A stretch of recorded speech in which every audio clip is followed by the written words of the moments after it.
Hello, VOD heads. It's Final Fantasy time. Yeah, chat. I'm not putting on like a show today. One non-4K stream is fine. Well, the problem is that I just had to release a non-4K Final Fantasy 14 stream because that was the DDoS stream. Anyway, guess what they just brought back? They brought back Fall Guys. I'm so excited. We're gonna play some of that today, but first I have to actually first things first, I have to turn off some some stuff. One moment.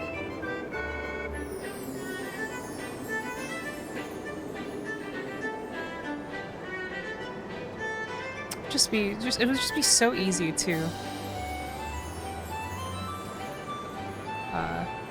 not use these, you know, but once you get into a habit. Okay. I heard you were out of stock. Sorry about that. You know what? It's something that will be easily rectified later today. We'll say in regards to your Twitter post, if you're not enjoying your own stream, there's no point. Yeah, absolutely. And you know what? I figured today was a case where being here at all would be better than not being here, even if it's not initially what I planned. So yeah, I was okay to pivot as long as it would get me out of the slump and get me here.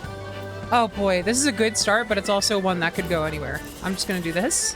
Oh, please. God damn it. That's fine. Anyway, before we do Fall Guys stuff today, I want to... Ew, oh my god, that was awful. Horrible, horrible outcome. Make It Rain is still happening. So you can not only play Fall Guys again and get the Queen Bean bonus, which I will get Queen Bean this time. If it's the last thing I do, I'm gonna get Queen Bean. Oh, there's no way. This isn't happening. What is this? 564. It's 15. 180. Nah. Let's go for this one. Wow, much worse. I should have just gone with the 180. Yeah, so you can get Queen Bean, but also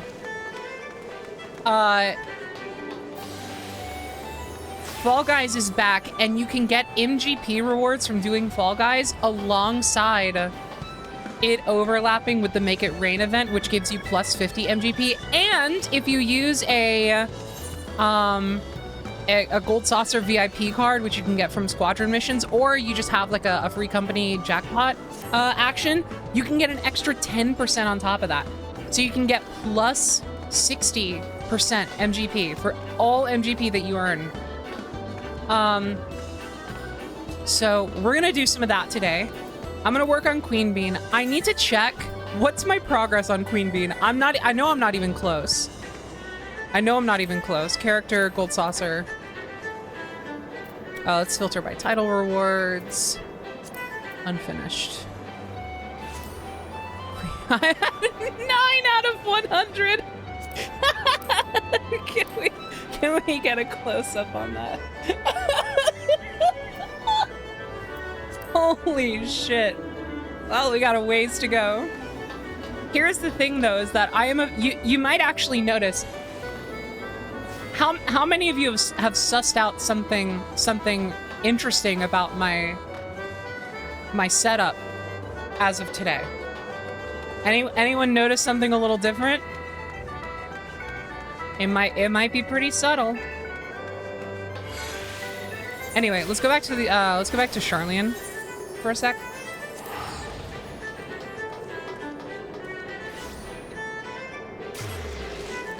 It's not Santa Diva. Santa Diva's been there for months. You're using the alt movement type, aren't you? Yes, but that's only a small part of it. But good initial realization. It will lead you to the truth. You're getting closer. Whee! Oh, hold on. Whee! I do like spinning.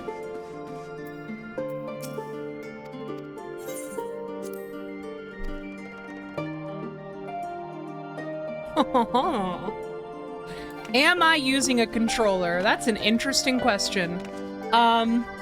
So no, I'm not using a controller. Let me go ahead and so basically, as of like about a week ago, I am officially playing Final Fantasy XIV as God himself, Yoshi P, intended.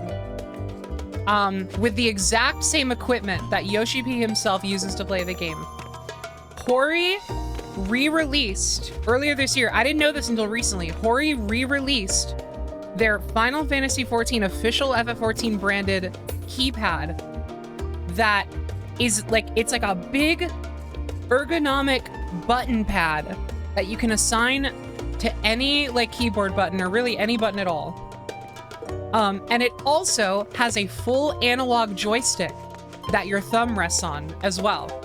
So it's quite literally the best of both worlds between using a keyboard and mouse versus using a controller. You get full analog movement, so you can see like I'm using legacy movement, but I'm not like just WASD. Like I can do like, I can slow down and like go in like the in-between the cardinals, you know? But I also am still like playing with keyboard controls, like, and I still am like using my mouse, so I can use my MMO mouse with all the buttons on the side and use the joystick for movement and also the keypad for like key bindings and everything. And like, it's insane. It's weird to get used to, but once you do get used to it, I'm actually fucking pleased as punch. Like, I actually feel so insanely happy about this setup. I will be playing like this for the foreseeable future. This is literally like my ideal way to play the game. Because I've always like had a hard time choosing between legacy and standard movement for when I'm on keyboard and mouse. Because I prefer playing with mouse because I perform better. Like I find it, I'm so used to the keyboard and mouse setup, I find it very hard to like perform at high level content on controller. And that's something I want to work on as we continue, but you know, that's going to be a process. Because it's like a whole different controller setup, right?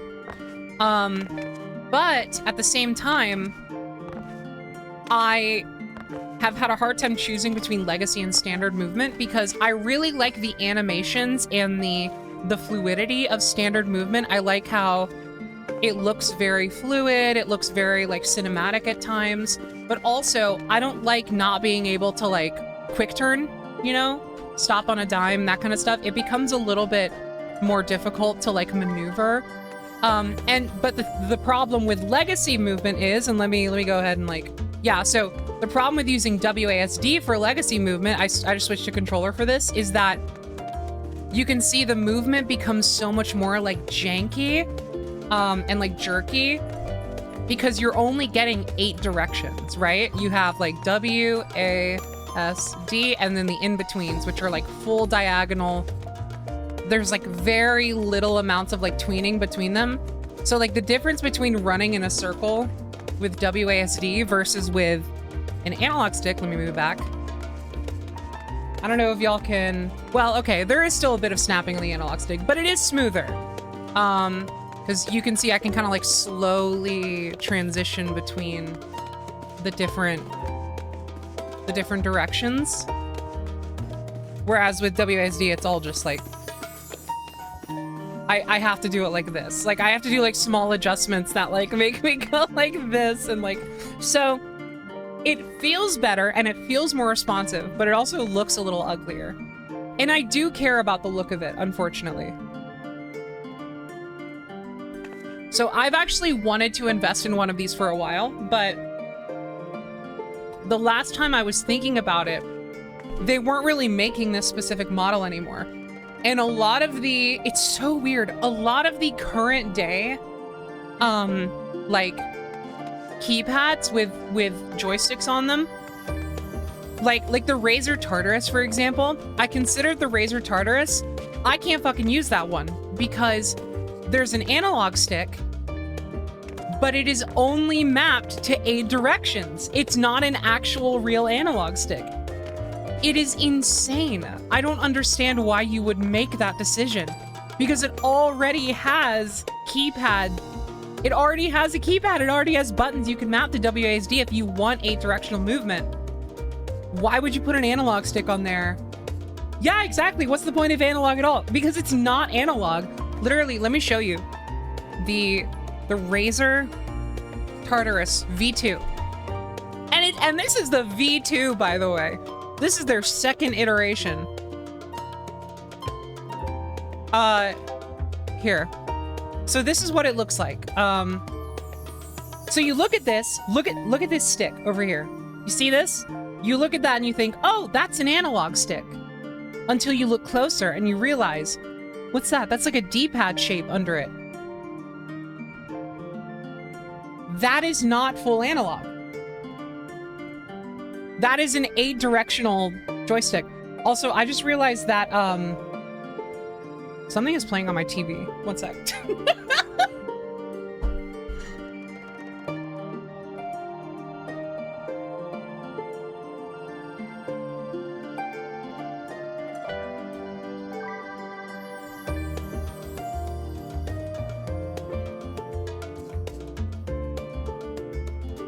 For some reason the YouTube app on my TV automatically unpaused, so I started to hear talking from the direction of my living room, and it's not a great thing to hear when you're supposed to be home alone, but then I realized, oh, that's just Northern Lion. I did have a mini heart attack for a second. I can't be like, man, I can't be home alone for an extended period of time anymore. I get so jumpy. It's crazy. Anyway. So, let me decide whether I want to use any of these for Blunderville or if I want to use... my new Black Mage glam. Let me show you something in a second. This would be pretty cute. Ooh. The Aerothrep might be fun. My male Moogle outfit might be really fun as well. Do I have like a free slot? I don't think I have an open slot anymore. Oh, I do. There we go. Slot 17. Okay, let's make a Blunderville custom. These are in seasonal, right? Yes. Cool. Yes. Yes. Yes. Yeah, yes.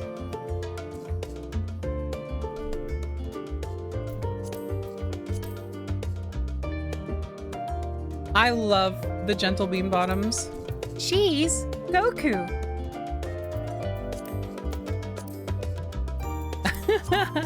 Okay, here's what I'm gonna do. I'm gonna do the matte winner's crown and the gentle beam bottoms, but I'm not gonna do the rest of the Fall Guys fit. We're gonna build around these pieces. I think I want to do like the big sneakers. Oh my god, yes, I love that. Oh, which one though? These look more like running shoes to me.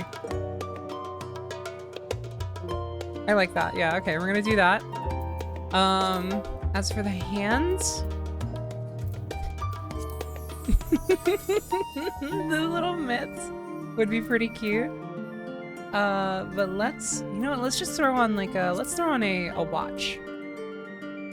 The RuneScape party hat is so good, I know. It actually is the RuneScape party hat, which is so fun. And I could do this one. This one maybe. Or I could do the summer morning halter and just really, you know, just go for full like aerodynamics. Keep it pretty simple. I like to dye it blue so it looks like a blue party hat. You're actually a genius. She's in sport mode.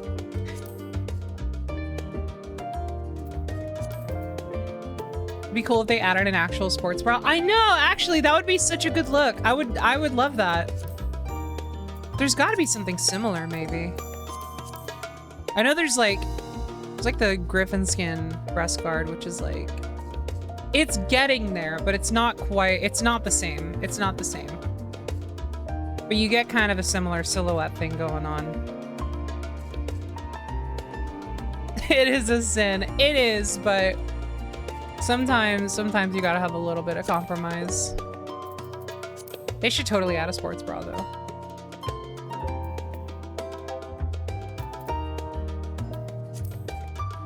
Oh, the hempen camise is also pretty close for. Again, it's not the same. It's really not, but it's like kind of close enough for at least for here. The hempen camise looks different for like every race you put it on. One of the rare pieces of gear that does that. Yeah, just for Midlanders. Looks weird as fuck on other ones. But I might go for this. It'd be kind of fun. If I put like a, hold on, I want to get like a, I'm not gonna put an actual like monk weapon on here permanently, but I want kind of like an athletic stance so that I can I can really like picture the vibes. One sec. I'm kind of feeling it. Okay, let's do some beta testing for dyes.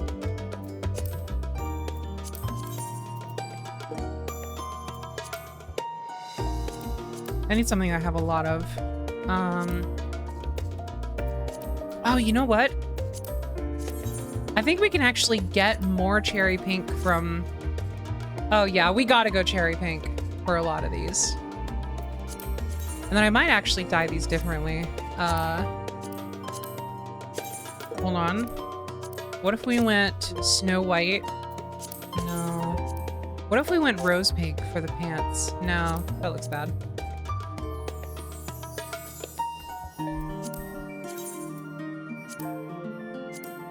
Maybe like a purple? Oh, okay. I feel like we're getting there. I feel like we're getting there. Regal purple. No, I don't like when the gradient gets brighter as it goes down.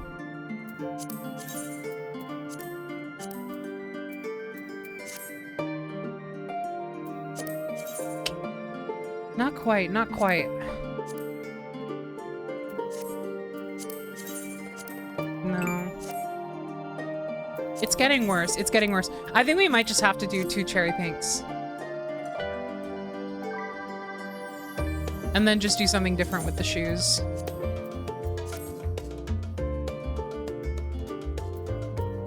No, not white.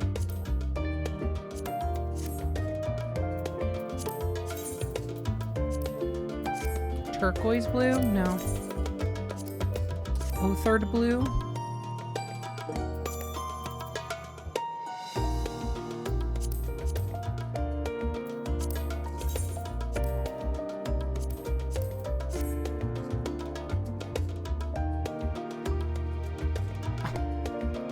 These pants are gonna go so hard when the 2 dye system gets added. Unpleasant gradients in pants form. Yeah, I'm not vibing with the pants having the gradient on them. I could actually change course, maybe do something different. But like, do I have anything that's gonna capture the vibe? No, that's not it. Do the starlight tights. Actually, I feel like that could be a lot worse.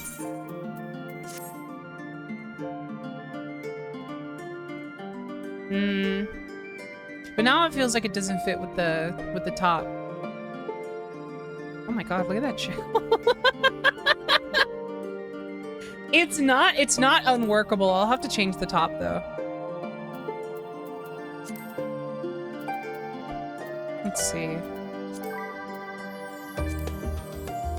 Oh shit! Hold on, hold on.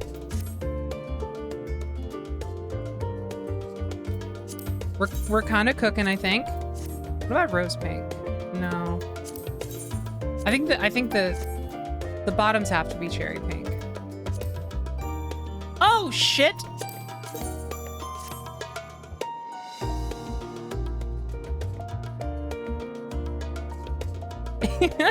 I'm trying to remember that it has to be a little silly. No matter what. Oh my god, if you could take the actual like outer layer off of this, it would be so perfect. They're so close. They're so close to getting the exact vibe.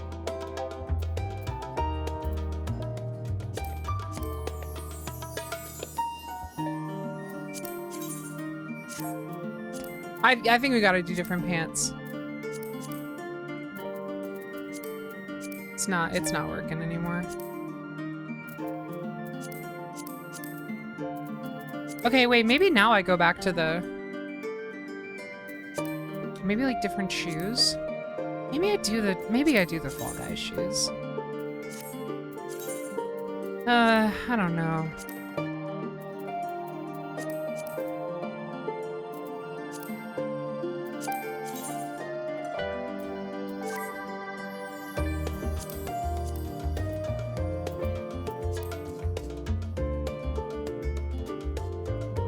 Got another win, 98 until Queen Bean. Hell yeah. I really hope that all of the people who were like, you know what? I'm just gonna go super like silly core. Whatever. We need to get into it. Not gonna worry about it anymore. Anyway, I really hope that all of the people who were like so desperate that they started like cheating in the game, actually like eventually just got what they wanted and got filtered out as a result and are not going to be fucking with it anymore.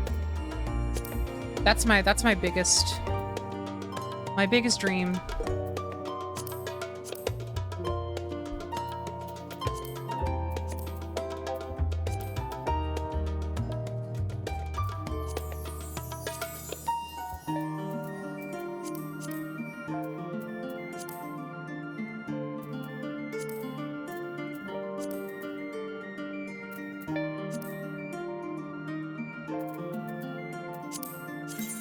This shirt makes me mad because it's so stylistically great, but it's always somewhat green, which means it's basically unusable. Okay, I think we can work with this. I gotta put some sneakers back on. We gotta go with sneakers. Some kind of sneakers. Yeah, I think that's... Or maybe I do these boots. No, I already used those boots.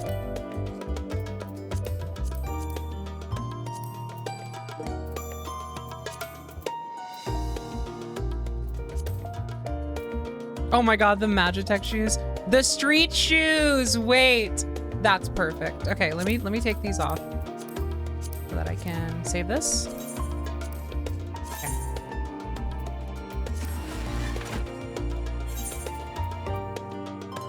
Cherry pink. Here we go. Did I use anything else? I don't think so. I think it's all cherry pink from here.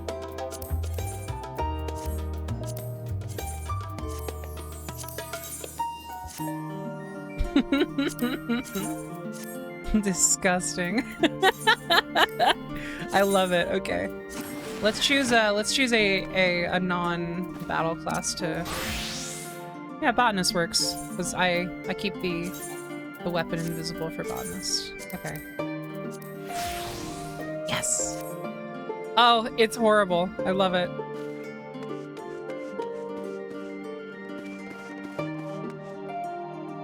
Let's go.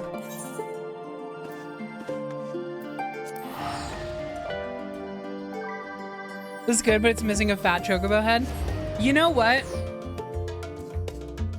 You do have a point. Maybe I'll do a version 2 that has like the Kappa head or something, because that is new and fresh. It would be kind of in style.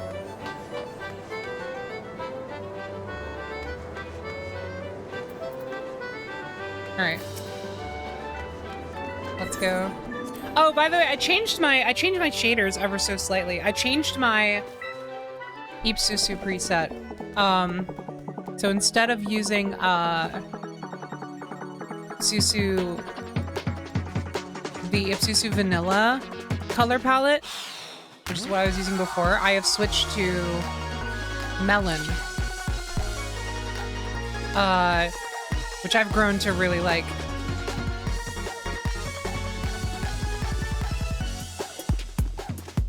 It's insane to look at. It really is. It sure is. Well, I think Melon actually looks really good in this zone. He keeps everything warm in a nice way. You know me, I love warm tones. Okay. I'm gonna assume there aren't any new rewards. Let's check. Yeah, I have all these. Actually, did I get this one? I did, yeah, okay. All this I got. Yep. Kind of like a lot of the housing stuff. Yeah, and then cherry pink. Oh my god. I'm gonna save up. Oh my god, I'm gonna save up for like pearl white, and I'm saving up for dyes. I need to stock up on dyes as much as possible before 7.0. Yeah. All right. Let's see. Let's see how this goes. Especially now that I'm playing on analog keypad. So it's like I'm playing with a controller, which is how I played this anyway, but with the control and precision of like a mouse camera.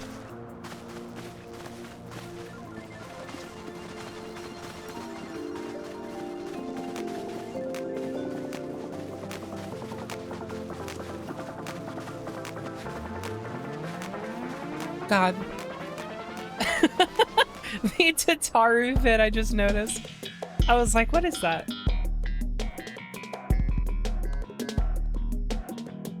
Yeah, no, dyes are going to become very lucrative when suddenly you're using twice as much as you normally would.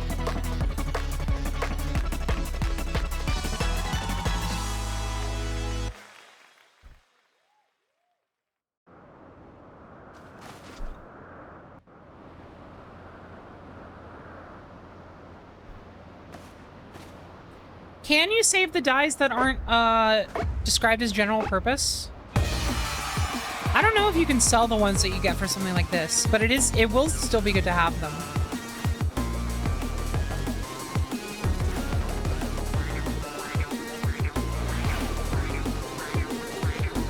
That bit is so easy on controller. Oh no, it's all coming back to me. I remember the fucking pain. I should have just gone. That's fine. Please. No! Oh my god. Nightmare. Now come on. Let's be real.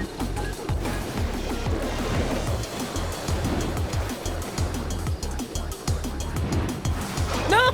God damn it. I gotta remember how to finesse that part.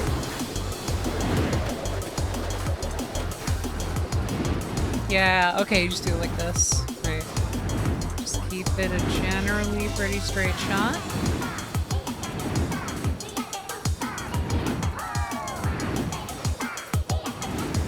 Okay. So far, so good. I was gonna say only one person was qualified? That's crazy. Now, come on. Are you fucking kidding me? I was 2 miles away from that. Like, when it moved. Or, like, even, like, a second before it moved. Snapshot system. You better be glad that this game wasn't popular when Dan Versus was on air. Otherwise, they would have gotten an episode called Dan Versus the Snapshot System. And it would have been scathing.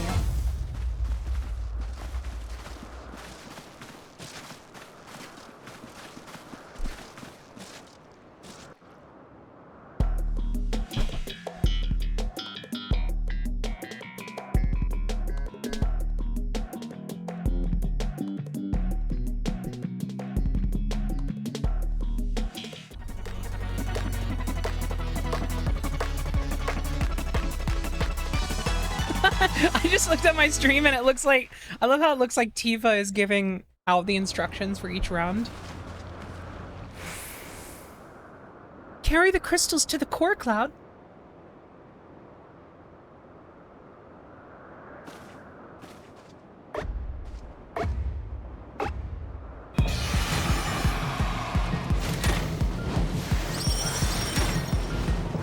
Alright, start with yellow.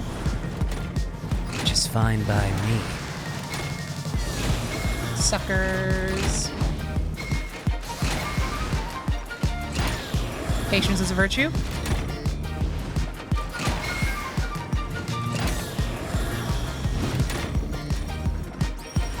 I will say I am kind of bummed out. It doesn't seem like they added any new courses. I was hoping that when it came back, it would be course additions. God damn it.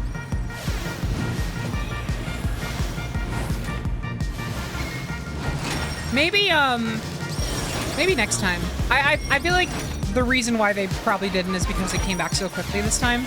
Like they're in full like just try to pad out the time until Dawn Trail as much as possible mode. They're bringing back like a million different events.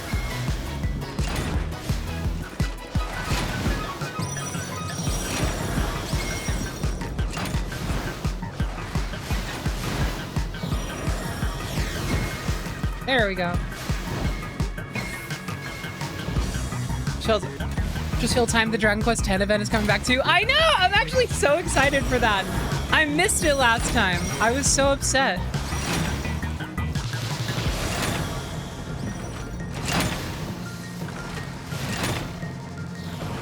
Easiest thing I ever did. Number 7 is too close for comfort, but we did make it.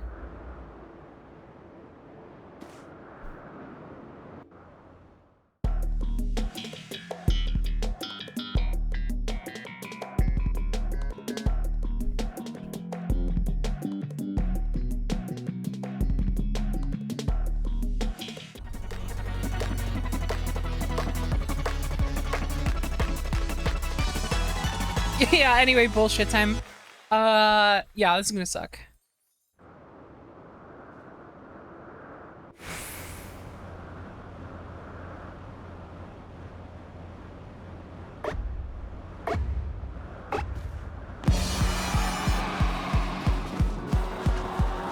I have to choose. Oh.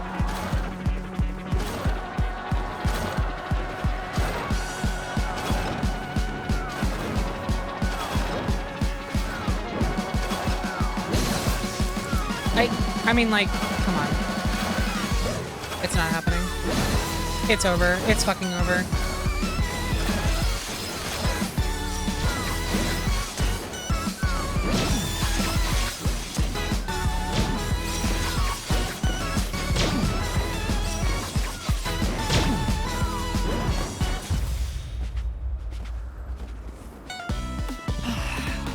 If you don't perfect run it, it's over. It's actually insane that, like, you have to get it so perfectly. And it's also, like, this difficult to get it perfectly. Anyway, congratulations to Wisteria. You have a very cute Warrior of Light.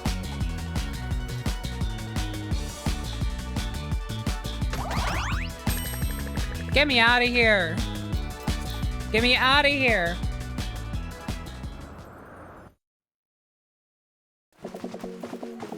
Oh my god, yes, you actually do get extra MGP. This is gonna be so great. Alright, I'm going again. I don't want this to be all I do this stream. But I'm gonna have my fill of it for now. Oh, she got tomes. Yeah, I mean, but it is a gold saucer thing.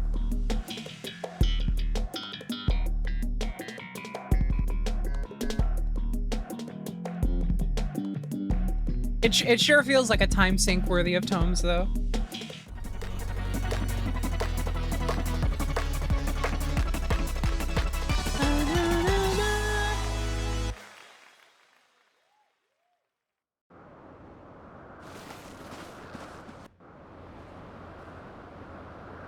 What if it gave you, like, 5 poetics per round.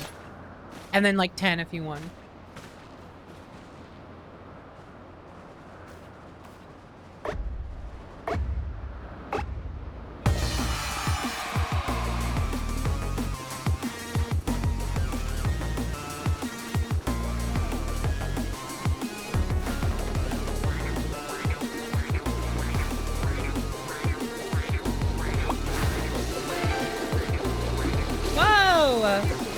Mario on a top hat, thank you so much for the raid. How's it going, everybody?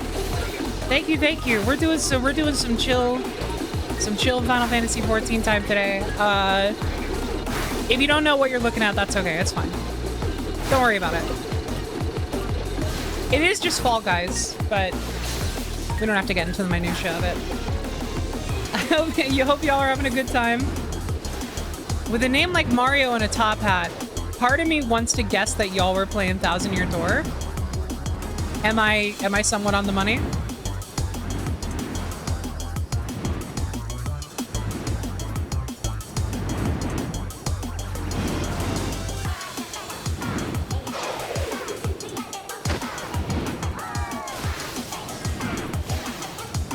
We were playing Raid World War II. Okay, so not exactly the same thing, but who knows? In some universe, one could find a common connection.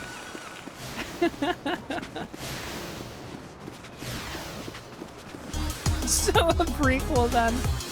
Man, I still need to play the first one. I've got it in my head that I cannot let myself play Thousand Year Door until I have done Paper Mario for Midnight Snap.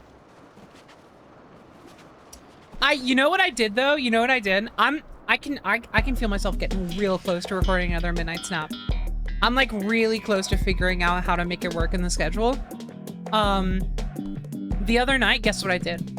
I booted up Red Dead Redemption 2. And I looked through all of the like story summary stuff and like looked at where I was in the game, and I was like, I could come back to this one. I was like, I could feel myself being like, holy shit. Wow, I forgot how much I actually wanted to play this game when I recorded it the first time. I could see it happening very soon. It might be cowgirl time.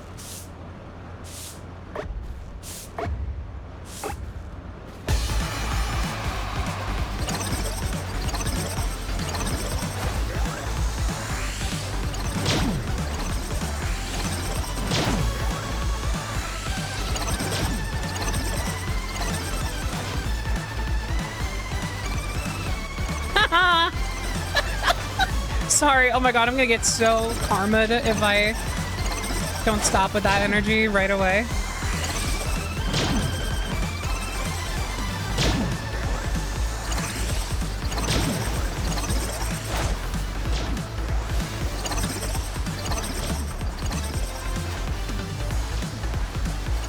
No! No!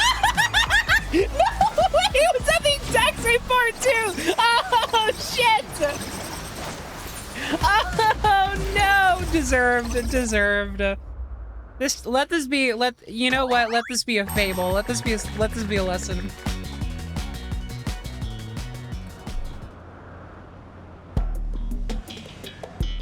This is why you gotta be a good sport about things. I like already feel done. I'm starting to remember now just how much I put into this the first time it came around. I still don't think I'm over it. I'm doing it again though. I need Queen Bean. I need Queen Bean. I need it. I need it. I need it. I want it. I deserve it.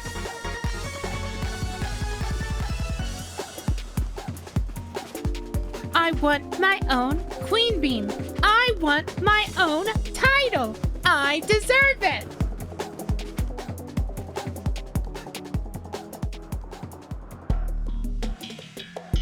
Yep, Fall Guys is back for like, what, like a couple weeks, I think? It's actually going away pretty quickly from what I remember.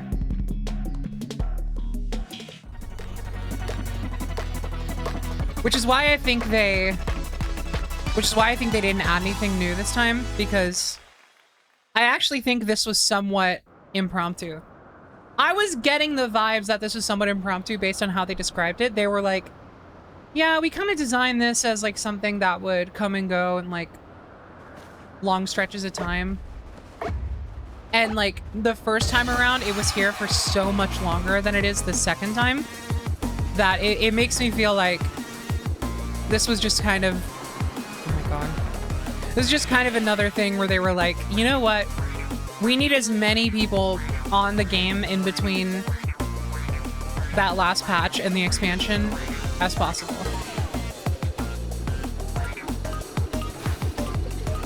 No, no! Ah! Wow, this is awful.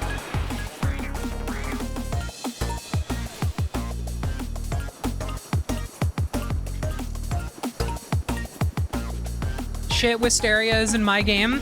Pack it up. Just fold, honestly, at this point.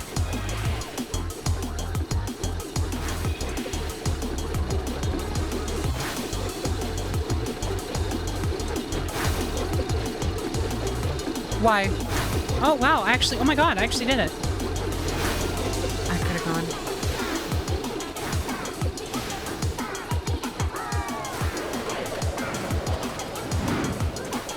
No, no, no, no! The scariest thing that ever happened. At least I'm really good at this part. God damn it.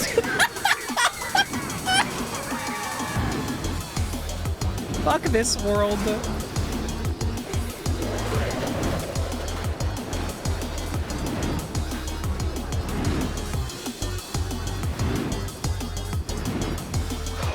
I'm gonna scream. I'm about to leave. I'm actually about to fold.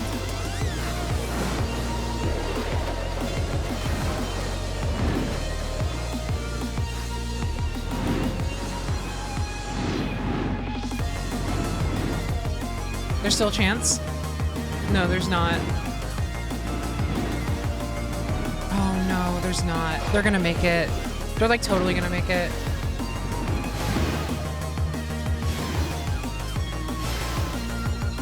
Fall. Fall. Fall. God damn it.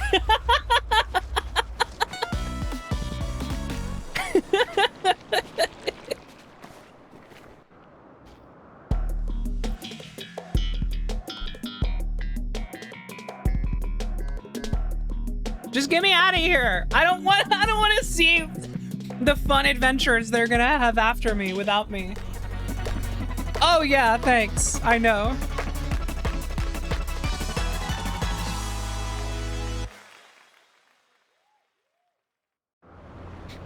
Carry on the crystals to the correct locate. Ah! You okay, Tifa? Had a bit of a fit. It's fine.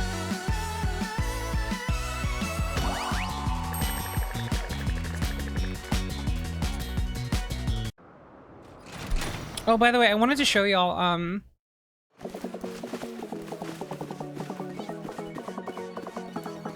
I finished this last night.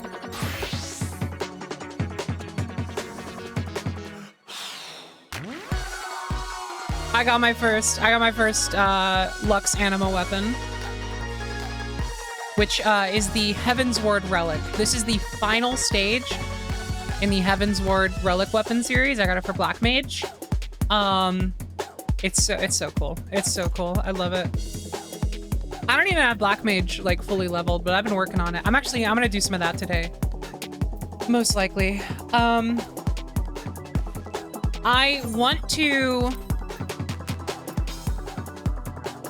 actually want to pick another one, but I want it to be a level 90 job. And I'm probably gonna finish Dark Knight, I think.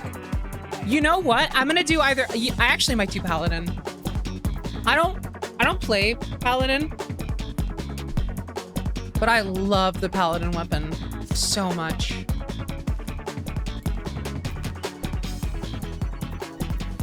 I also do really like the Dark Knight one. And I also actually already have a couple steps for the Dark Knight one, so it might actually be better for me to go ahead and just continue with that one, because you know what? Why don't I go ahead and just start looking at that? One sec. So in terms of Dark Knight, I have, ba-dum-bum-bum-bum. Oh, whoop, whoa, whoop, whoop, whoop, whoa.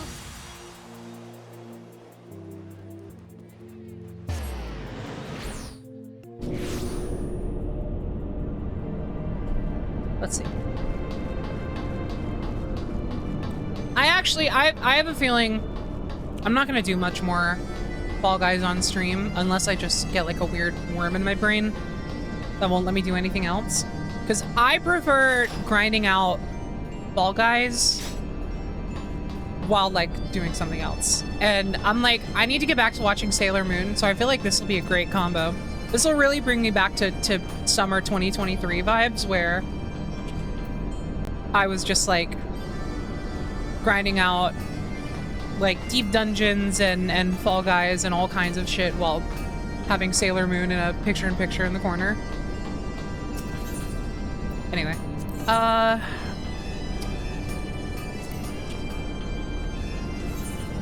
which one was this? The no-thung? Yes, okay, I don't have this step.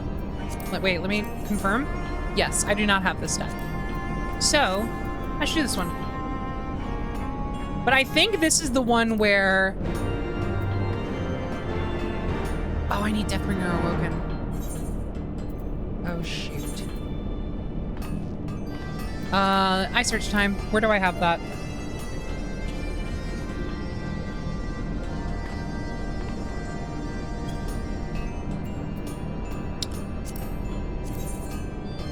Oh, wait, I have it on me.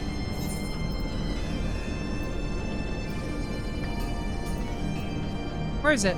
Yo! I prepared for this! Holy shit! Cool, alright. Look at me go. Anyway, what was I saying? I can't remember.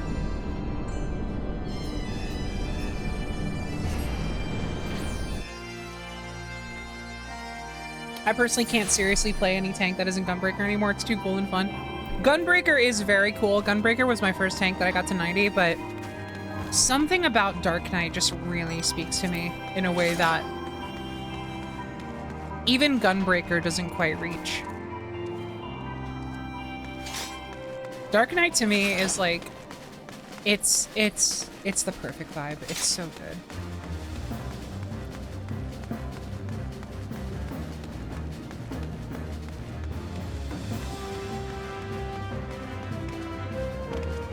Oh my god, yeah, it's this shit.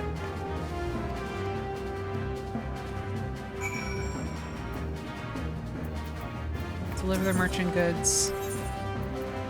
Right. Right, okay. So you need to get these with Poetics. Which you essentially almost need capped Poetics for all 4 of those. I could just go ahead and get 10 right away. One sec. Sorry, I just like pulling this out to... I love the Mandervillius. The Majestic Manderville. More accurately. Okay, so... Yeah, we need... Like, that's... 1,500. You almost need cap for all of these. Man. Well.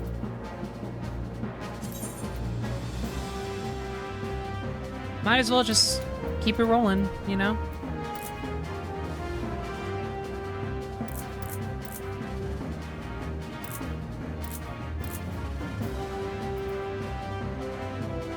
When they finally gonna identify those bones.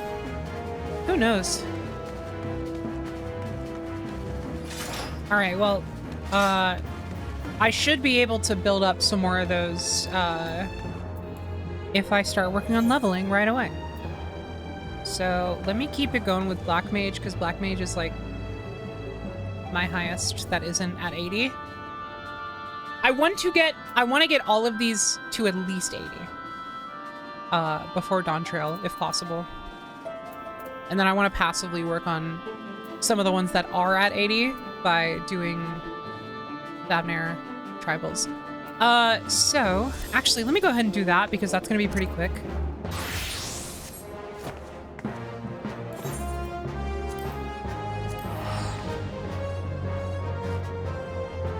So what I'm going to do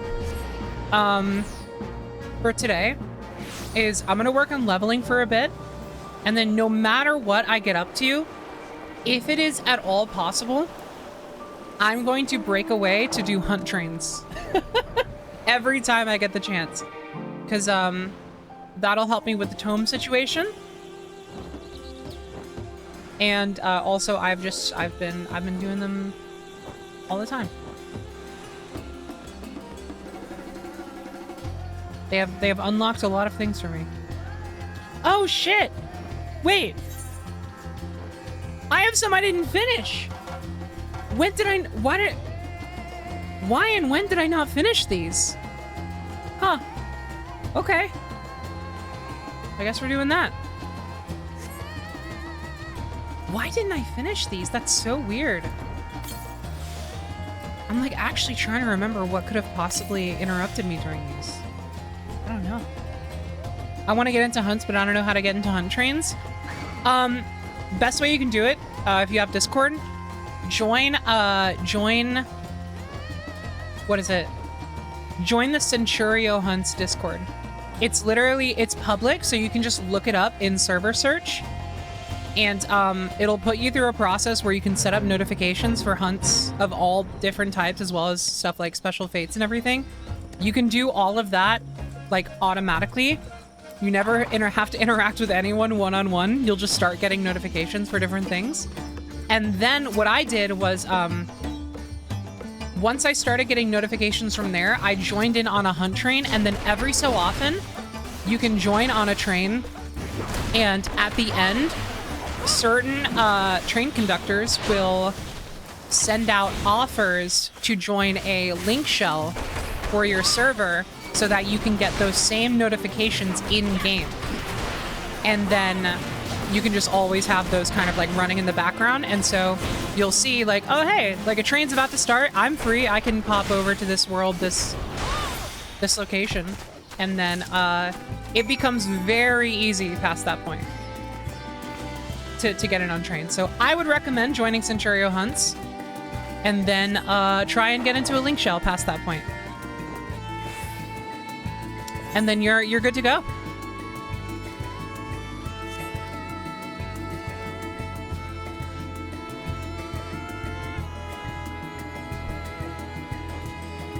Oh, you're on Ether? That's great. Ether is lively with hunts right now. I'll get like I swear I get hunt notifications for both trains and S ranks like constantly in this link shell that I'm in. So you're in a good spot. We try. I changed my keybinds for eating food for the bonus, as well as like getting mounted up to different things that I'm used to, so I'm trying to get used to that.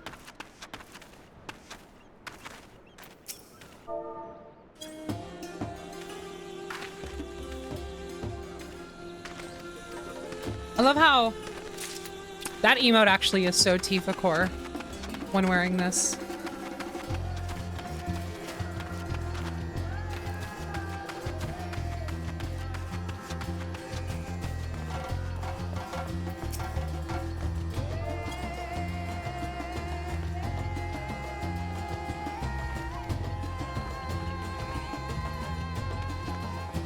I'm like, she would do that.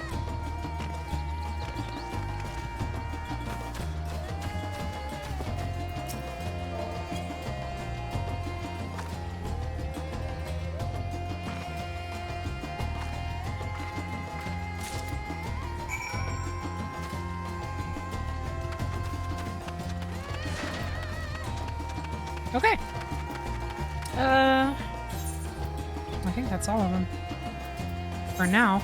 And we're about to do another set, which is great. Trains to be a never-ending grind. They really They do, but also they're like so chill.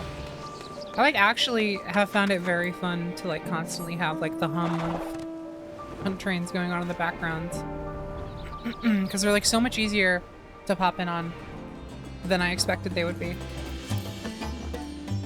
And they don't take very long too. They're easy, they're short. A lot of people do them on Ether, so it's really nice. And you get like just constant tomes for it. I went from like struggling to motivate myself to do roulettes to get tones. Oh, hold on. 1 sec. You know, something like this is probably what pulled me away last time, because I just got a notification for an S rank that I have to world travel to grab.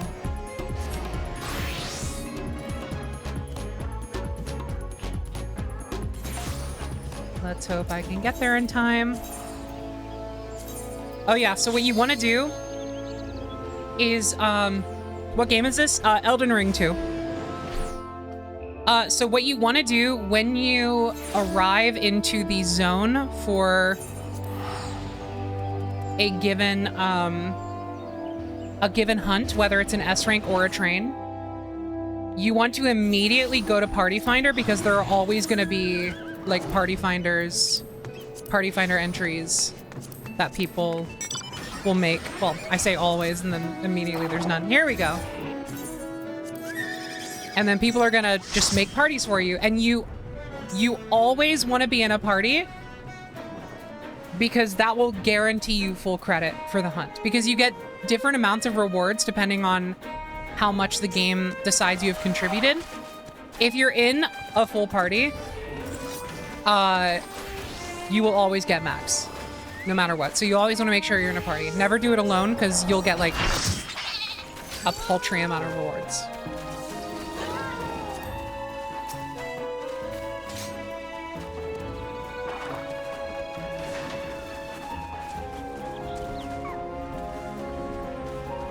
Oh yeah, and I'm mainly talking about A rank and S rank, like hunt trains and S rank hunt notifications. That's what I'm mainly talking about. Doing like solo hunts is a completely different beast that I don't even really do that anymore. So just take everything I say with the implication that I'm not talking about doing like the standard solo hunts that you can just do whenever. Oh, I gotta do Deltascape today. I should do that next. No, not next. What I should do next is go back and finish my dailies. I almost forgot about it again. It almost happened again. Did you see that?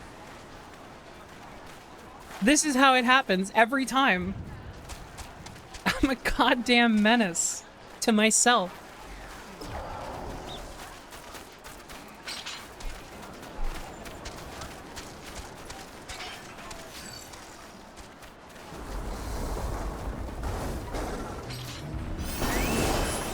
Oh shit. Of course, they chose when I decided to go look at Discord to pull.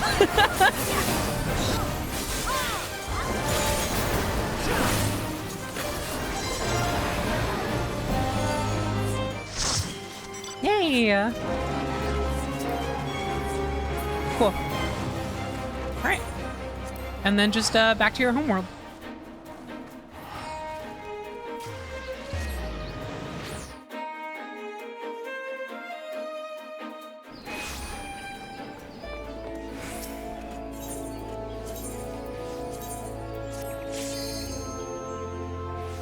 I got 100 poetics and tomes of causality for that. Don't mind if I do.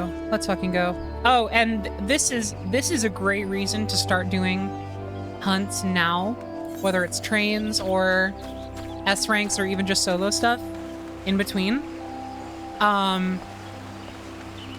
If you do hunts in A Realm Reborn, Heaven's Ward, and Stormblood areas, you will get either one of these two currencies, Allied Seal and Centurio Seals. Now, there are a lot of things you can get with these currencies. So obviously take a look at the whole catalog, see what matters most to you. But what I would recommend especially to spend those two currencies on are Aetheryte tickets. They are extremely cheap. 5 Allied seals, and also I believe there are 5 Centurio seals as well, per Aetheryte ticket.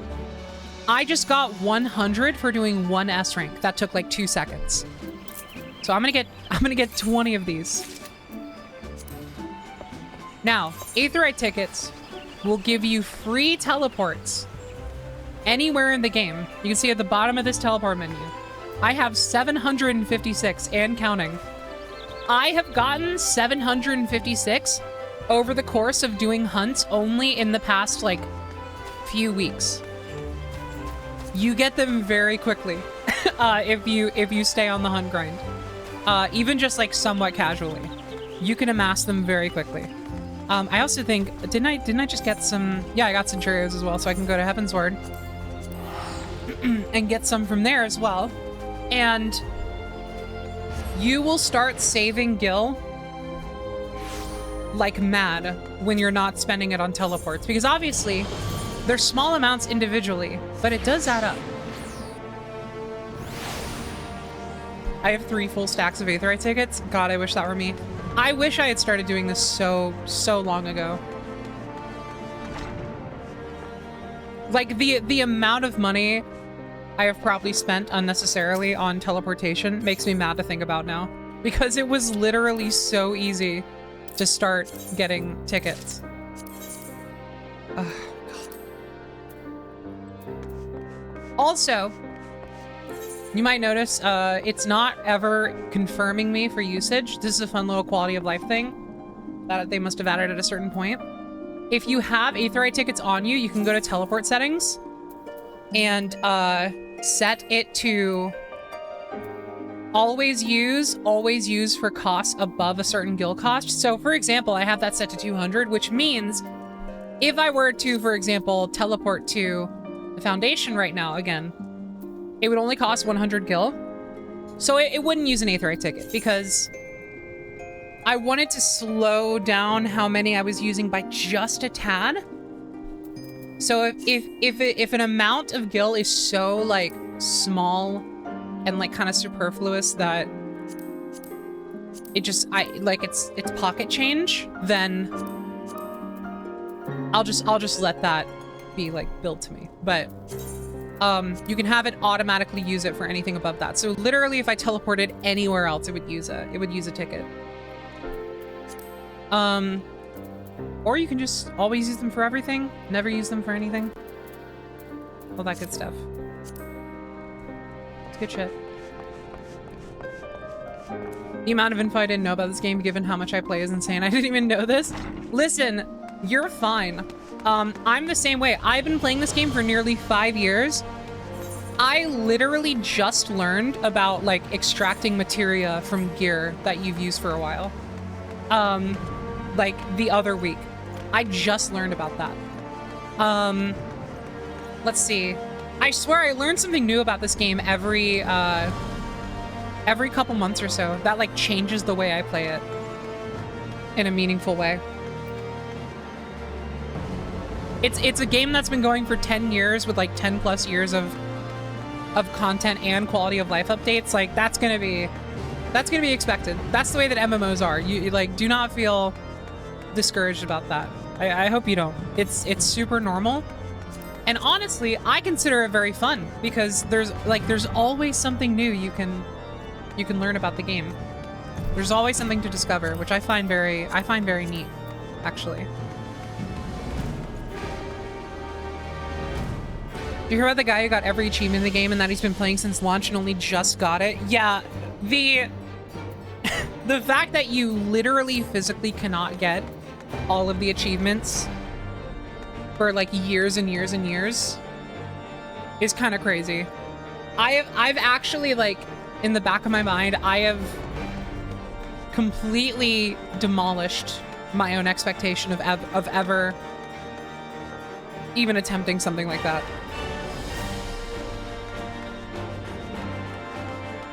Like, I always say I'm going to be playing this game for the rest of my life, most likely. And I do mean that with some semblance of like, genuineness. Because, like, At the end of the day, obviously, I can't predict the future.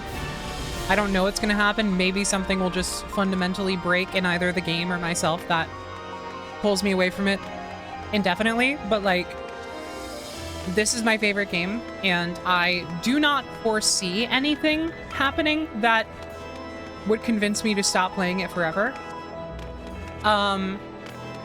So, with that being said, even with that in mind, I am like, I'm not gonna put the pressure on myself to, like, even consider getting all the achievements a possibility.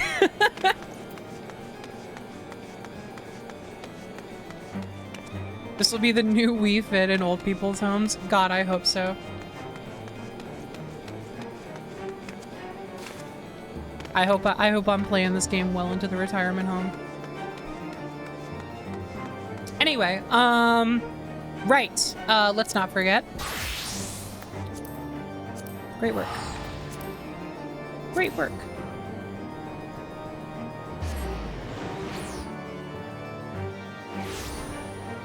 Until Square Enix makes a new Final Fantasy MMORPG. I mean, like, for one, I don't think that's gonna happen for, like, a very, very long time, if ever. Because this game is too monumentally successful. But also, even if it does happen, there are still people playing Final Fantasy XI. The previous Final Fantasy MMO from the PS2. There are still people who play that game, like, actively. And that would probably be me with 14. Like, as long as it was maintained and, like, got some semblance of new content or whatever, and I literally just didn't entirely run out of things to do forever, like, yeah, I would probably still play it. Even in the wake of a new Final Fantasy MMO. Honestly, though, a new Final Fantasy MMO would kind of go crazy, I think. If it were handled with the same care as this one. I would love, like, I know the whole point of FF14 is that it's like a theme park that contains a lot of disparate aesthetics. Like, this game has both, like, high fantasy locales and, like, sci-fi aesthetic and everything. I would love to see an MMO with the same kind of, like, scope and, like, design philosophy as this, and, like, the same kind of care put into it, but that starts at the baseline of having, like, an FF7, like, steampunk aesthetic, or, like, an FF9 meshed with FF7 steampunk aesthetic, you know what I mean? Like, I don't know. I think that would be pretty cool. And then you develop it from there.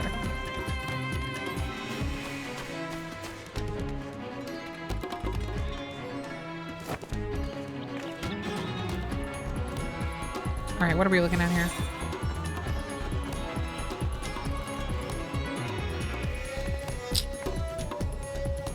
So I should... Oh, damn. Okay. Could be the most efficient way to do that. You know what? Probably I'll teleport here, then I'll teleport here, and I'll do these two, and then just fly down, pick up this one, and then go back from there. Yeah.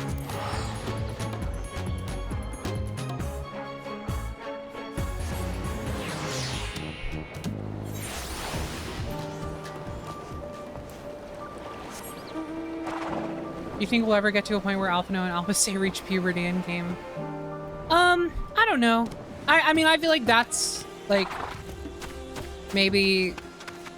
I feel like that would introduce a lot of issues, maybe, that are harder to address than you might expect. Who knows? I would certainly like to see them grow and see some more, like, active development over time. But I'm not holding my breath for it. I could see a future where this game kind of remains in a very, like, floating timeline, and you kind of just take the stories as they are. I know for some people that sounds like a really bad idea, because it kind of, like, just I I don't know, it like removes some of the tangibility, I guess, but at the end of the day, I'm like, as long as the stories are good. Emma, hi! Oh my god, hello! Thank you so much for the sub. Also, hi! Oh, it's been so long. Hello. How's it going?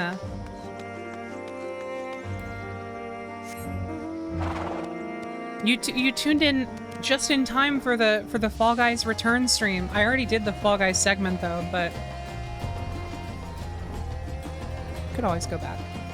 I am trying not to fall for the temptation of it. Oh man. So online is about to come and find you. That I was like, I better check that she's not busy. Oh my gosh. Yeah. So I mean, obviously, feel free to come say hi if you want, but also, if you're on later, I would love to hang out more actively. Like, oh my god, please, yeah. Hold on, kill this guy. I'd be surprised if we get a time skip at some point, or like we go to a future and see them, but then go back. I could fuck with some time travel. I could fuck with the flash forward narratively. That'd be kind of fun.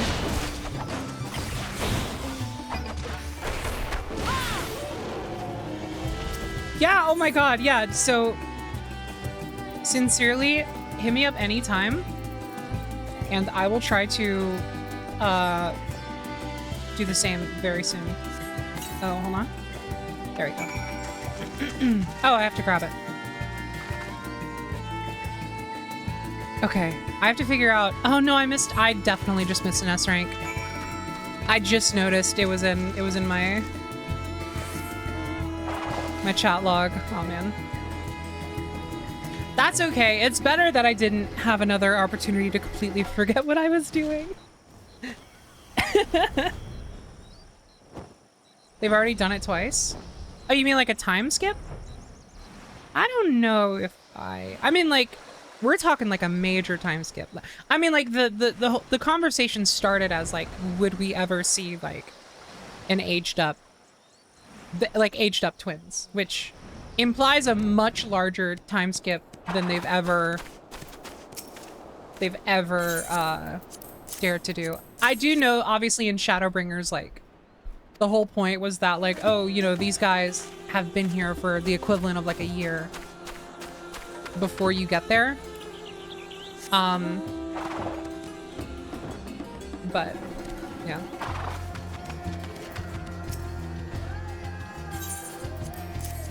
Take these damn milk.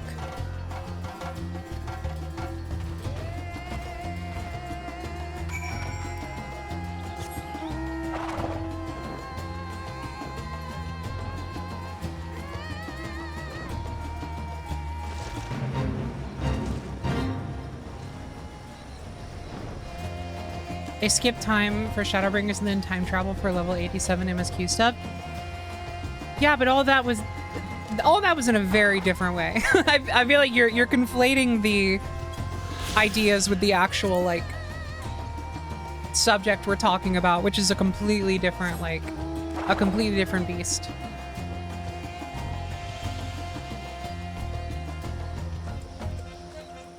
Like, yes, they technically did time travel, but like not in this specific way.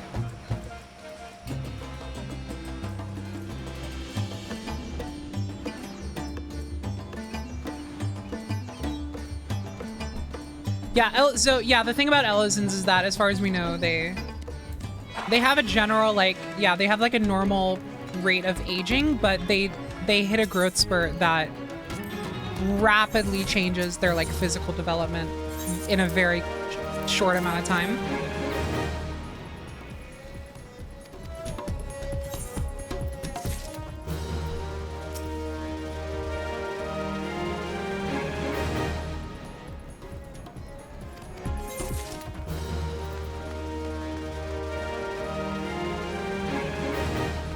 Also, yeah, in Shadowbringers, that's a good point, because in Shadowbringers, they were, like, physically removed from their bodies, as they are in Eorzea. So when they get back to Eorzea, they actually haven't aged at all. Yeah, they were they were ghosts kind of. That's a good point. I forgot about that tidbit.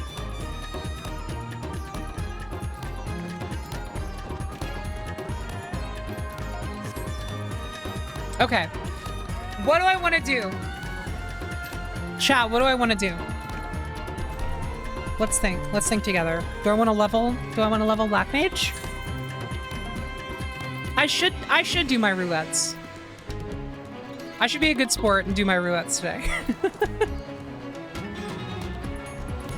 Oh yeah, I do need to do Omega. That's a good point. Let's do Deltascape. Deltascape, whatever the fuck. One sec. Thank you for reminding me I wanted to do that. Deltascape V2.0. Okay, I haven't done this one in a million years. Let me pull up a guide really quick. Oh my god, I have so many tabs open. Hell world, I hate it, I hate it. I can't, I started, like, I used to be the kind of girly who would, like, open up, like, 25 tabs and be like, it's not enough. But, like, straight up, I can't do that anymore. If I have 6 tabs open, I feel like a crazy person. It, like, makes me anxious. I don't know when or what changed, but okay, Deltascape. I'm sure this would be relatively easy enough to guess as I do it, but when I did V 1.0, the guide actually really helped me out. Hi so everyone. Let's do it. MTQ capture. We're gonna watch this together. Welcome to the visual guide. Yeah, I know I don't need a guide in normals, but again, it's been so long, I would rather feel somewhat competent, and also it's like less than 5 minutes, so. 2.0. This What's is the the harm? second encounter in the brand new raid made available by patch 4.01 in Final Fantasy XIV Stormblood. I can see why this encounter may look difficult, but perhaps I just don't understand the gravity of the situation. My name is Ms. Tech, and I'll help you avoid catastrophe. All players will notice they have an anti-gravity gimbal duty action button that will cause them to levitate. This will be used throughout the encounter. Oh my god, these raids were so weird. Once you're levitating, you cannot. I actually still haven't finished them in game. Oh god. I just remembered I still haven't finished them. I technically haven't done all of these. I just finished the story through cutscene watching. Because I had to rush through it to get context.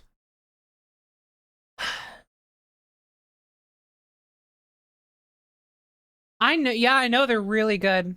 I could unsync them today if I wanted to get through it quickly, but I would probably want to replay the first parts of the story. Unlevitate unless the boss makes you, so be careful to use it only when appropriate, or you might find yourself in TP some bar? bad Oh my god. situations. Trembler will do mild raid-wide damage. Earthquake is the first levitate mechanic What you'll game need to is watch out this? for. It will do high raid-wide damage and place the stacking vulnerability up debuff on anyone not levitating during this cast. 100 Gs will be cast. Oh, okay, wait, so you... Trembler will do mild raid-wide damage. Earthquake is the first levitate mechanic you'll need to watch out for. It will do high raid-wide damage and place the stacking vulnerability up debuff on anyone not levitating during this cast. 100 Gs will be cast anytime someone in the party is levitating and will essentially pull any of those players back down to the ground. Evil Spear is a moderate to high damage tank buster. Cool down and heal through this as necessary. The boss can spawn an ethereal rift under the platform, causing all players to begin to sink into the ground. If they sink too far, they will die. To avoid this, use your duty action to levitate over the rift. Gravitational Explosion will mark up a player for this stack up mark. Which one is that? I keep looking at chat. The action to levitate over the rift. Gravitational explosion will see. mark up a player for this stack up marker, and players will need to stack in to share that damage. Be careful here. If the player is levitating and everyone else isn't, they aren't technically stacked and you'll probably die. Paranormal Wave That's is funny. a large frontal cone with no cast, and tanks should make sure they never face the boss towards the raid. Maniacal Probe will spawn 4 tentacles around the room that will react to the land's energy. When So far, this is pretty... This is baby mode stuff so far. Literally, the first one was more complicated than this so far. This is very easy. Catastrophe cast Epicenter, it'll send out a shockwave activating tentacles and marking them up with this eyeball looking marker. A tentacle with this marker is dangerous and should be avoided. Eventually, all of the energy from the Epicenter cast will settle on one tentacle, and that energy will be released with a huge point blank AoE attack from the tentacle. Getting hit by this will do high damage and place the stacking vulnerability up debuff on you. Players will need to watch out for which tentacles the energy settles to and move away from them as necessary. Anti-light will cause a number of spheres to spawn around the platform. Petrospheres have these large black AoE indicators that cover the entirety of the platform and will petrify anyone on the ground and add a stacking So you use the... Yeah, okay. To avoid this, players will need to be levitating. Demon Eye is a gaze attack that will petrify and debuff players' hit. You'll need to turn away from the boss to avoid this while dodging spheres. During Anti-Light, Catastrophe can also spawn Petrospheres and Potent Petrospheres together. Potent Petrospheres have large white AoE indicators that will also cover the entirety of the platform, but are actually floating. If you look closely, you'll notice that the You know what I just realized? I can unsync this, I think. Oh, it's level 70. That might be hard to do solo, even at 90. Of each type of sphere are actually on different levels. That means players levitating into these potent petrospheres will be hit and debuffed. In this pattern of spheres, the boss will cast 100 Gs. Oh, you can't unsync for tomes? Down to the ground. You know what? That to makes sense. avoid That makes getting sense. Never mind. petrified, players will have to move into the very center of the room, where there is a tiny safe zone in between the petrosphere indicators. It can be difficult to see since the potent petrospheres indicators overlap it, but remember that those are on another plane and you won't be hit by them once the boss pulls you down. In the this does get a little wacky. The land's energy will gather on 2 tentacles this time. Be sure to avoid them as necessary. When the boss casts negative 100 Gs, a pattern of spheres will spawn around the room with 2 narrow safe zones in the north and south of the platform. All players will be thrown up into the air, and the spheres I feel like with enough people at level cap, we probably would not have to worry much about players will need to mechanics ensure that up to they're in this one point. of the safe zones before they're knocked up, so that they can Hi, land Claire, how's it safely going? and avoid excess damage or even death. Gravitational Wave will do high raid-wide damage that will need to be healed through as necessary. For this anti-light pattern, only potent petrospheres will spawn, and players will need to make sure not to pop levitate to avoid them. However, as the spheres explode, the ethereal rift will form beneath you, pulling you down. To survive, players will need to levitate once the spheres explode. On the next Maniacal Probe, you guessed it. Okay, I feel decently about my ability to handle this one. Pretty okay.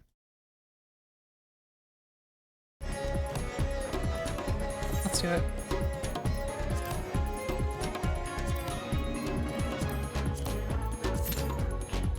Yeah, I only have Sigma Escape. Oh my god. Embarrassing.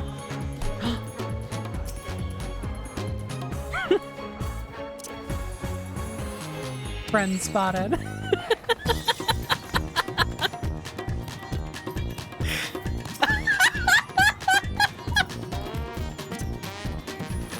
Oh my gosh.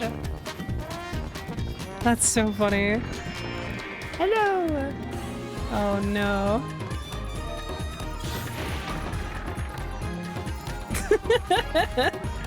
These are my friends. They came to spy on me. Oh, okay, hold on. I'll pretend like we didn't give up the game.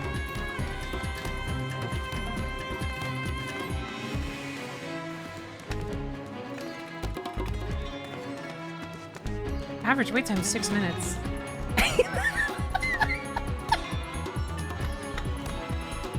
Holy shit. What is this bird pet you have? This is Starbird. You get this from doing the final dungeon of Endwalker, the dead ends. So if you haven't finished the Endwalker MSQ, unfortunately you cannot get it at the moment.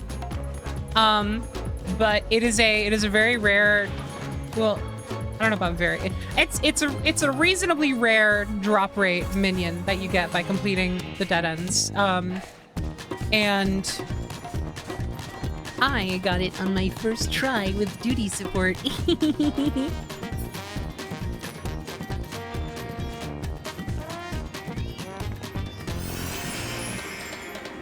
I'm smiling so much. Y'all are so silly.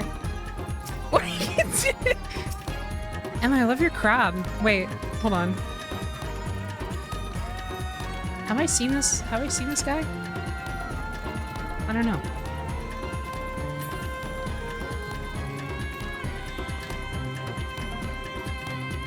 Did I hear they're making it a guaranteed drop? Is that a thing? Boo!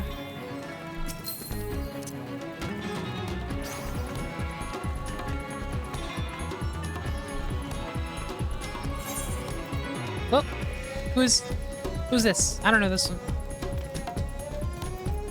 Give me a pizza. Hold on. You get, here, take, take a couple of lemon fish. Thank you. Whee! I'm honestly shocked you don't get followed around by a circus of viewers. That's usually the norm with FF streamers. Yeah, well, it's cause I like get on to people for that. It's cause I'm like in the past, like I don't fuck around with my boundaries when it comes to like viewer streamer interaction. In the past I have very much like set a hard boundary about like following me around in game, and generally people have been very respectful of it, which I appreciate a ton.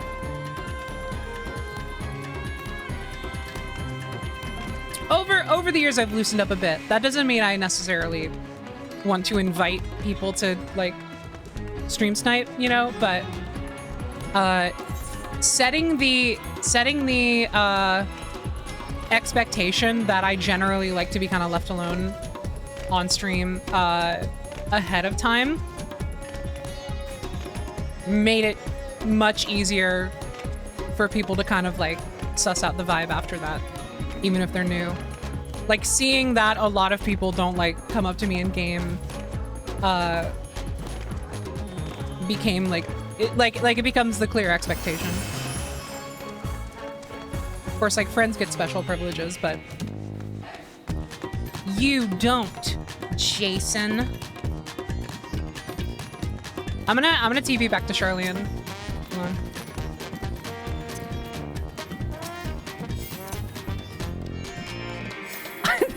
This 5 minutes is so fucking funny to me. I'm like actually like I'm so happy.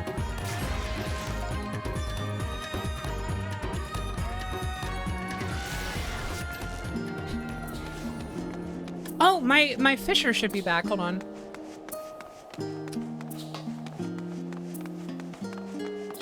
Oh, hold on. Wait, S rank. Oh no, I'm in duty finder. I'm staying in duty finder. God damn it. The missed opportunity. Wait, 4 hours. Man.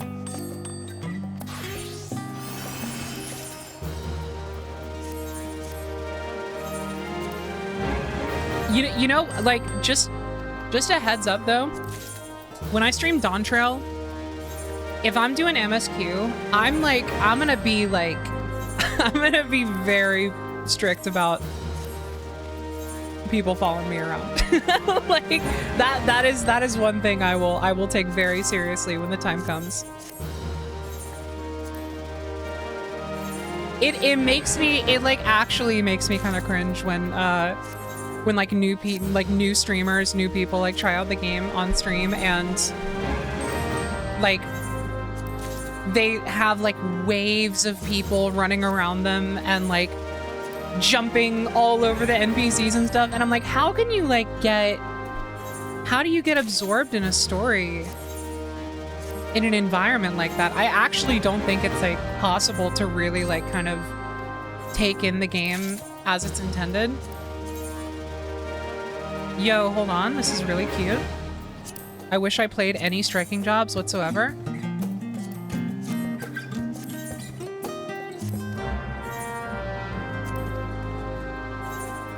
Yeah, there was like there was like that clip on Twitter recently of like a VTuber. Oh, wow, just in time. There's like a VTuber that tried the game or something, and there's like that clip of them walking through the Conjurer's Guild. Yeah, I was Iron Mouse, and like there was just a fucking wave of like an actual like horde of people following them. I was like, that's crazy. I was like, I would not put up with that. But you know, then again, at a certain point, I also do have to be realistic about the fact that like my audience is clearly like a lot smaller than someone like Iron Mouse. So it's like, at a certain point, you can't really expect to control it. Like if you're streaming a game, there has to be some like expectation of, oh, I totally didn't pay attention to Earthquake.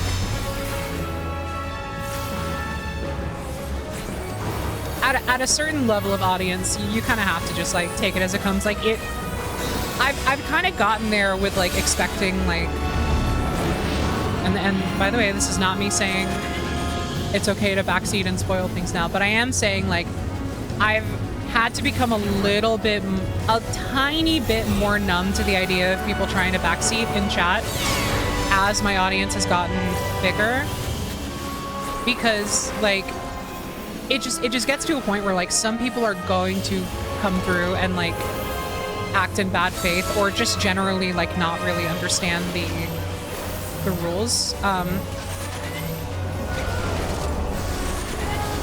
So it's like I have to be particular. Like if I want to play a game and have literally zero chance of someone telling me something about it that I don't want to know, like literally, like if it would ruin the entire process of playing the game for me for someone to like hint something that I didn't want to know, then I just won't stream it, because like it's gonna happen. If that makes sense.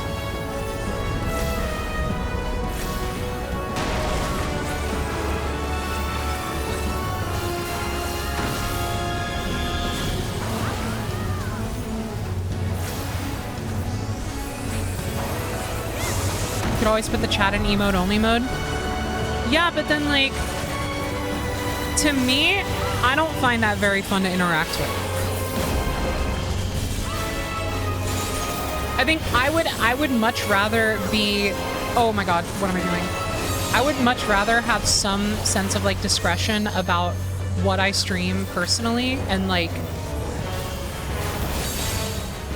temper my expectations about certain things and just like build my content around the possibility that people might try and ruin it for me, rather than like hinder my own ability to run my stream the way that I enjoy running it. I am a fool, by the way. And like I like interacting with chat. I like seeing what people have to say generally, so it's like,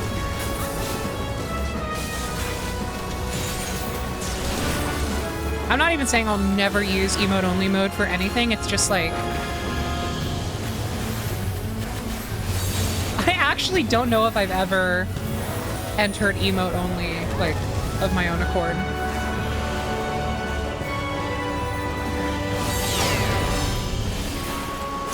They didn't know.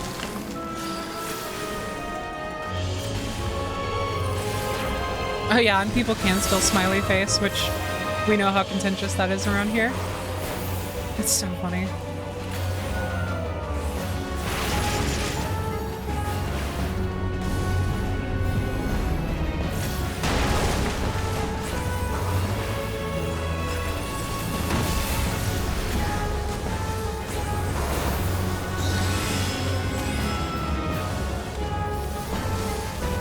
Oh shit.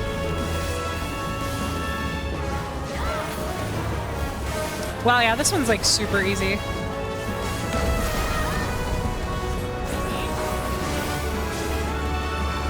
It's fun though. I like it.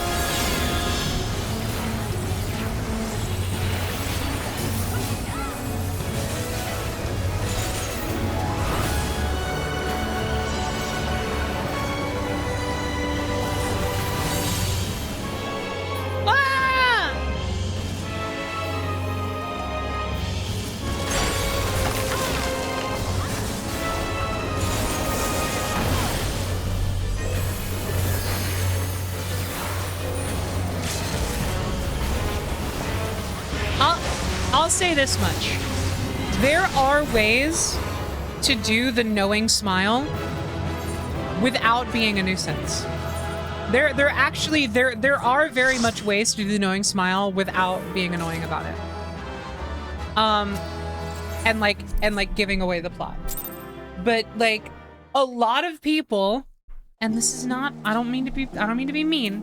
A lot of people do not know how to use it. A lot of people don't know how to use it in a way that's actually subtle. Because you can have a knowing smile that gives away nothing while still joking about the fact that you know more than the person streaming, right? But it is a very thin line, because the way a lot of people decide to use it is the streamer will be speculating about something with like a clear, potentially ironic outcome, and then they will do a knowing smile, thus communicating that the potential ironic outcome is the thing that happens. Like, does that make sense? Like, if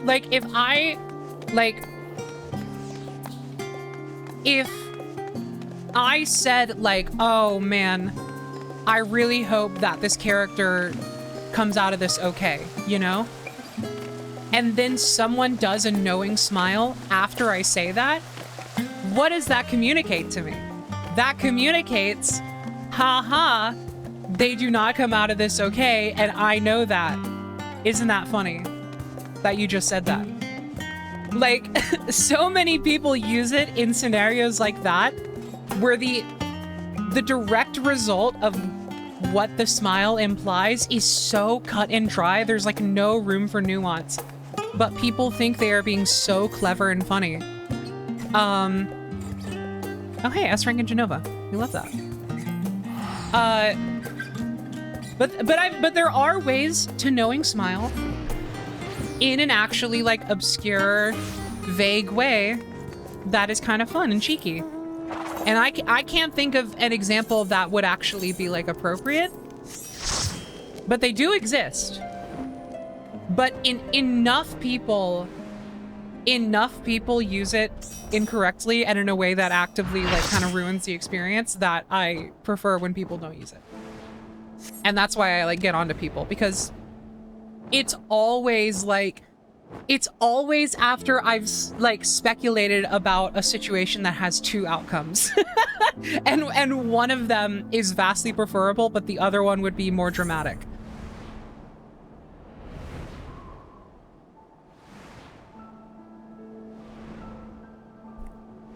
Everything has to be a joke. I do find it somewhat exhausting. Just the general direction of like online interaction where I feel like this is something I felt for a while. I am guilty of this in certain respects, but I do think there is a tendency for so few people to take like anything at all seriously that is low stakes. Even things that are high stakes, not enough people take seriously. But like, I think Tumblr kind of broke us a little bit. And I want to clarify what I mean by this. I'm not talking about some kind of like weird like culture war shit. I'm talking about like Tumblr recontextualization humor, where someone will say a thought and then people will like hijack the post joking about how that thought sounds like something else, and it's funny. And it is sometimes very funny. And obviously I'm kind of the pot calling the kettle black here, because I often on stream make like me when I blank jokes, you know, and like that's like a very specific pillar of my stream humor. So I want to communicate. I'm very self-aware about the fact that like it's not even that I don't do this and I think people shouldn't do this, but sometimes I just want to talk to people like a human being. And the thing about it is that a lot of people on social media take the mere act of posting on social media publicly as like an invitation to start like auditioning or turning things into a joke. And even when it's like a low stakes situation, like if I'm just talking about like a show I like or something, even then sometimes it can get a little frustrating to want to communicate about something that I care about, even if it's not super important, and then someone comes in and like tries to hijack it for like a completely different subject matter. And it's like, okay. It's like not always like such a huge like social wrongdoing that like it needs to be a big deal, but it can get tiring. At minimum, it can get very tiring to post like a stray thought, and then it's like, this is me when and I'm like, no, it's not. It's me when I talk about the thing that I'm talking about. But that's a conversation. I did not expect to air out all of my problems with social media on this stream, but sometimes that's just where the conversation naturally flows.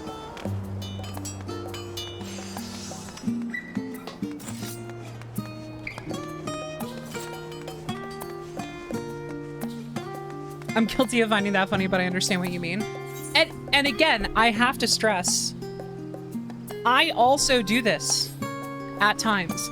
I just think, I feel like maybe it's just me like posting to like a larger group of people, and thus the rate at which this happens becomes more intense, you know? But like, I feel like the balance is off.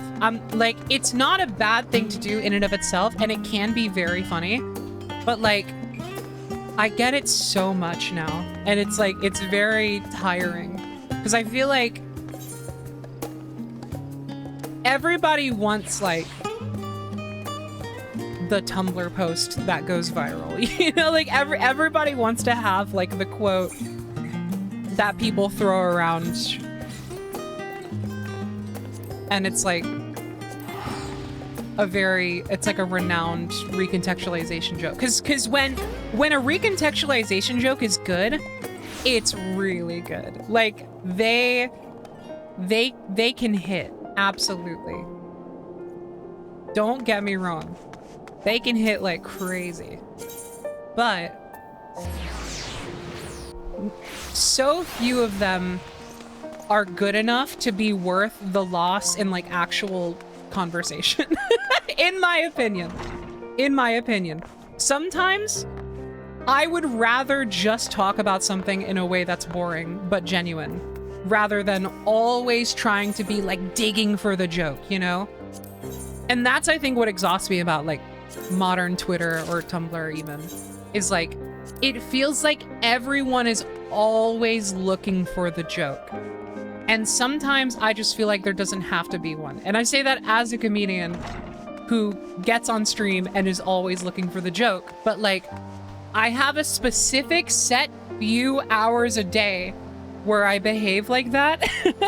And then after that window, I do like to just talk about things with people. But it feels like everyone is like, if you're posting, you are in that zone. Universally. Which is where it becomes exhausting, because I'm not always in that zone. Sometimes I just want to post about an interest of mine, and having it be turned into a joke feels like, if I can describe it in a very dramatic way, it feels somewhat dehumanizing to not just be allowed to like talk about something, you know? Again, that's a very like extreme dramatic way of like describing it, but I feel like there's a seed of that in there that I feel like that's one of the only words I can think of to like, or at the very least it becomes like, I don't know. If I wanted to describe it in a not super dramatic way, what would I use? So I wouldn't use dehumanizing, because that is like that's like major, but it feels, don't know. I think you'll probably understand. Yeah, you know what? Dismissive is actually perfect. That's good. Yeah. It is dismissive. It feels dismissive. Annoying is not quite what I was looking for, but it's a part of it. But yeah, dismissive is dismissive is good. I like that. Okay, I need to put away some of these currencies. One sec.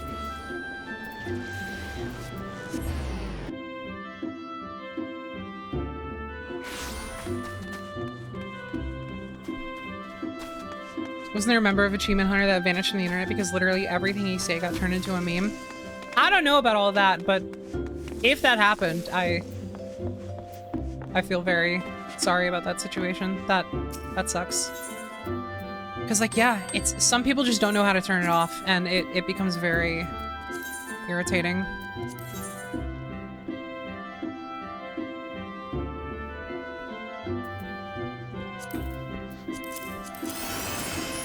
I have so much Alexander stuff right now because I had to do the entire Alexander questline this week from the ground up. Admittedly, I did skip cutscenes, but I'm gonna go back and do it again for real. But I had to grind through it and just get it done so that I could unlock the Savage tier, so that I could finish grinding on my Anima weapon. And I didn't wanna spend the time. I'm gonna go back and do it for real. I'm gonna go back and do it for real. I promise. And I didn't even ruin it for myself, if I'm being honest. Like, when I actually sit down and play through it for real, it's gonna hit. I promise it'll hit because I perceived no plot development from that questline. Yeah, I did it unsynced. I skipped every cutscene the moment it happened. Because I knew, I was like, I'm gonna go back and do this for real, but I need this in my duty list so that I can do the Anima.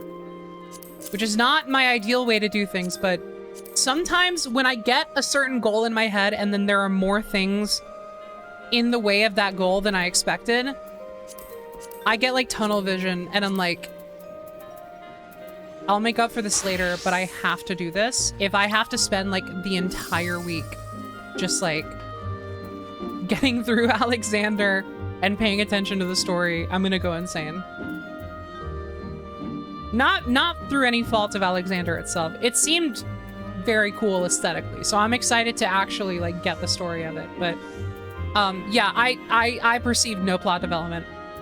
I just saw how cool the environments were, and I was like, cool. That it actually made me more excited to play it for real. So, I'll do that. What I want to do, honestly, I've mentioned before how when I have the time someday, in the hopefully near future, like in the next year or so, and after the 7.0 graphics update, I want to go through and do like an entire playthrough of the Heidelin Zodiac story.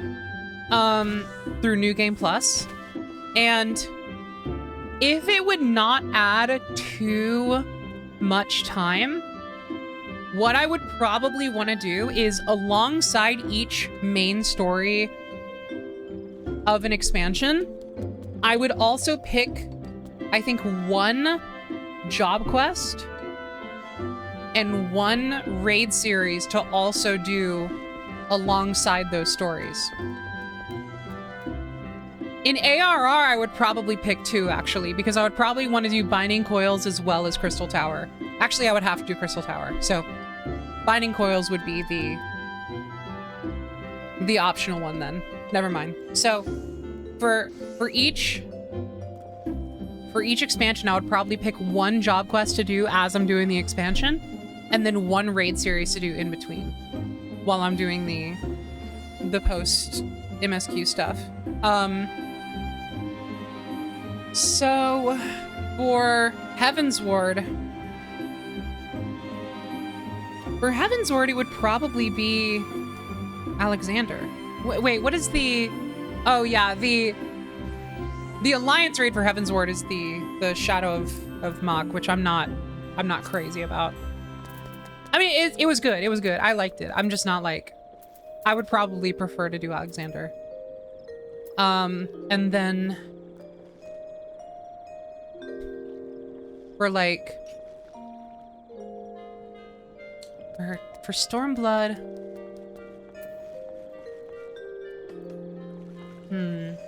the Wiping City of Mach. Did I call it Shadow of Mach?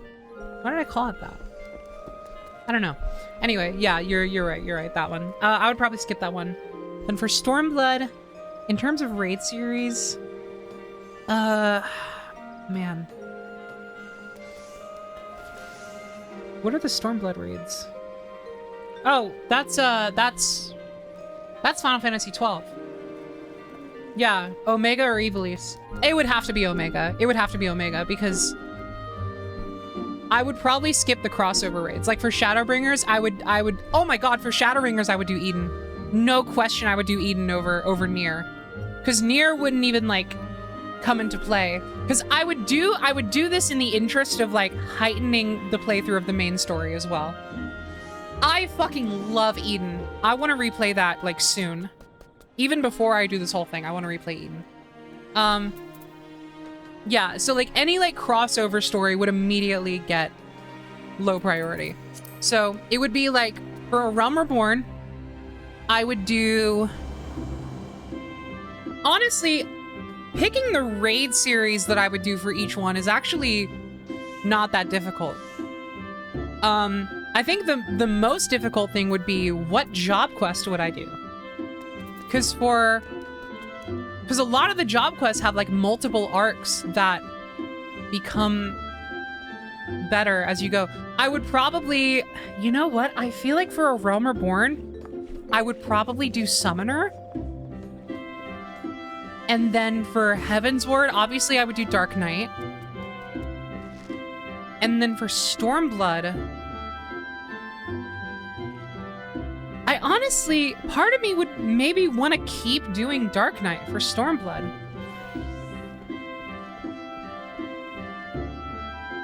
The Dark Knight questline is so good.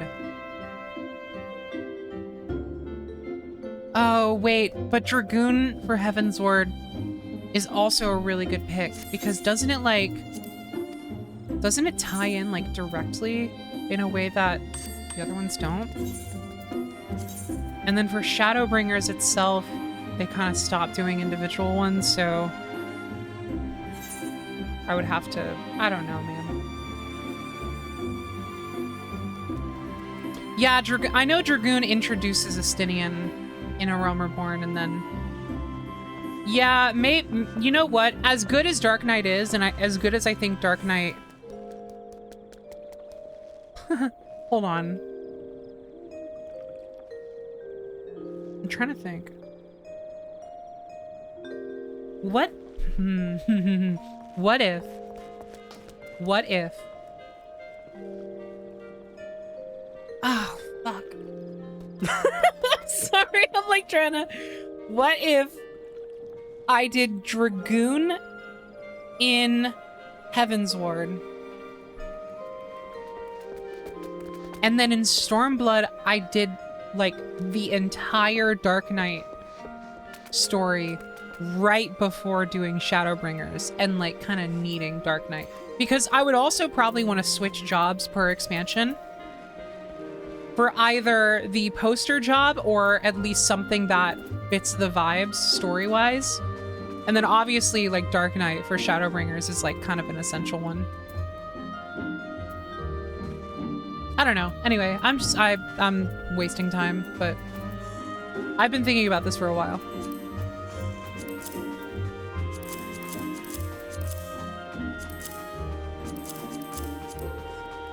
I'm getting rid of a lot of these.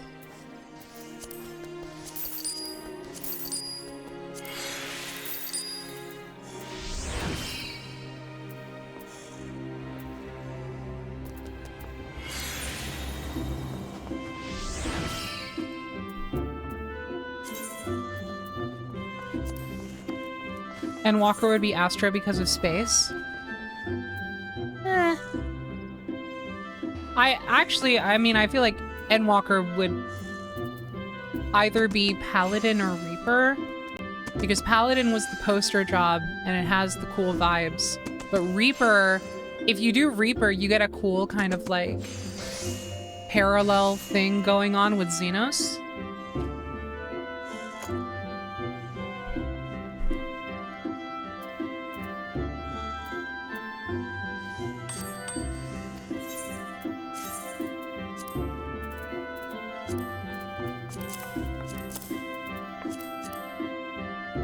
And again, I would wanna pick the most like narratively potent options for each job and each quest when put alongside their MSQ. It's definitely it's a bit of a puzzle. I would have to I mean, this is why I'm not doing this immediately. One, just for lack of time, and two, because it requires a lot of deliberation.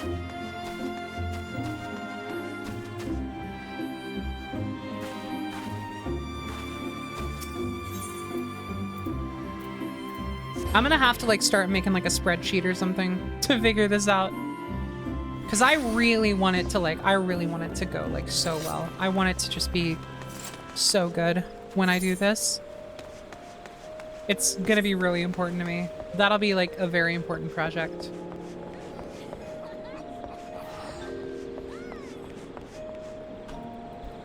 Yeah, factoring your character in is important as well. Yeah, well, like, and especially because I want this to sort of be an opportunity to develop Pella more as a character. Give her, like, more of a persona to work with.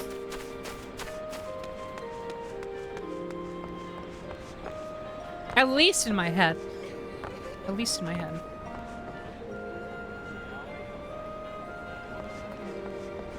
Anyway. Okay, what to do? We just did Omega. Oh, I need my rewards for this. Yay. Okay, we did Omega. Oh! Never mind, there's a hunt train. Yay, something to do.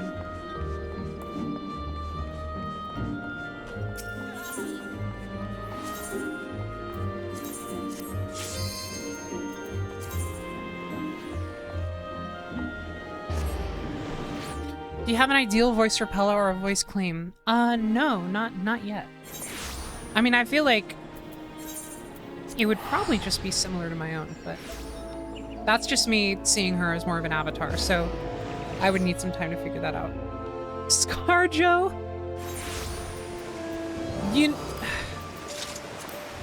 I kind of hate that that wouldn't be the worst thing. That, like, I think about that and I'm like, oh yeah, not bad.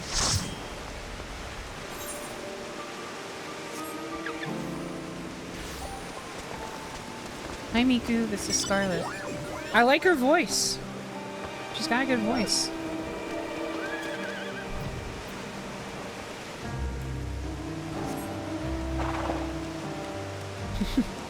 Hi Miku, this is Pella.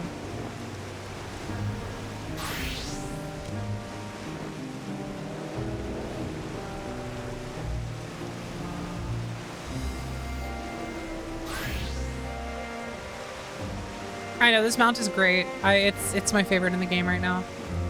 I'm very excited for when it will rotate.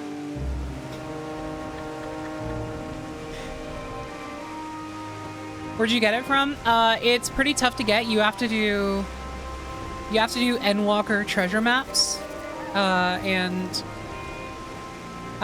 get, I believe, I keep forgetting how to get this one. You have to get like isn't it the Resplendent Feather from Endwalker treasure dungeons? And then after a certain amount of those, you turn it in at Radzenhan. It takes a bit. Just go to a goth nightclub like I did. They are tradable, so if you can get in with someone who has one. Yeah, you need 3 feathers. Do you think you'd ever want to do a solo only FF14 run? No. I think I love the Wrath Games videos about solo only. I think the challenge is so fun.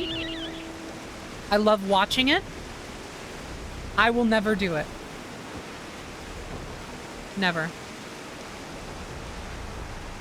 Because for one, I simply do not have the time or the desire. And two, the community interaction is too important to me. The only way... Oh shit, wait. Oh god. Oh, the train is going. The only way I would ever consider it is if it had like one of the best title rewards in the game, or like one of the best mount rewards in the game. Like if they added an achievement, like if Wrath Games is able to do it sufficiently enough that they add like an achievement for it or something, and it's like one of the best rewards in the entire game, maybe one day I would consider it. I would consider putting the work in. Yeah, the thing is you can't properly document it, that's true. And also, something else to keep in mind is that, I guess it would have to be like tied to New Game Plus or something. Like it would have to be like complete New Game Plus, doing all the duties solo or something, because... And I mean, technically, we also know it's like basically impossible once you get to Crystal Tower, unless you do what Wrath Game did and go by Iron Man rules from RuneScape. Title Girl Protector. I mean, I'm already working towards Lady Protector. Yes, I was hoping for the teleport. Thankfully, Lady Protector is a much easier title to get. Actually, I should work on that today. I should do 100 leave quests today.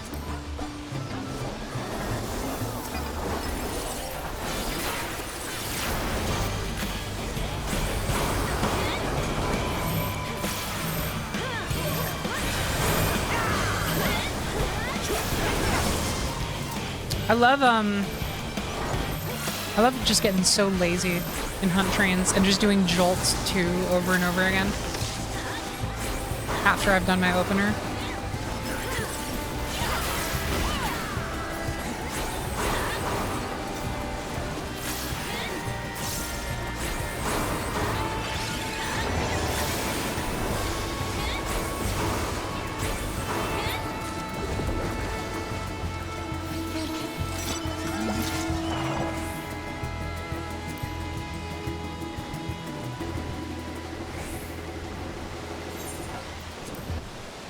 I know, I should put more effort into it.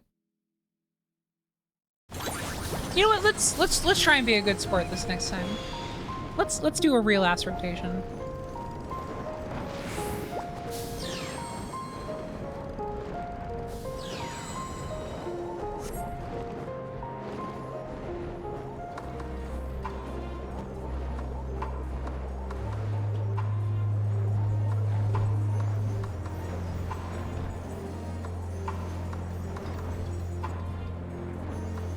Trains must look terrifying to fresh sprouts.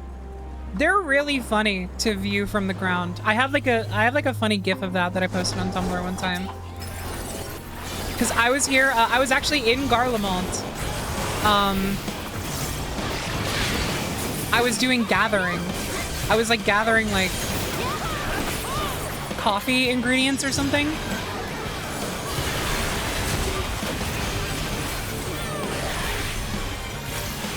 How do you know where to go with hunt trains? They post flags in the chat that once you click on them, it adds a flag to your map. If you look on my mini-map, you see the little flag. So they'll post those in chat, and then everybody goes where the flag is.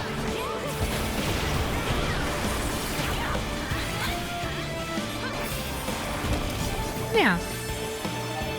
We got a couple rotations in there.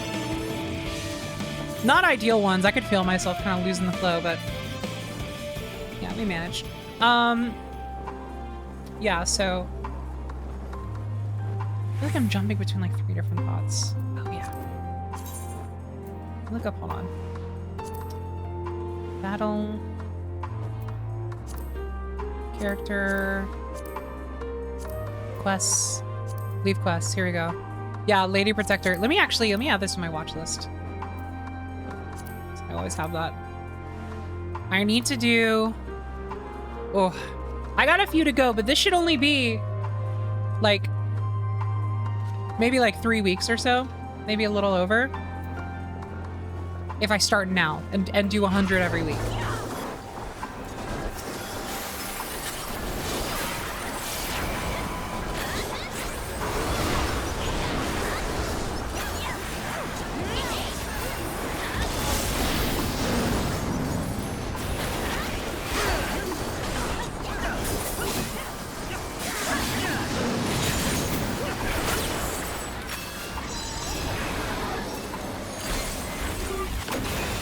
I fucking love Verholy so much.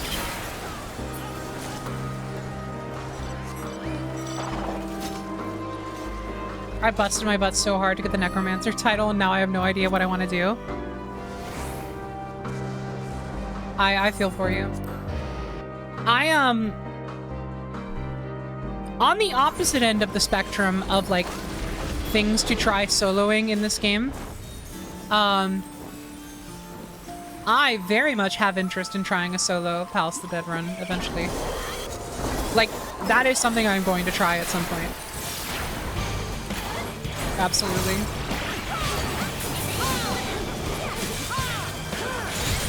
Oh, let's get the spin. Hold on. Where are you? Whee!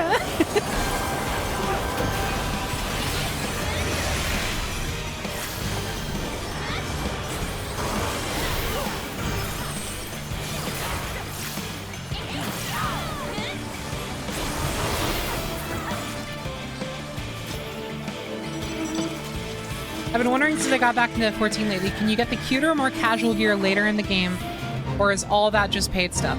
It depends on what you're talking about specifically. There is a lot of really cute casual gear that you absolutely can get in-game. Not all of it is paid stuff. Some of the more prominent, like, streetwear glams are from the Mog Station, but a lot of the cutest stuff in the game is, like, crafted gear. You get, like, every expansion, you get, like, sets of glam items that are, like, super cute. A lot of them are very casual. Some of them are, like, streetwear. And they're all just crafted in-game, so you don't have to worry about spending real money. And also, the PvP vendors have really cute, like, tactical streetwear gear that I've shown off before. So yeah, there's a lot of options. You can get some really cute stuff in game. No worries about that. Yeah, it's like tech wear.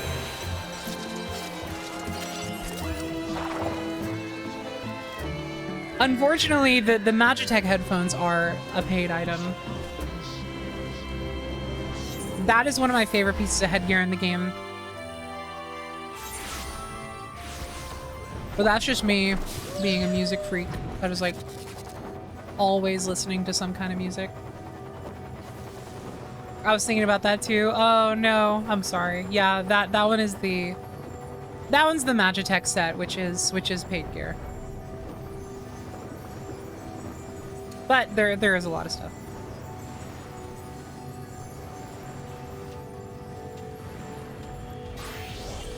The Labyrinthos theme has the violin section that's like the coziest tune in the entire game, but then it has the chirping section that's the most brain-rattling tune. I totally get not being into that. Personally, I love it. It has the exact opposite effect for me. It's like such a, like, fun little brain scratch, but, like, in a good way.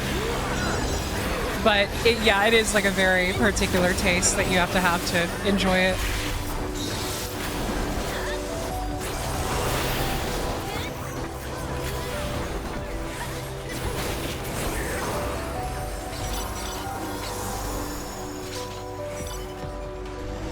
That's something about the lighting on the moon in this game looks fucking beautiful. I don't know what it is.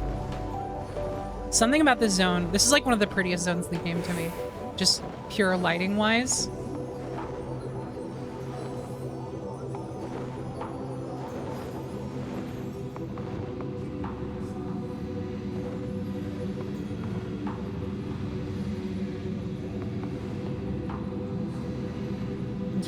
Yeah, the cracks in the ground being red instead of white. That's a good point.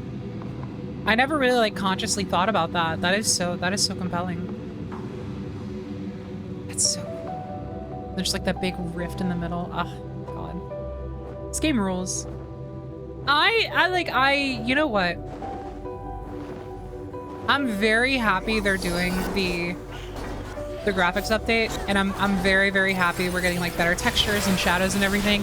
And there are like visual aspects of this game that I've like critiqued for years now, like ever since I started playing.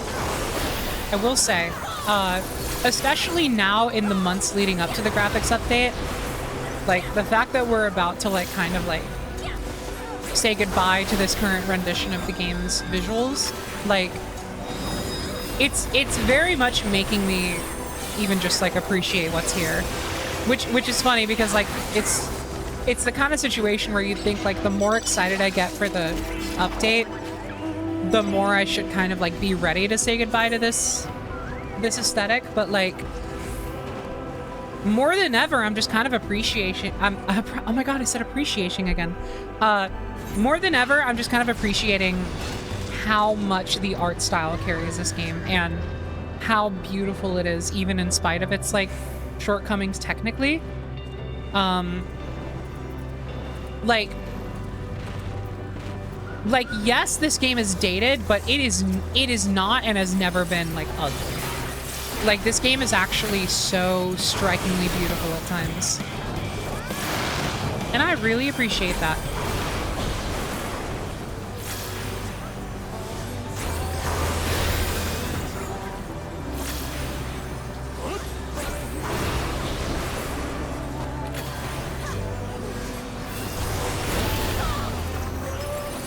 Fading from sight, gonna see you again. Promises we made so long ago, you're still here, spoken. Back. Why did you teleport over here? What?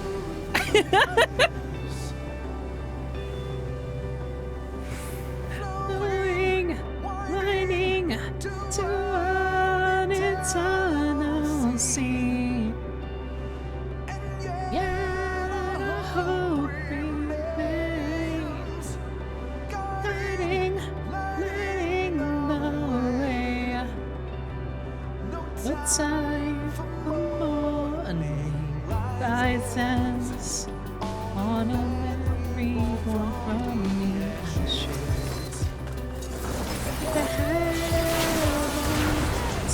Sunset. Cheesiest song anyone's ever written, but it's so good. It is really good. It is pretty cheesy. I think in a way that very much fits the tone of Endwalker. I will say, I think officially the Dawn Trail theme beats this for cheesiness. Because they also do the... This is something I talked about on Twitter. I think I'm officially done with the lyrics of the Final Fantasy XIV song going through the expansions one by one at this point. I'm done with it. Like it's very cute, and it was very cute the first couple times they did it.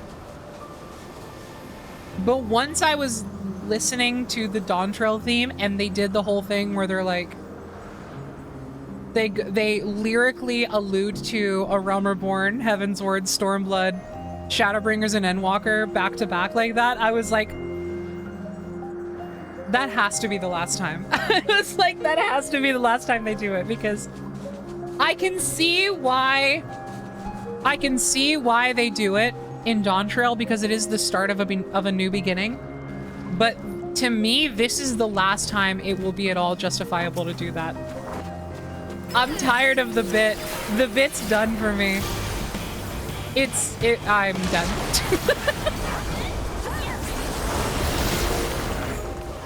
I'm honestly just kind of like, I'm kind of underwhelmed with the Dawn Trail theme in general, especially after Endwalker, which is like my favorite song in the entire game. So it's like, you know, it's a high bar to clear, but I don't know. I think something went a little wonky with the Dawn Trail theme.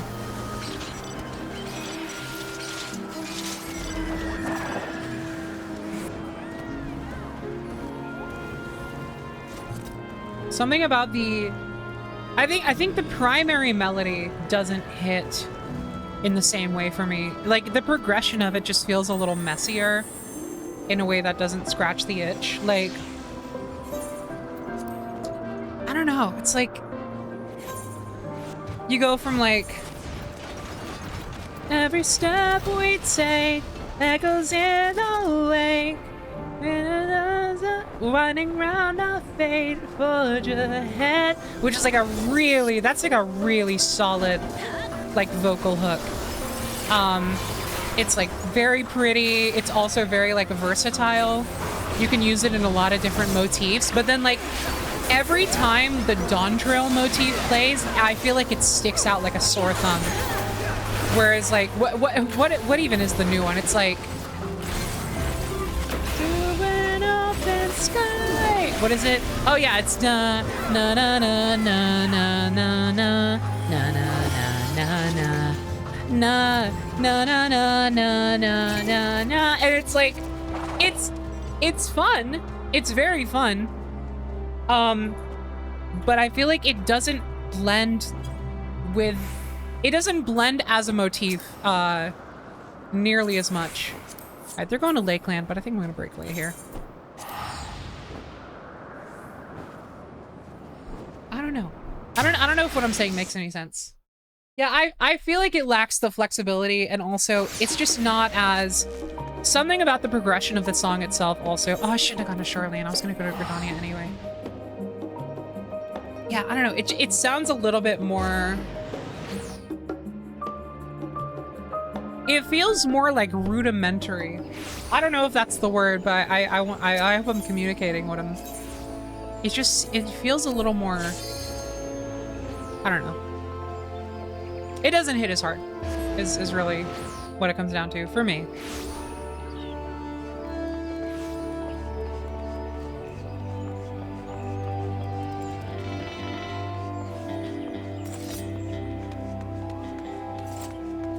I feel like that, but the combat songs they put in the benchmark sold me on it, I think. Yeah, you know what? Like, I am still giving it room to grow on me. So far, I'm definitely more disappointed in it compared to the Endwalker theme, because the Endwalker theme was like, Jenna, hi! Thank you so much for the raid! Hello, hello! Hi. We're just chilling out with some FF14 today. We were just talking about some of the music. How are y'all doing? I hope y'all had a great time. What were you playing? I need to implement a damn shout out feature. Wait, isn't that built in? Hold on. Is that a built-in feature now or something? Didn't I do it before? Oh, Little Kitty Big City. That's so great. How is that? How is that so far? It is? Hold on. Twitch shoutout command. Oh, it's /shoutout. Let's get a shout out.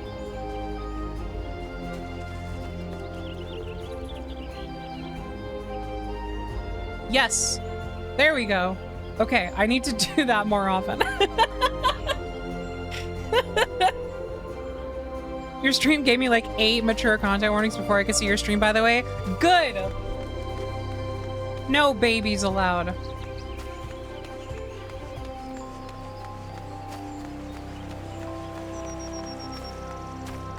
Little Kitty Big City is very cute and fun, but the platforming left a little to be desired.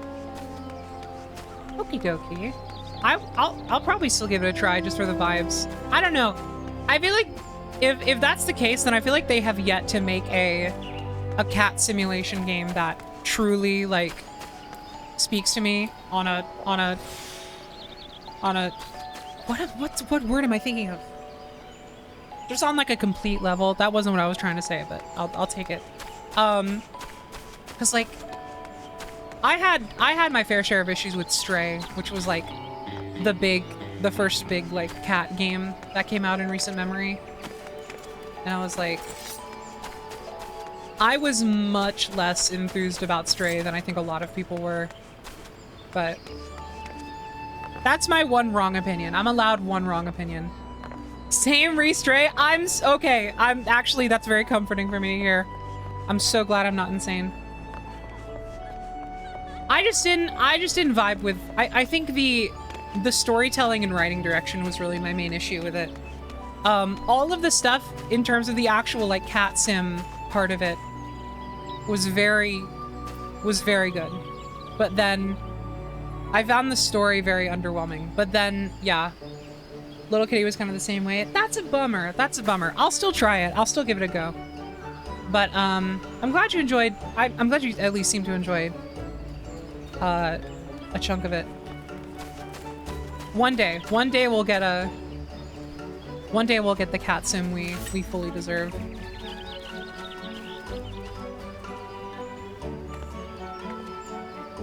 What do I want to do? Oh, we were talking about music. What was I trying to say? We were talking about the Dawntrail theme. Some of the zone music in the Dawntrail trailer was like extremely good. I agree. I'm still giving it room to grow on me, but again, the Endwalker theme is like one of my favorite songs in this game and also one of my favorite video game songs of all time. So it is a high bar to clear, so I'm trying not to hold it against Dawntrail. But in terms of like following up the Endwalker theme, which is my favorite song in the game, with the Dawntrail theme, which is my least favorite expansion theme so far, I was a little, I don't know, man. I can't think of words today. What is happening to me? Also, yes, thank you, Blomster. I will do some leaves, I think. Or maybe I want to do something more visually interesting for all the new raiders that just came in and that I now have to convince to stick around and watch me play Final Fantasy XIV. Perhaps we do a roulette. Really quick, though. I want to listen to the Dawntrail theme again. I want to, hold on. I have to listen to this. I'm gonna give it some time to grow on me real quick. And by some time, I mean exactly 3 minutes and 30 seconds.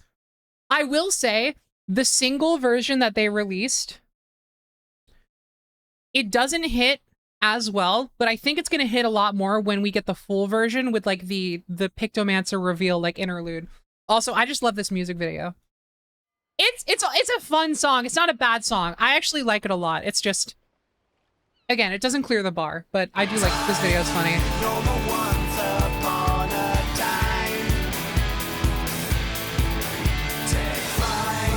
Find your wings and spread them wide.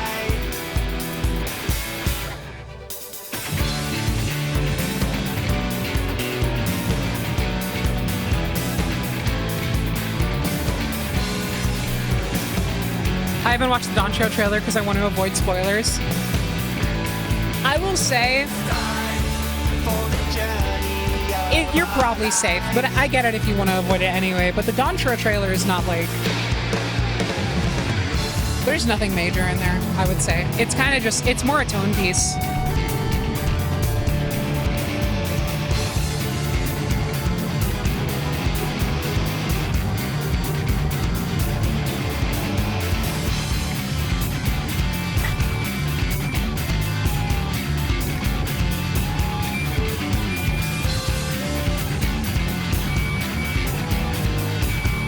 So, like, the thing about this song for me is that... Oh, I do really like this part.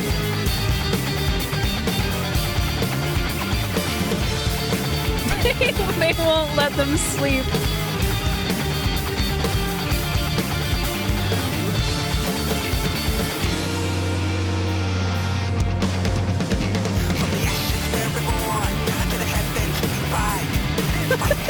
This part is so silly.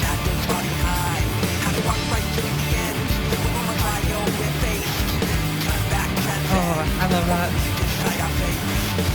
Where do we go? Where do we go? Where do we go? Where do we go? No more Brennan!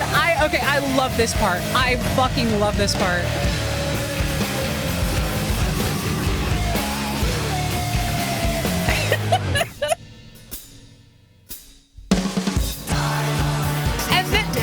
And by the way, this is why the one thing I really like about the song so far is that I think it communicates the hidden darkness potentially underlying in the Dawntrail story that they haven't like shown their hand on yet.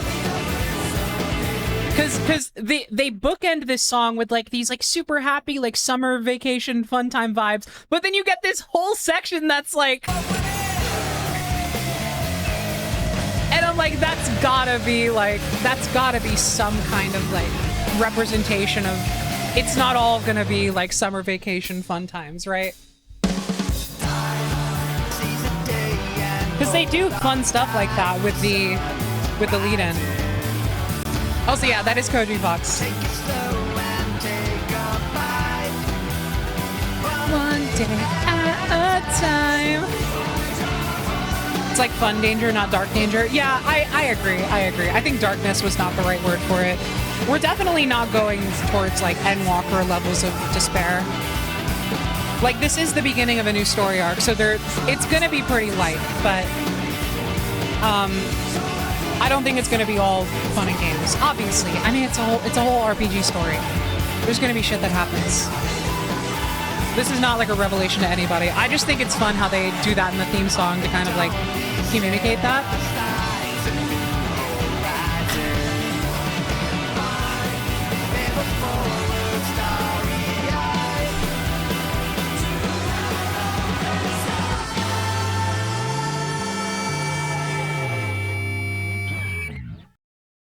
I will say, so first of all, it's growing on me a little bit.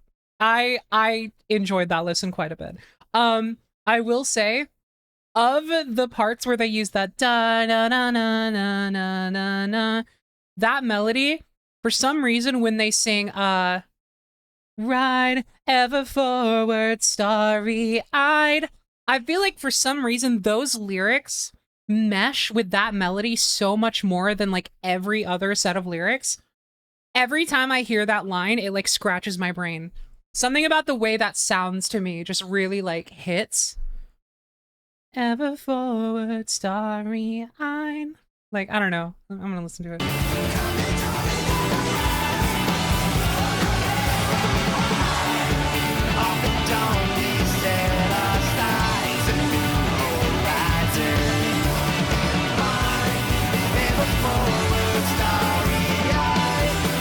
I just like it. To an open sky. All right. Anyway, let's do something fun. What did I say I was gonna do? I can't even remember. I said I was gonna do a roulette, right? Because I want to do something a little visually interesting. Okay, let's get Black Mage in here. What do we want to do?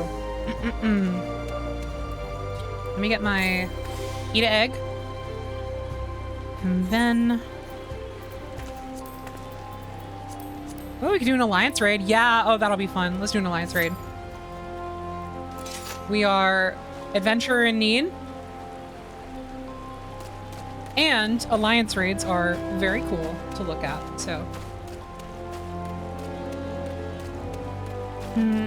okay, it's stuck in my head. Oh no, it's happening. It's like really growing on me already. On the day we set our sights a new horizon, I take it slow and take a bite. You won't be able to sleep just like the girl in the video. You've been cursed. That's fine. I'm already dealing with curse of no sleep. It's whatever. What's one more thing? You know what? While we're waiting, why don't I do some... oh, let's go to the gold saucer. One sec.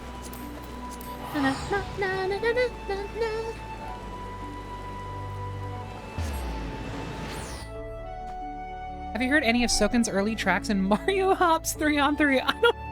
I can't say I have. At least not that I know.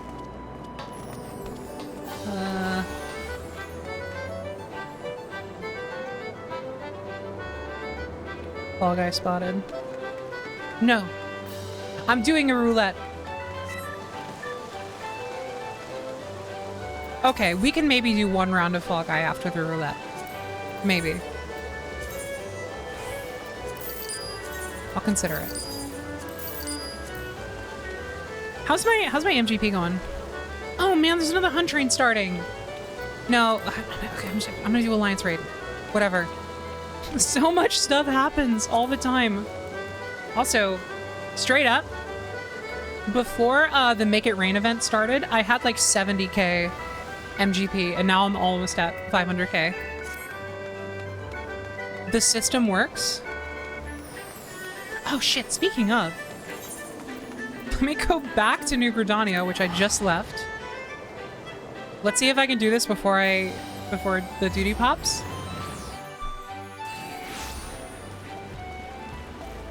What the hell? The bubble. Staying dry in the rain. Okay.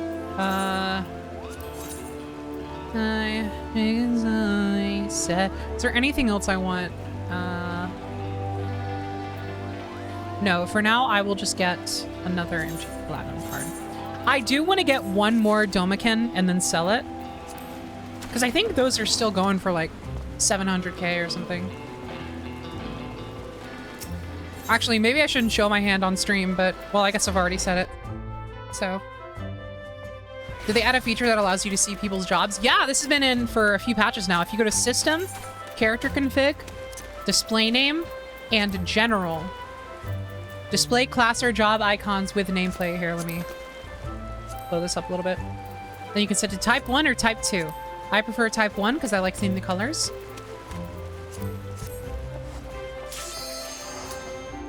Damn it. No, this is what I wanted. Here we go. Wait, maybe I have time? Quick. How much are they going for? Oh no! It'll get back up there. As soon as people can't get it for tomes, and you have to get back to having a fishing retainer, then my day will come. I mean, 300k still isn't bad, all things considered. Speaking of, ooh, all these guys are done. I'll have to do that after.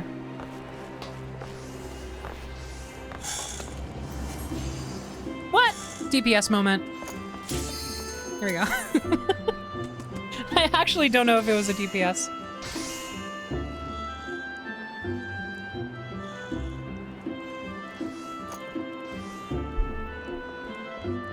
Oh, it is a DPS? Oh, thank God. Okay.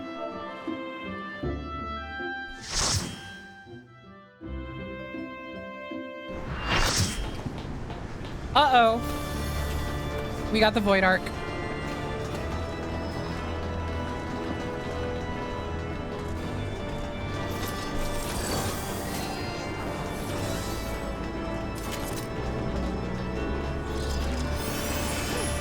I felt it in my bones. I can't wait to get Black Mage to 70 so I can start getting Final Fantasy 12 raids.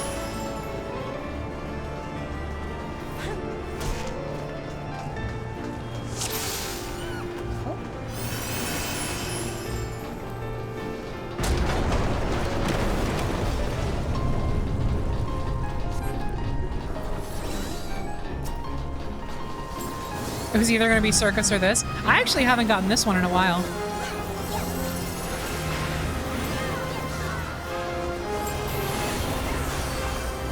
Oh, hold on. Let me remember my level 60 rotation. Do I have triple cast? I do not. Darn. Do I even have Fire 4? I do! Oh, hell yeah. We're so back.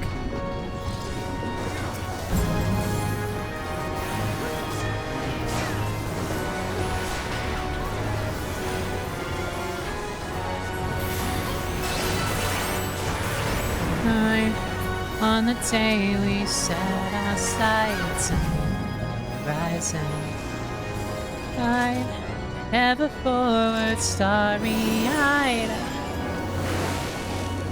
to an open sky. Twitch, what do you mean the stream has sexual themes? It's just somebody playing FF14. I add those manually. You never know what's gonna happen. Also, saying why does this have sexual themes? It's just Final Fantasy XIV. Tell me you don't play Final Fantasy XIV without telling me you don't play Final Fantasy XIV. That's all I'm saying.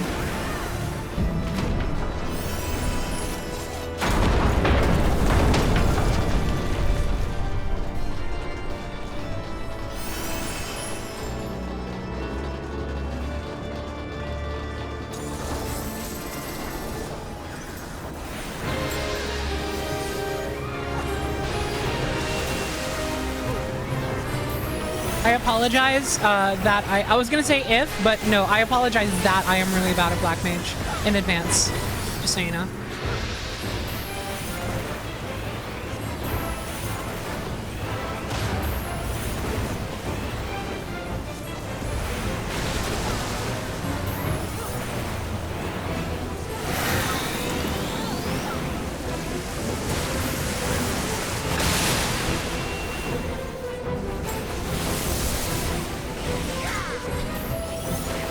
Someone is looking out for me and allowing me to stay in my ley lines. Oh, man.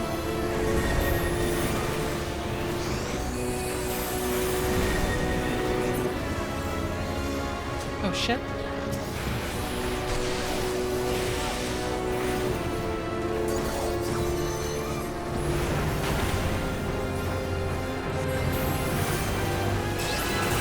No! We're red mage guys. Of course we're not used to having cast times.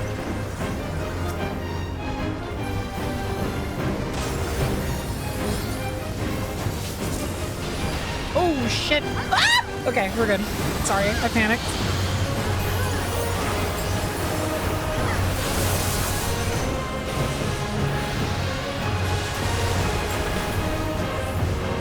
I don't know if you could tell that I panicked by the loud scream that I did. So I just wanted to make sure that I clarified that that's what was happening.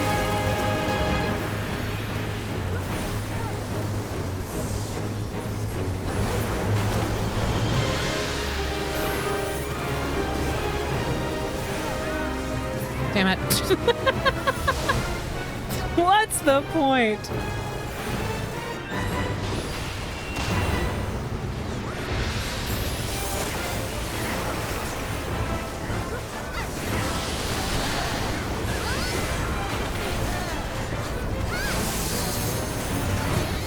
Black Mage is my absolute favorite job. I can't get enough. It is really good. I used to be pretty averse to it, but through leveling it and unlocking more of the later rotations, I have really grown to enjoy it. I actually like it quite a bit.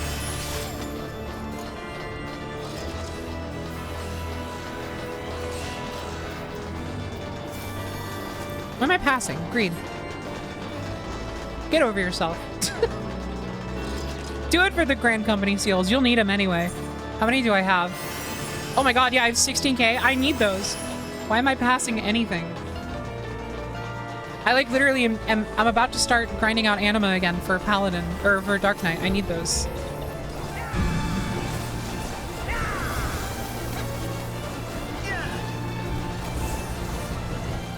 We're red mage guys. Of course we're not used to doing damage.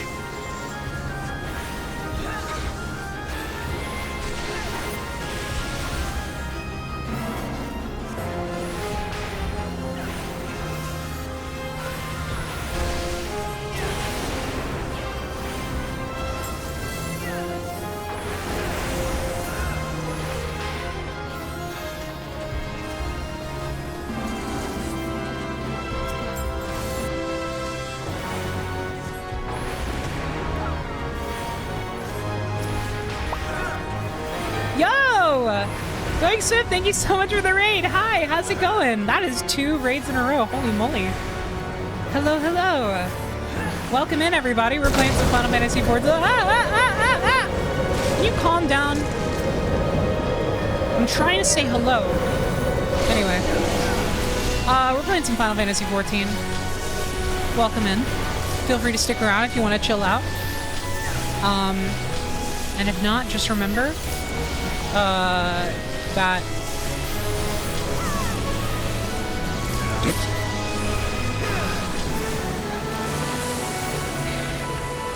yippee! Where are we going? This way? Okay. Now you have to do Fall Guys? I do, yeah. We'll do 1 or 2 Fall Guys after this.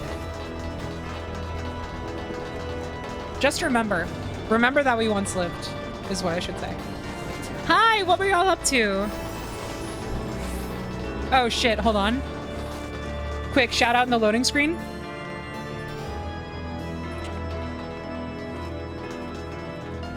Let's go.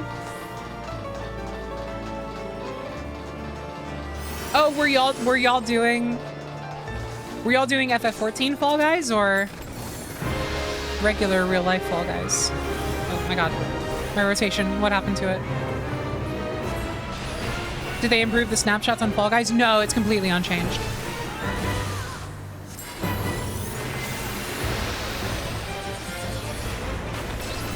Oh, we were celebrating the Starlight Brigade 5-year anniversary. Oh, that's cool.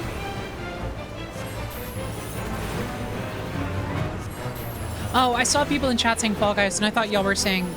I thought it was people from your raid saying that's what you were doing.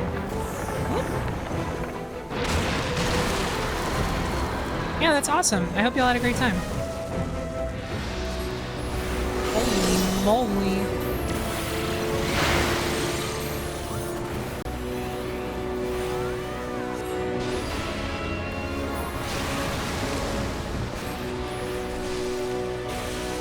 Please. Wait, what? Wait, what? I thought I had Blizzard up. That's why I sent out. Oh, it's because it's not hitting. Oh my god, I'm not paying attention. That's my bad.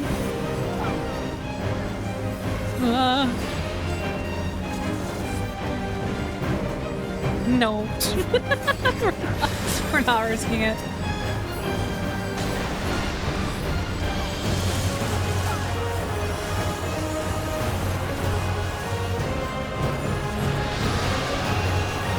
With drawings and doodles, and then you spend a bit of time trying to code the ship from the video to be playable.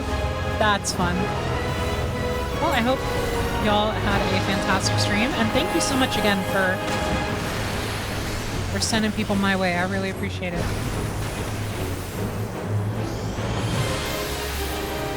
I forgot to do Blizzard 4!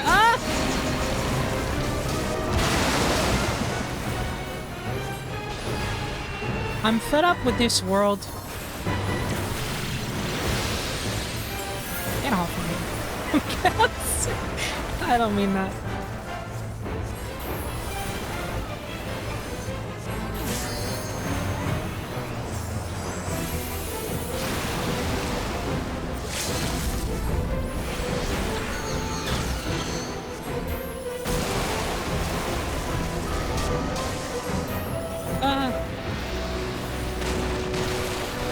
Die. Can we hurt you again? No? Oh, there's another one. Oh, never mind. Okay, we're good. Woo! Greed, greed, greed. Everything, greed. Oh, I couldn't eat that one. Oh. What's wrong with me?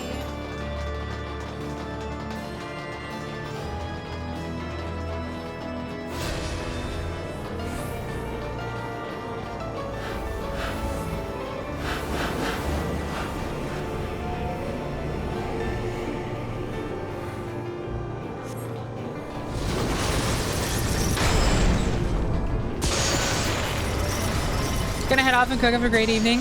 Thank you so much. You too.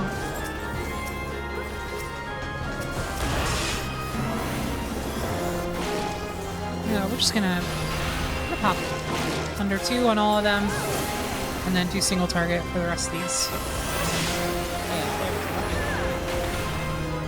My cast time will not finish. There we go. Aha! An opportunity.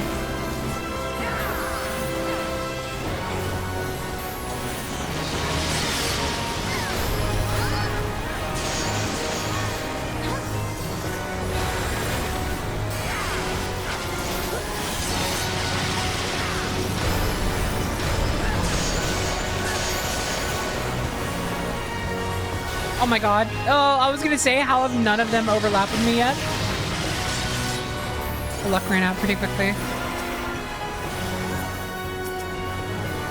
Oh no. At least we're on Umbrella Ice mode.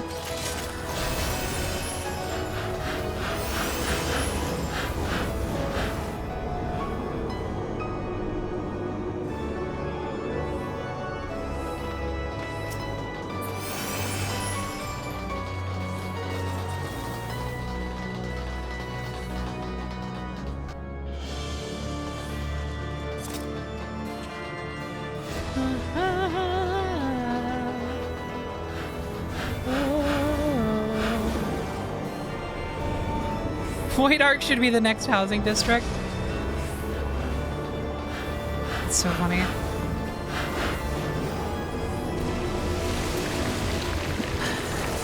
I feel like it's gotta be, the next one's gotta be like the Crystarium / Lakeland, right? Would they do that? I don't know. Maybe, oh my god, why am I just standing here? I'm so sorry. Maybe the lore of it would probably make that not the best decision overall, but it would be so pretty.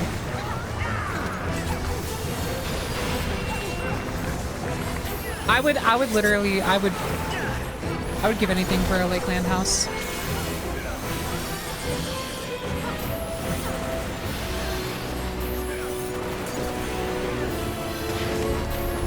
I'm hoping for Charlian housing. Yeah, like, so the reason I'm thinking, like, I'm thinking in terms of, like, next up, because, like, obviously, I would kill for Charlian housing. I would love any, really, housing for, like, any Endwalker zone. I think would be really cool. I'm just saying, like, for what they would do next, if they did one from Shadowbringers, I feel like it would have to be, like, the Crystarium or Lakeland. The Crystarium / Lakeland, because that's where the Crystarium is. But there is like the lore aspect, and I don't know how much that like plays nicely with the idea of housing.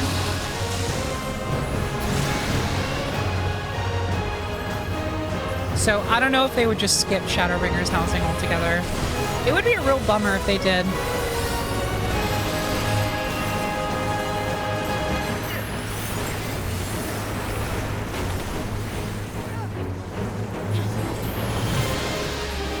Meg has a lot of empty houses too. Oh, that's a good point. I didn't even think about Meg for some reason. That would also go. God, Shadowbringers is just such a good expansion. They nailed it with like all of the locales in that expansion. It was kind of insane.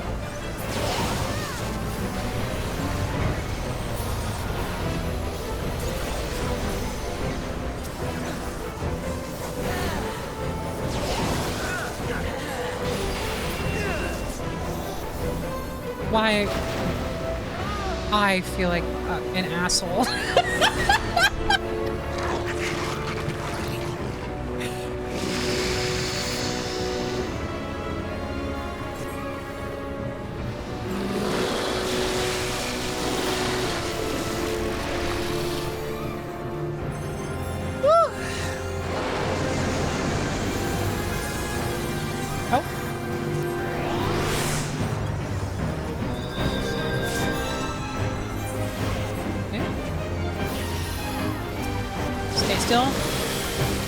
Magic shield. Quick, get one in. Yes! The final blow. And a level up.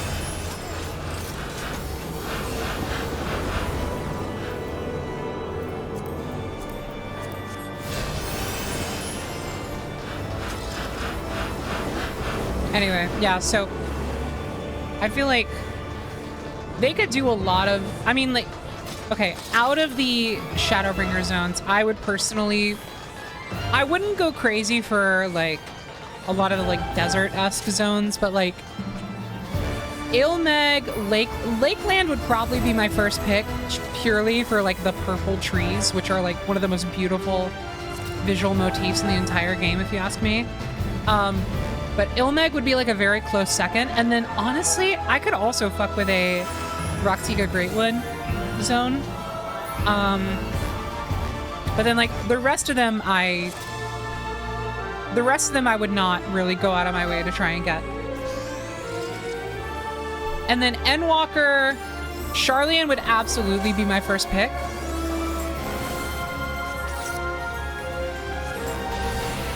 And then past that, Ultima Thule would be insane just for the sheer, again, like the lore implications of it, but I don't think it would happen. It just like wouldn't be practical.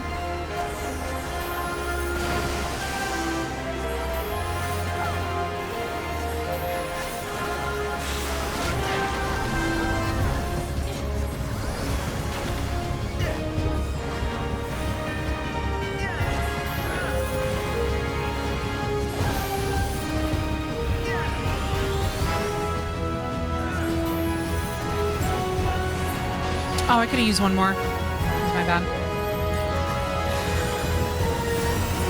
Ah!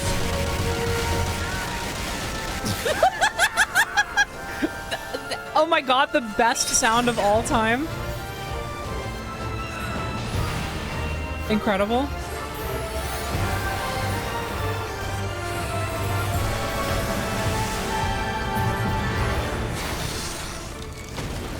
Oh, that was the worst possible. My rotation!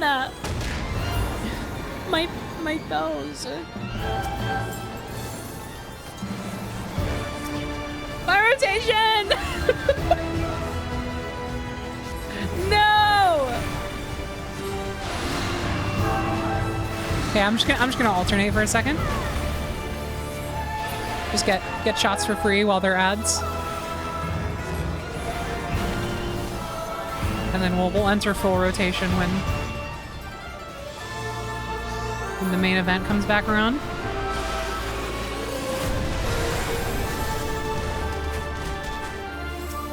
There we go. All right, let's do it.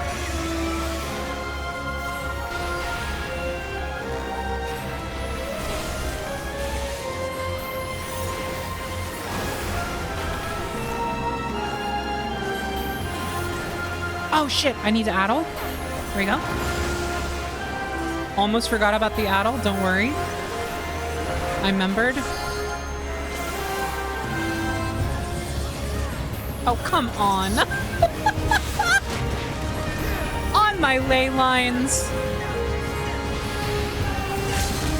On my ley lines even.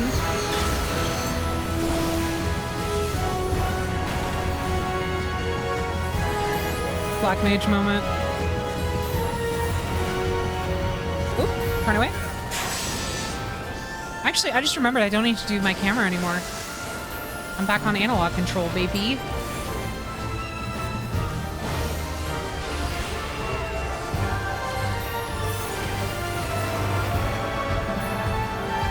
Back to this bullshit.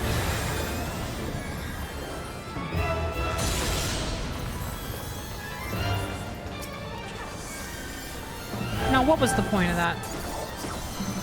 You're just gonna come right back? After this? Die about it.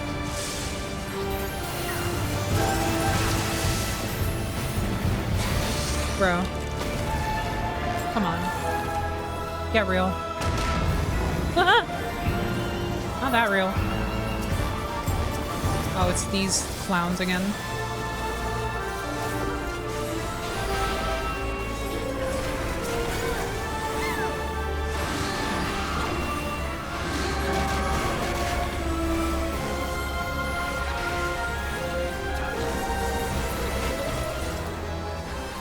Yay!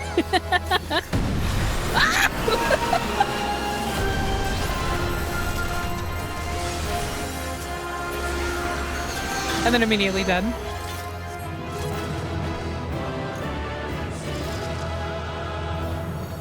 Yippee! Alright. And then... Ooh! The Echidna? Yes! Oh my god! Let's fucking go.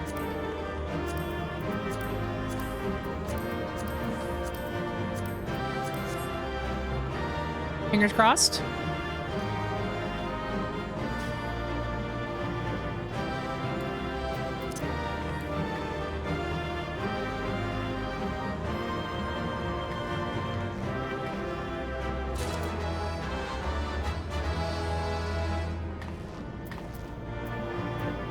Come on, come on, come on.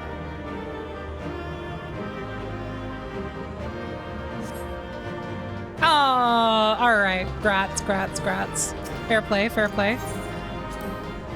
Listen, if you roll higher than a 91, you deserve it.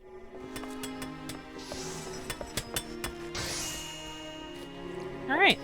68. Oh my god, we're getting so close. And I have a new quest. Is this gonna be a I am getting an ability kind of quest?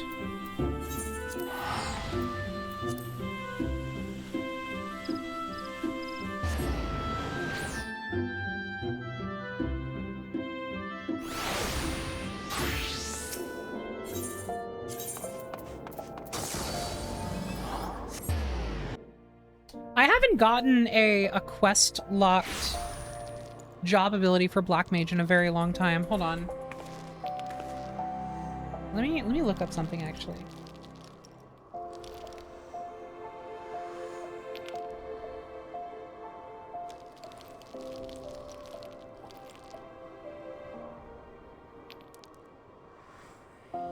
Oh, okay.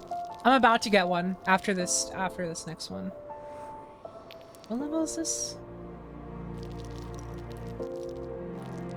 Ooh, okay. Level 70. Got it. Yeah, okay, so you get none for yeah, one like 60 through 70. And then okay, well then I can just I can save this one until I'm 70. And I'll do that off stream. Or on stream. I don't know.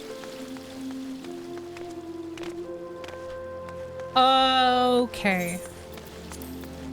I like how close I am getting to level 70, so let's go all in on the heavy hitter roulettes. Let's do some frontline.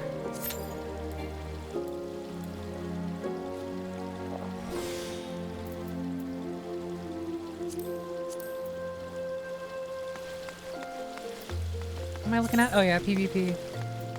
How close are we to the next series level? Oh shit! When did I get this? I guess yesterday. I didn't know I had that already. Let's go! Let's take a look at this while I'm waiting. Portrait. What does this look like? Cute!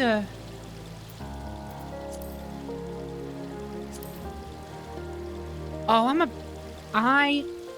big fan of the vibes of that background.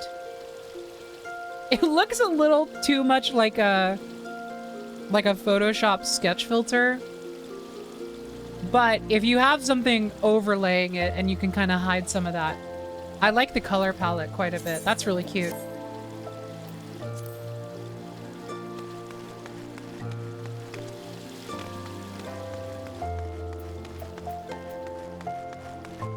Where's that from? Is it PvP? Yeah, that's from the newest PvP series. I'm so close to the Fierce Tyrant attire. Oh, baby. It's so doable. It's so doable. I just gotta do this every day. Every day until we get it. Have they at all talked about bringing back some of the rewards from previous series, or are those still, like, lost to time?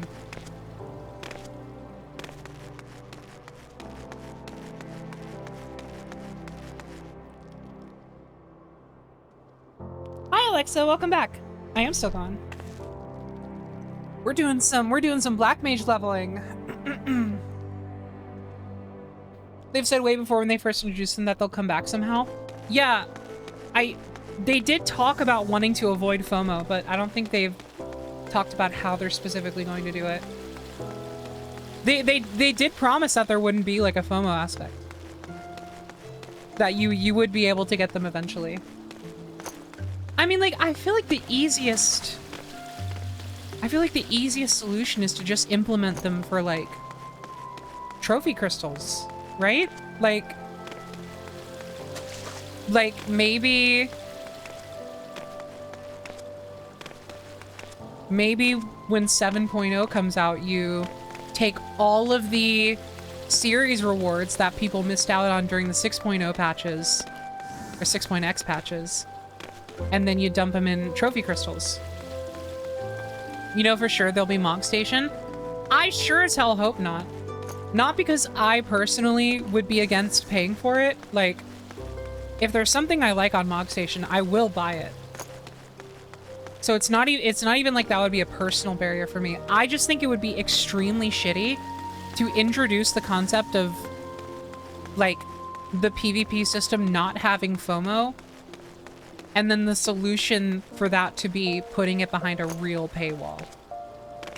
Which is not something that they haven't done before entirely. There's like the pizza emote, but I feel like they made such a specific point about the PvP system being handled differently that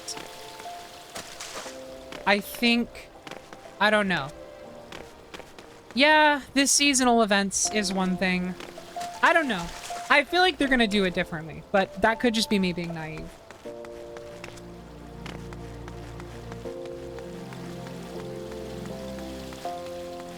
I feel like they talked about the seasonal event, or not the seasonal event.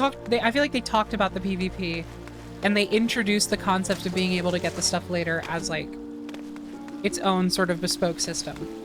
Personally, it does concern me that they haven't just put them behind trophy crystals, because I feel like that's the natural, because you get trophy crystals from the series rewards. So like, it would make sense that if you miss out on a series, then later you can just pay for it with the rewards you get from later series, maybe at like an inflated price to make it at least somewhat of like a you should do this now when they're free kind of thing. But as long as there's some sort of exchange after the fact, I feel like that would be a very natural way to do it. Like maybe every expansion release, they add to the trophy crystal vendor all the stuff from the previous expansion's PvP rewards. I don't feel like that would be too insane. I think that would be a nice way to do it. You would have to wait like 3 years to get the shit, you know? But like, at least you would be able to get them eventually. So it would still be like an encouragement to play the shit as it's coming out, and it doesn't just become like people don't play PvP because they're gonna get it for nothing anyway. But like, you know, it's not like $5 per pair of pants or something.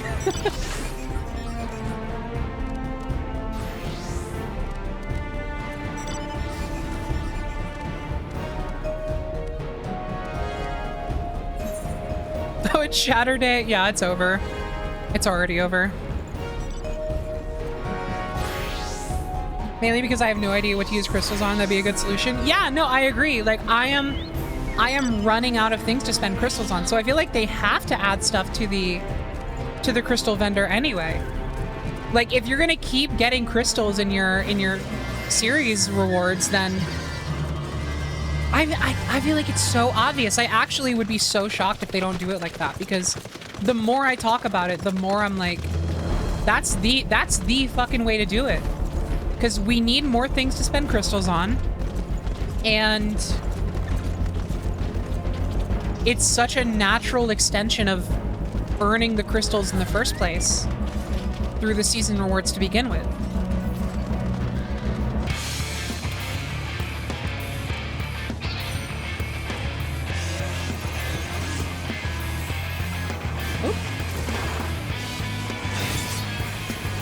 I don't feel safe. Hold on. Okay. Now maybe? Maybe not?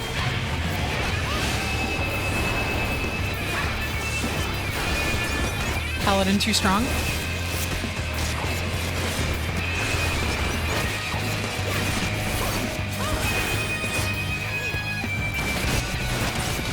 Okay, we're kind of getting there. Gunbreaker, leave me alone. Hi, Dancer. We're just gonna, you know what? Let's just all agree to get along. I think this is the way to do it. I think we've solved the PvP problem. Just kidding. Fuck you. Haha. Please target the crystal. Thank you. Get me out of here.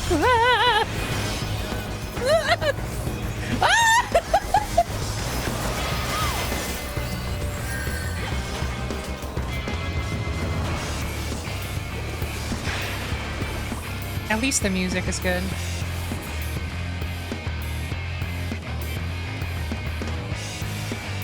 Let's go.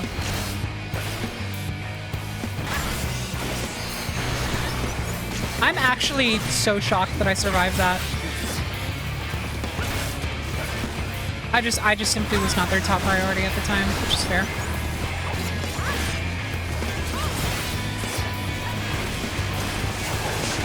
I cannot believe how much we are getting absolutely bodied right now in the score, though.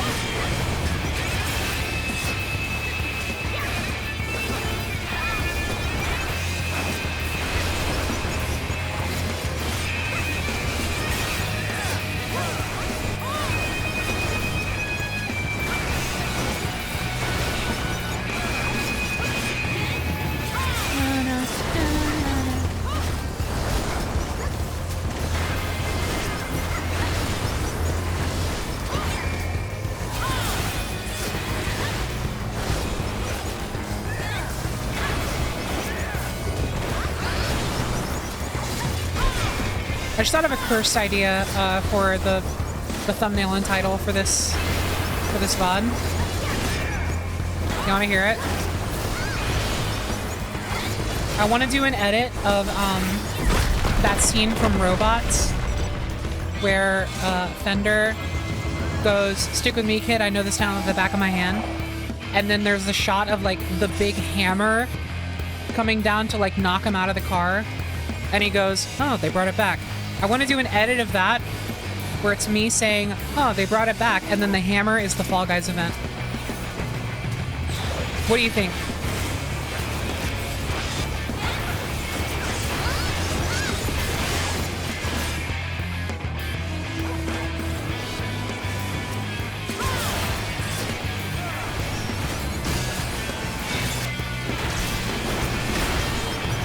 Can it be the Fall Guys wrecking ball? I feel like at that point we're getting a little too elaborate, but maybe that's what this VOD needs. Fuck you, limit break. I can't be killed. Why am I not targeting the crystal? Get help.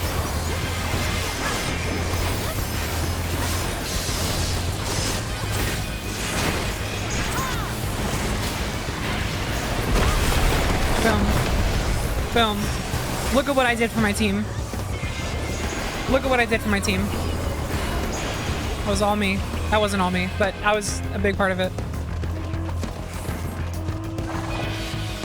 Now we're winning. This is why you never fucking give up.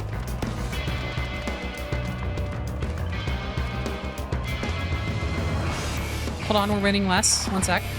That will change very soon. Now we're winning more again. We love it. We love to see it. I need to shut the fuck up.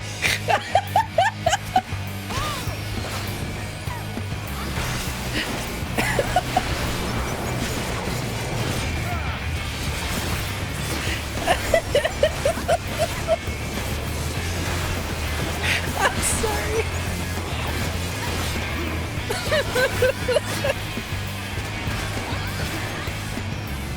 I'm crying.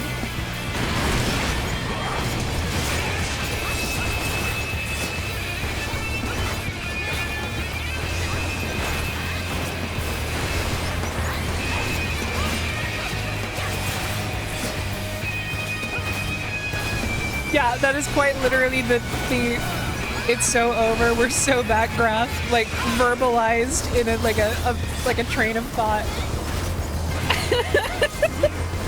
And that wasn't even intentional. I was actually like just I was actually just verbalizing my thought process, and that's what came out, and I was like, this is fucking stupid.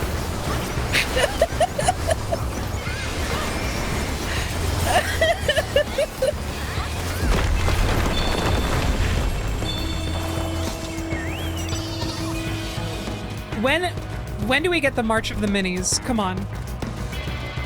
Please, it's been so long. It's been like 2 minutes. Can we push? Can we push in, please? Oh, little red mage. Oh, you have no fucking idea what you've just done.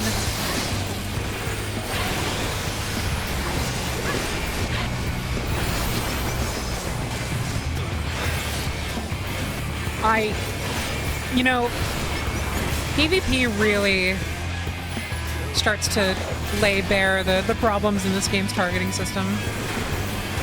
I've changed it like 2 separate times trying to find something that works, and I've yet to find a sweet spot.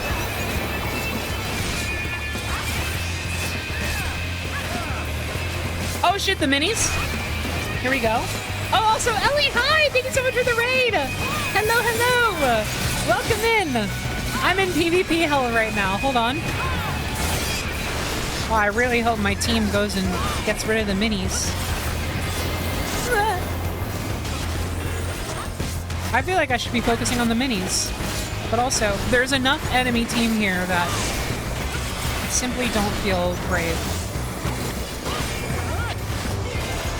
I hope you all who are hanging out with Ellie had a wonderful stream. What were y'all up to? Got so many raids today. I'm honored. Thank you, everyone.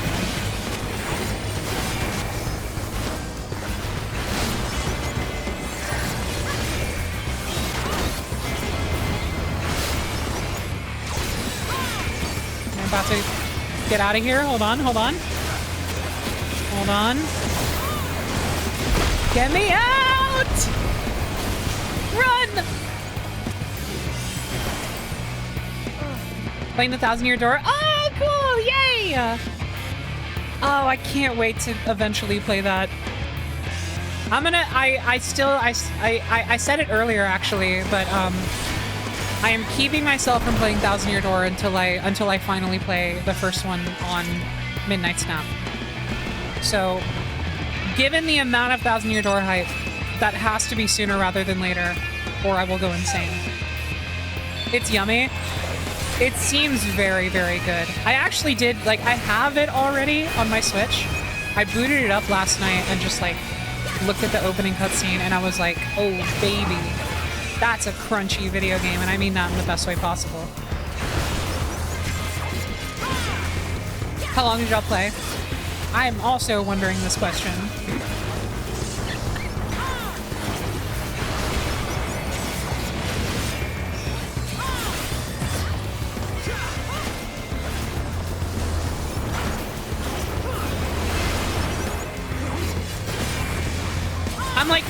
I'm back and forth between whether this map does something to you. Come on. I mean, I don't know if it's just this map. I think it's just Frontline in general. The sheer chaos of fucking PvP in this game makes me an insane person. Played for 2.5 hours last night, so David an extra 5 or so. That's awesome. You love to see it. I'm glad y'all seem to be having a good time. Thank you again, Ellie. It's so good to see you drop by. Ah! Hold on. Limit break for fun. Whee! I didn't do much, but it felt like I did. I'll take it. Run!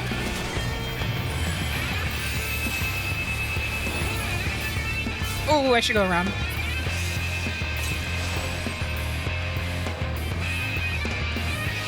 Best of luck with PvP. Thank you. It's almost over, and the end cannot come soon enough.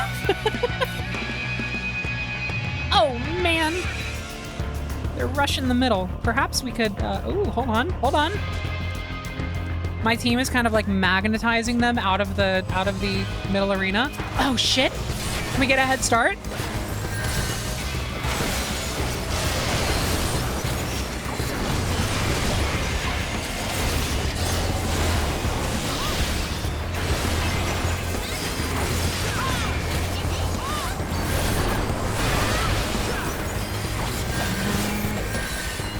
shield.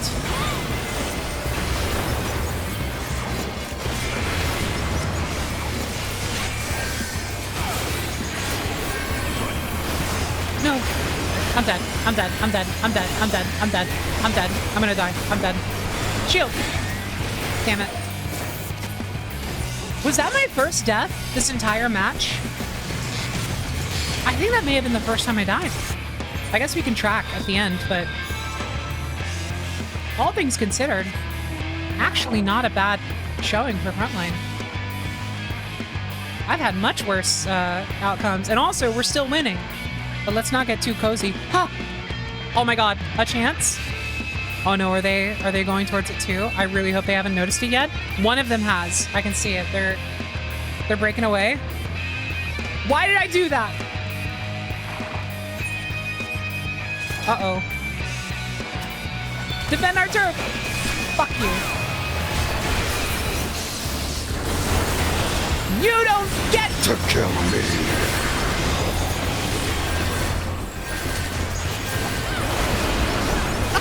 Oh, damn it. Oh. They got to kill me.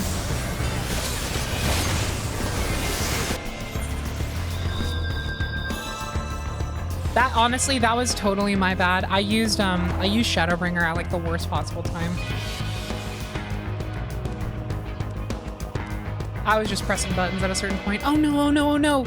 We lost the lead. Okay, I guess my team is... We're pushing back this way. That's probably a better idea. There's like more of us there. Come on, come on, come on. Oh no, oh no, oh no. No. Get me over there. Come on. Die.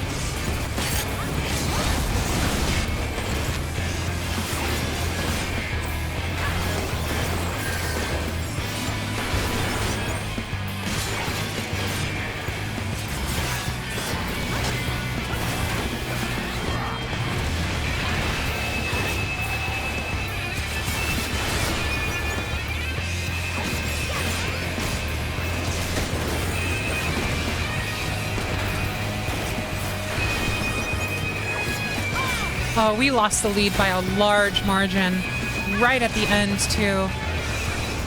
It might be over. It might be over. Hold on. Let me help them out here. Come on.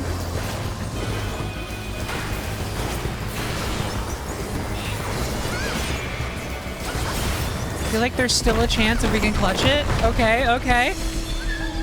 Okay, now we just have to push. Push, push, push. Oh, there's one on their end.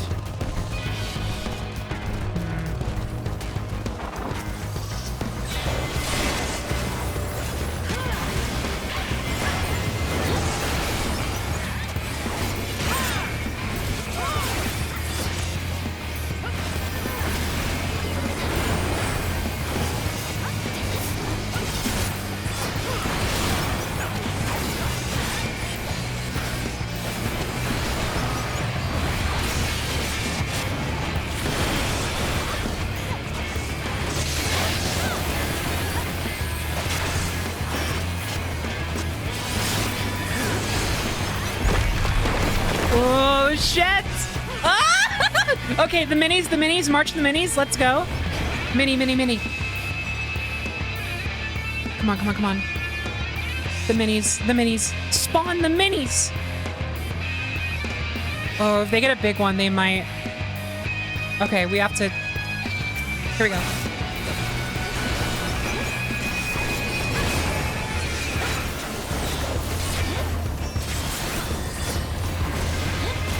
Just going for just pure speed right now.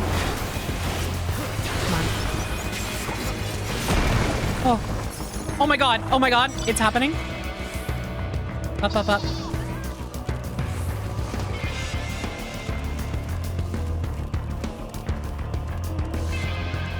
Just one more mini. One more mini. Yes! Oh my god, yes! Fucking incredible. That was a close one.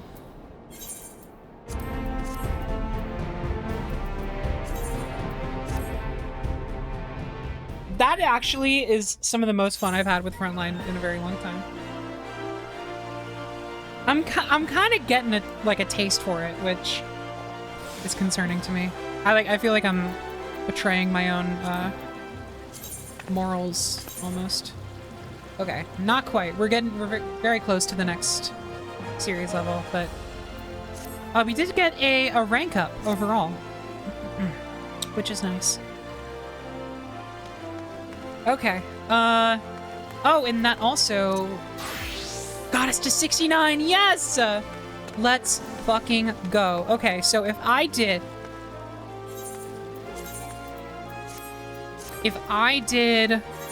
main scenario roulette as well as leveling roulette, I feel like I would almost certainly make it to 70. So I think I'm gonna do that after a quick break.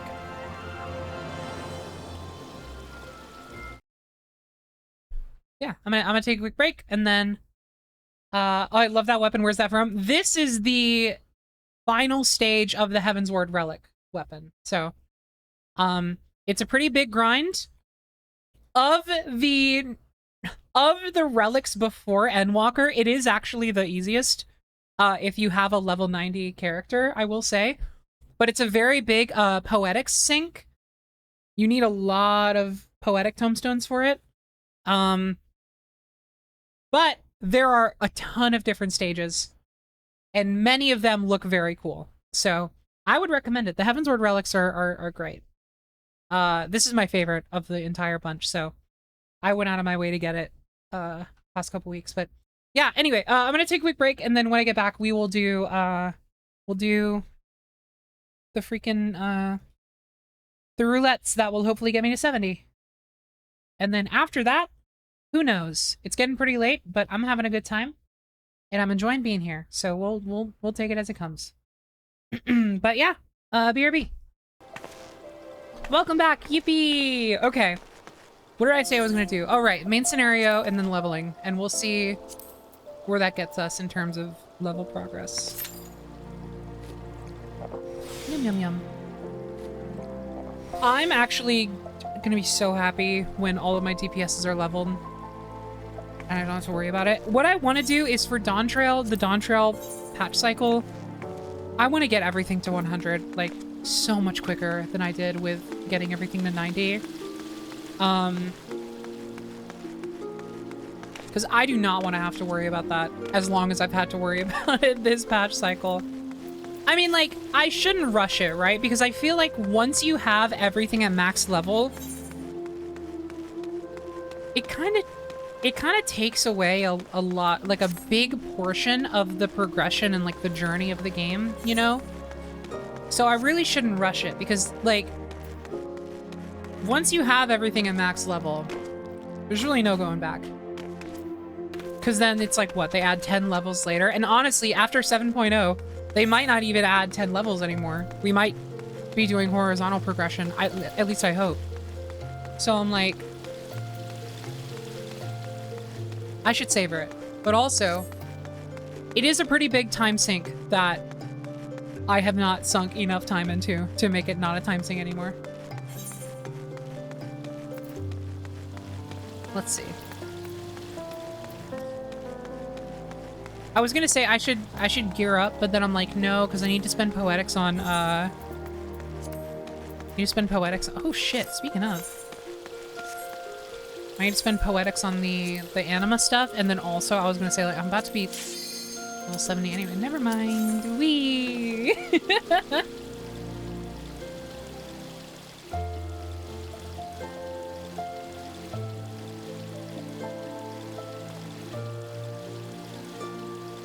Tank moment?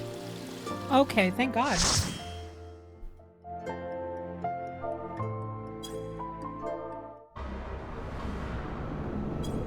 People talked about prestiging, like, in Call of Duty, and I think that's a really funny idea.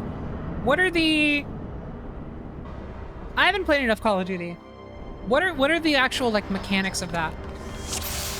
Isn't it just that, like, you kind of, like, go back down to, like, level 1 with, like, a star by your name or something? Something of that ilk?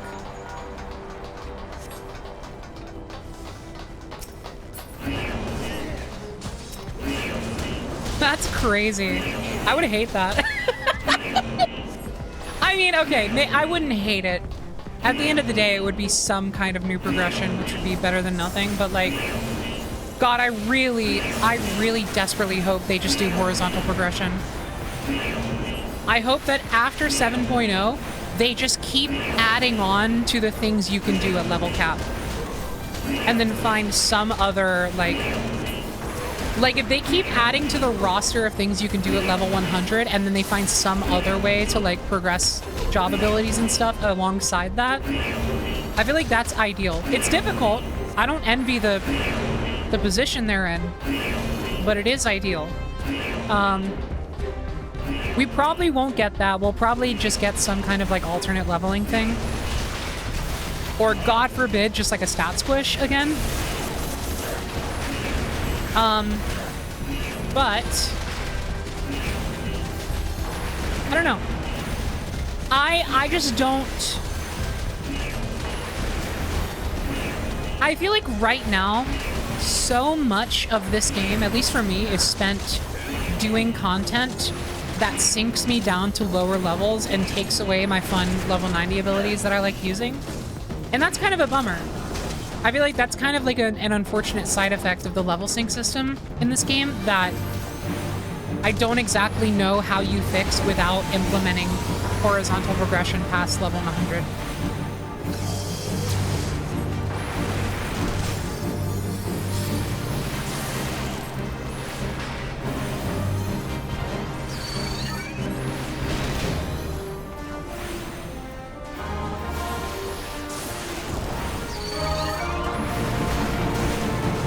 Need to fix when you unlock certain skills. Yeah, I will say, yeah, one thing that absolutely would be improved by just like a level squish, like if you squished Endwalker content down to level 50, for example. As much as I wouldn't prefer that from like just an overall perspective, it would at the very least fix the issue of like ability progression in the early game.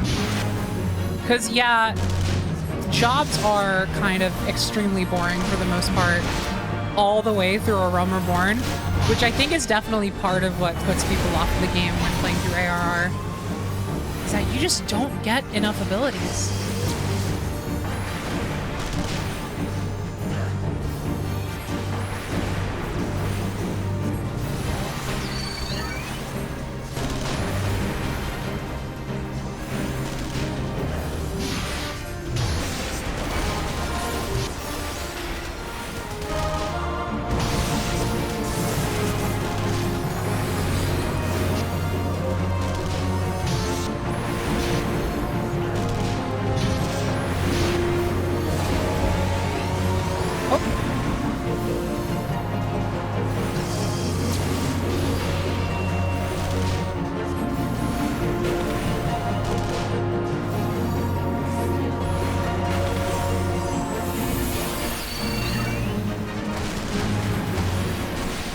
I'm missing a lot of hunt trains.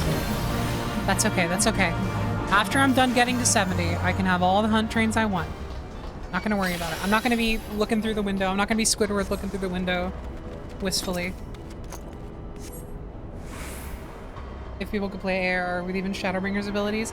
I think it doesn't, so you want like a balance, right? Because I feel like dropping in someone at level 70 or 80 is like, that's way too much stuff to keep track of for a new player.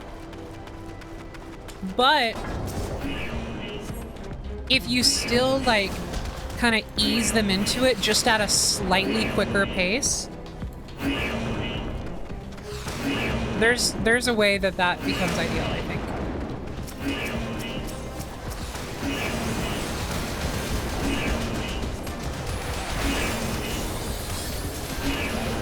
Like, I wouldn't want to be, like, dropped into Heaven's Ward with, like, my full Red Mage kit, you know? I still would want there to be some progression over time. Just quicker. Just a little quicker. And, like, even out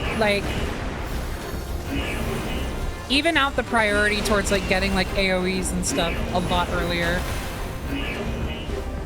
Not having AoEs through a solid majority of ARR for certain jobs is like an absolute nightmare. God, what's the job I'm thinking of that doesn't get an AoE until like 40 something? There's like a DPS job I'm thinking of. Dragoon gets AoE at 45. That is definitely what I'm thinking of, yeah. It's insane. Why? I'm baffled even just thinking about it. I'm like, why would you wait that long to give them an AoE?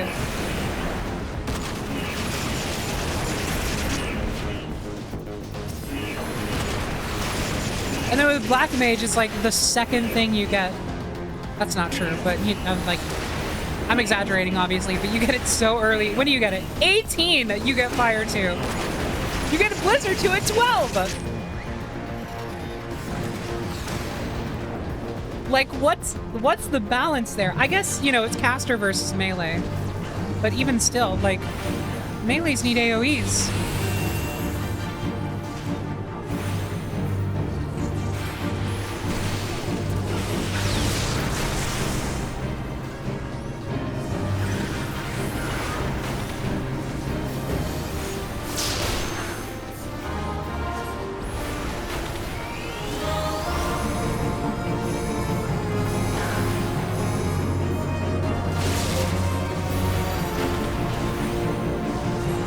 Yeah, I know, ranged DPS actually, like, ranged DPS get them super early. I think Bard gets their AoE extremely early.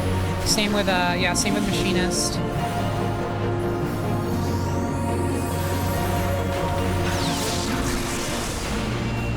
Maybe more stuff gets their AoE earlier than I'm giving the game credit for overall. But, I mean, there are definitely a couple pain points. Hey, you know what? I mean, Dragoon is about to be reworked. Maybe that'll be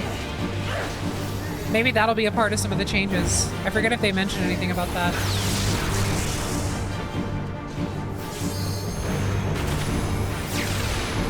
One to know.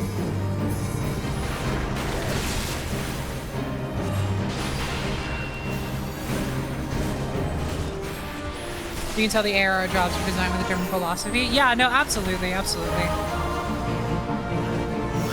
They're having to, like, play so much catch-up with updating the ARR jobs for the modern expansions.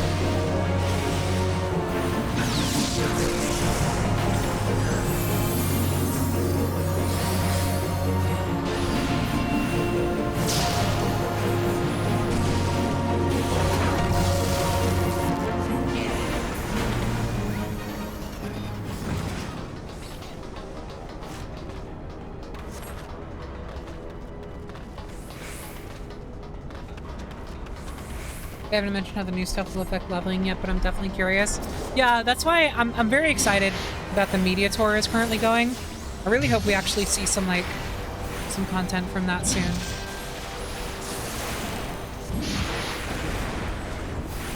So I wanna see people deep dive into the changes and also just like the game itself as it is in 7.0.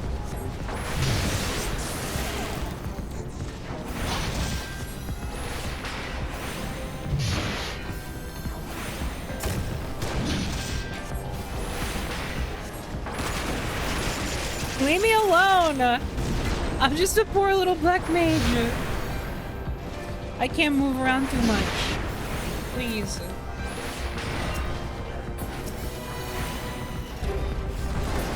Just kill him. I'm not even gonna bother.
Nearly done.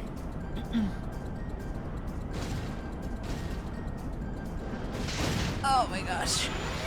I might actually have less in me than I thought I did.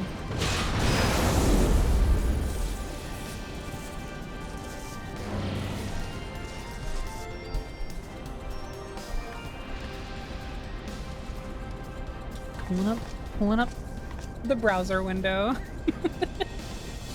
Okay, let's kill her.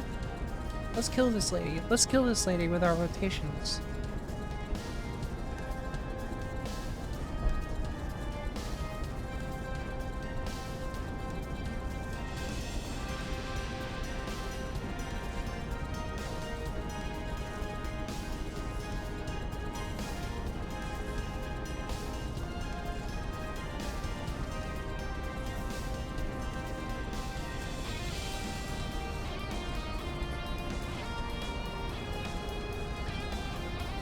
It's like we're gonna have to kill this lady, Pella.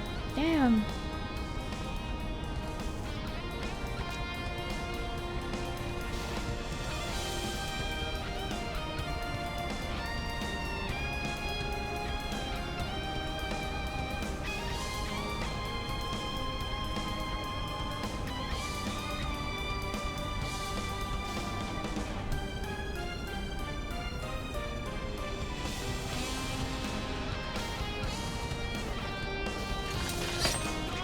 Let's go. Sorry for saying nothing. I was on social media. Anyway.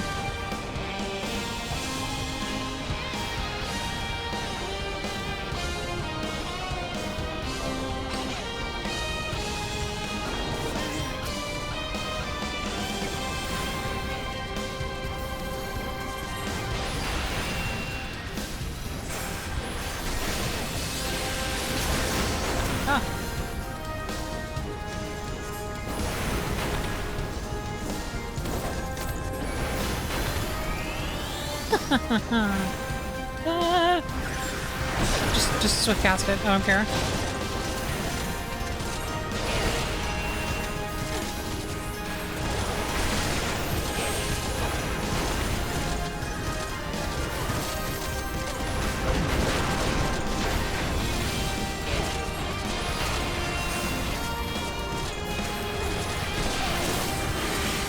This is a small thing. Infinite reach. That's 2 halos. Hold on. Anyway, this is a very small thing, but it's funny to me how they added the draw and sheathe emotes to the game, like the super cool, like bespoke new animations of your jobs, like drawing and sheathing their weapons. Somewhere around, I mean, I think it was during Endwalker, but it may have been Shadowbringers, I don't know. Anyway, it was relatively recent, right? And so, previously, you would get like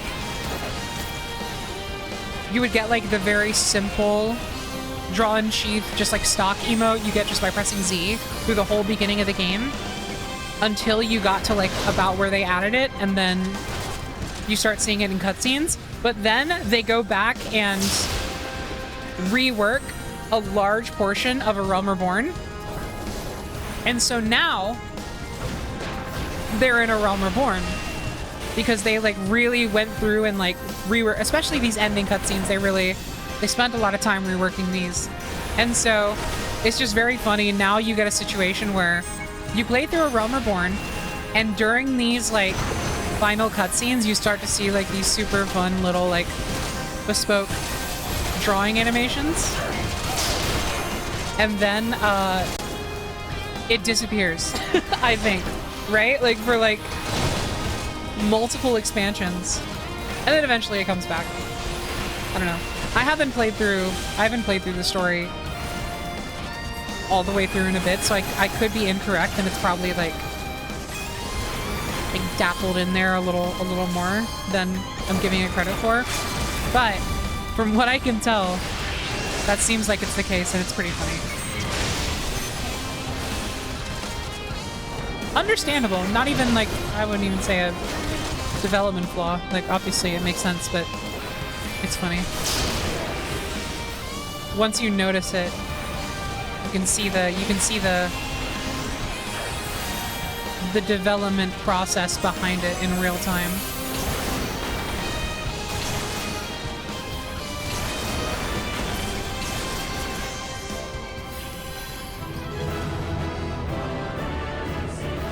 Did I level up? No, I think they did though. Let's go. Good work. No, I forgot to comment. Yep. There we go. Oh, you were waiting. Good on you. You knew. You know I was being a little silly. Hey, I got 2 commendations. Look at that. Ooh, over halfway. Maybe just 1 leveling wouldn't get me to 70, but I think it's worth a try. It'll be quick. It'll be a lot quicker. You just stole my essence from me.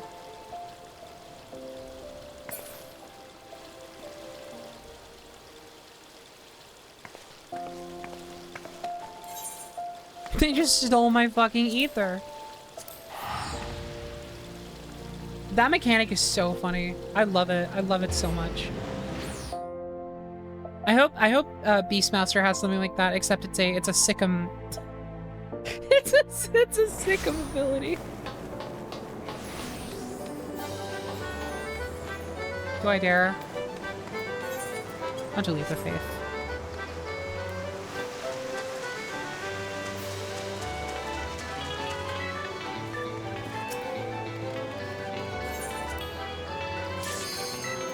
Okay, good. It's one of the good ones. Thank God.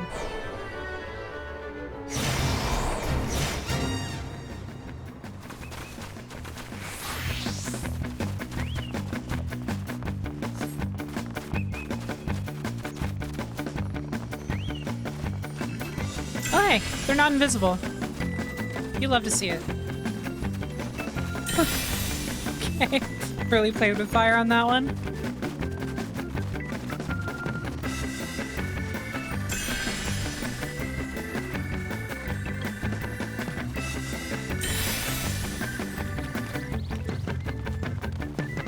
Oh shit, I almost fell. That's okay. We did it.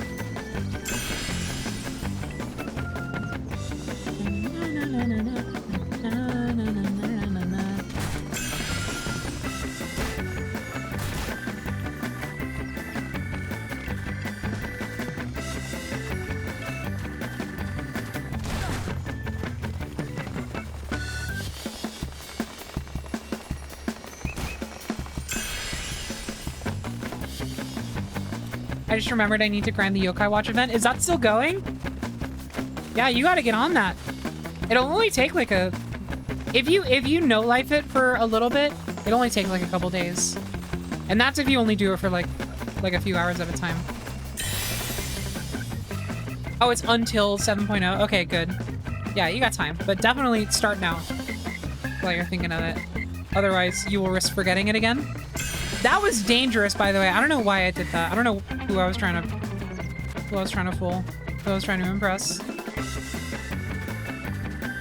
No! Why did that happen? No!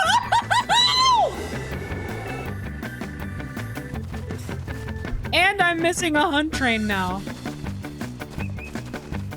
Oh my god, I was almost done. I could have done this, then did the hunt train, and then did my leveling.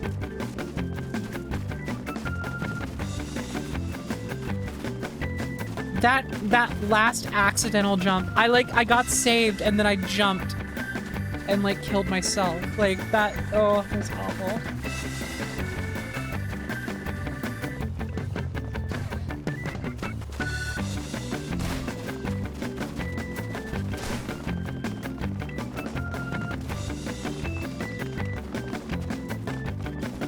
I might as well just go ahead and leave if I want to.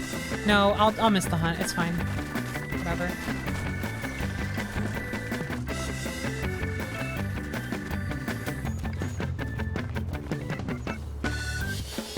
I don't want to be streaming for much longer anyway.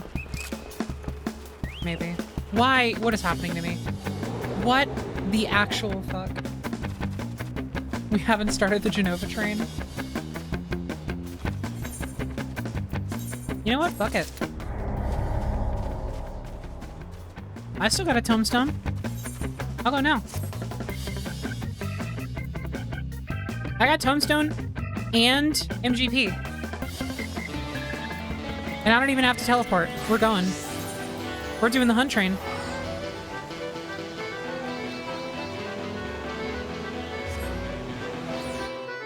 I'm taking what I want.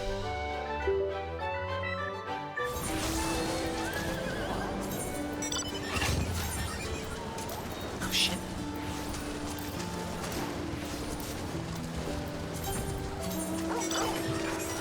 Whee!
I love hunts. These are so fun.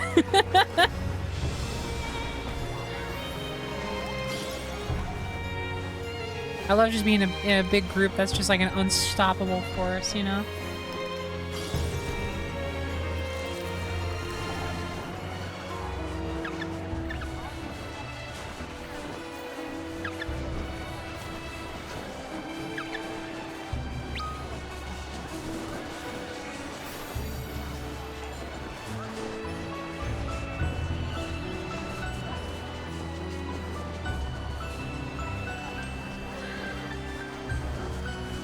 I actually think I had time to finish that leap of faith now that I've been here for like a couple minutes. But like there was no guarantee, so I'm glad I came. But hindsight, you know, man, I am hungry right now. I just felt it. Okay. Here's the plan. Here's the plan. We're gonna do this hunt train. We're gonna do the hunt train. I'm gonna do leveling roulette. And then I'm gonna leave and have dinner. The two things do not let me do anything else. I swear to God. If I say like, hold on just one more thing before I do this or something like that, I want you to vicious mockery in stream chat.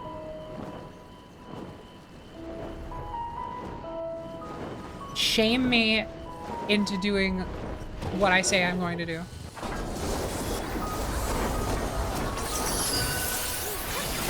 Oh, this is a fucking big group. Oh my God, my frames are dropping like they have not dropped in it. Look at me go! Whee! Holy moly! This one's gigantic.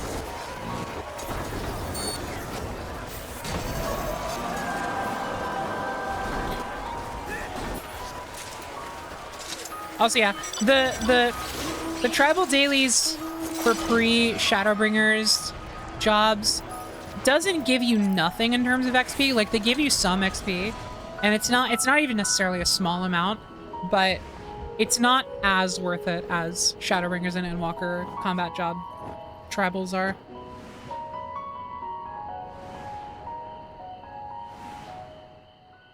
I actually have started working on those though. Just because I need to do them anyway. I literally have so few I have so few pre-Endwalker ones done. Like, I haven't even finished these. for Shadowbringers, much less Stormblood, Heavensward, and ARR. Like, I gotta get on that. And I have been. I started working on them the other day. Can't forget about it today, though.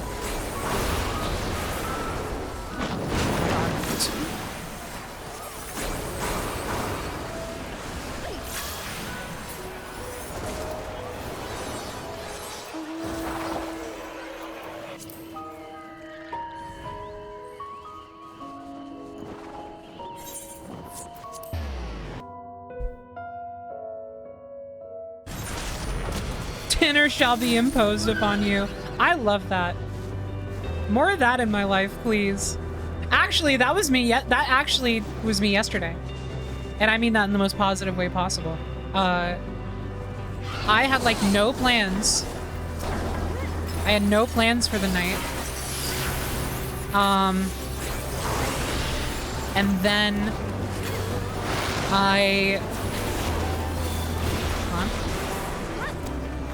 I get a message from Katie out of nowhere, and she was like, "Hey, you want to come out to dinner with me, Jordan, and Alfred for like a spontaneous dinner invite?" And so the unfortunate thing was that quite literally right before she sent me that message, I had just eaten like an extremely late lunch, and it was kind of large. And I was expecting to not do something super extravagant for dinner, just enough to hold me over until bed, and then, you know, have that be what it was. So I was not hungry at all, but a dinner offer was imposed upon me, and I said, you know what? I'll do it for the camaraderie. I'm not hungry in the fucking slightest, but I'll still tag along. So, that did happen, and you know what? No complaints. No complaints were had. I had a fucking great time. It was fun. We went out to ramen.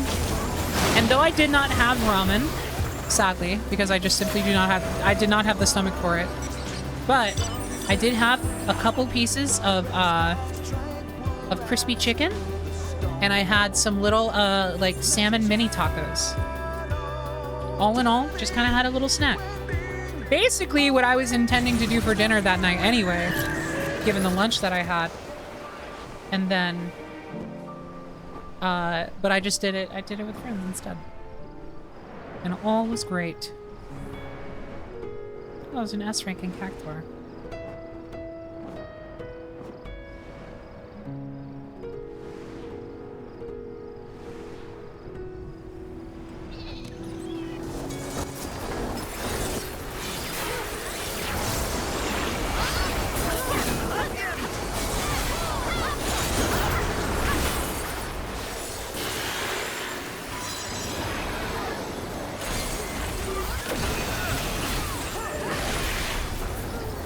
Wow.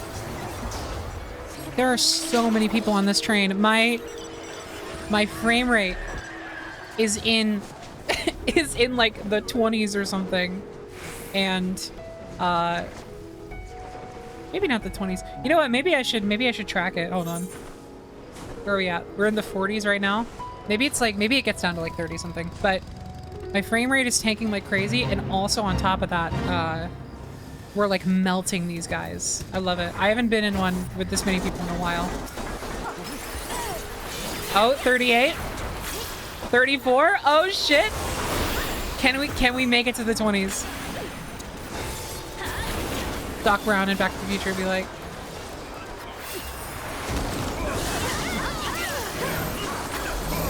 ooh, not quite. We got really close. I think the lowest was like 32. That's fun. You love to see it. And just to clarify,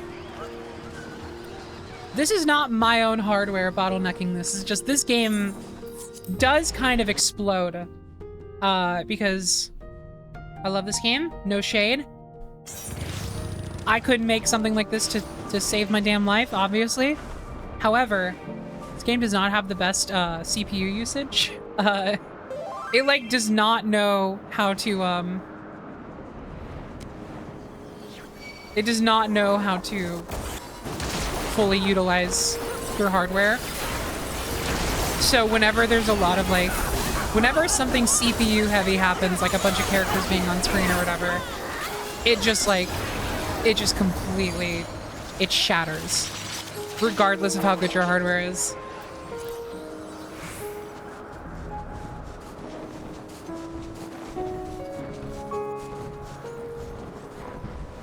Yeah, it's a game from 2010, absolutely. I don't necessarily, I mean, like, technically I have to hold it against it because it is a flaw with the game, but like, I don't do so in an extreme way. I understand the reality of the situation. It was a game created with duct tape and prayer in 2010. So also, I love doing this, turning the UI off and just basking in how many people are flying along. What a fun time. What a great vibe. Now let's kill the shark every time we see it.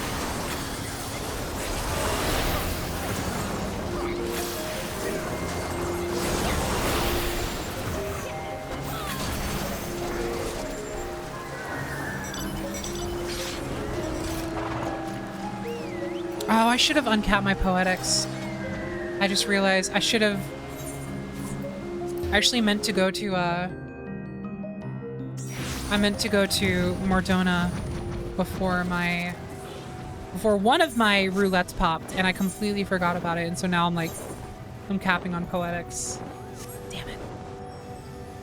Maybe if we move on to Shadowbringers, I'll have like a quick time to TP over and grab the next Anima material.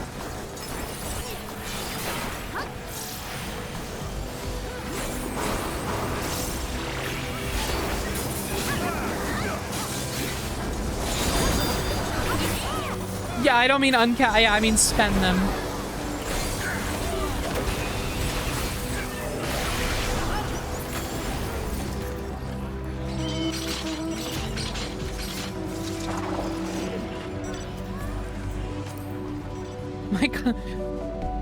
My causalities have been capped for months since I haven't unlocked Endwalker yet, meaning I've lost 10,000 causality tomes because I can't spend them and I'm stuck at cap. Oh my god. Oh. I'm sorry to hear it. So do you have a level 90 character before Endwalker? Is that why?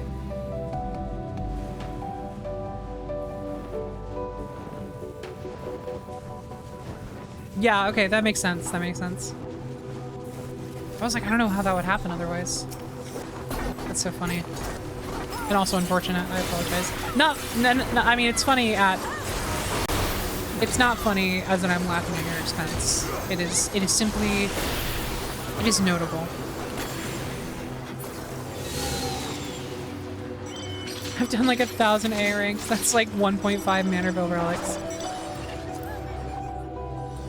Doing hunt trains really does unlock the... It does unlock the Manderville situation in a way that no other activity in the game quite does.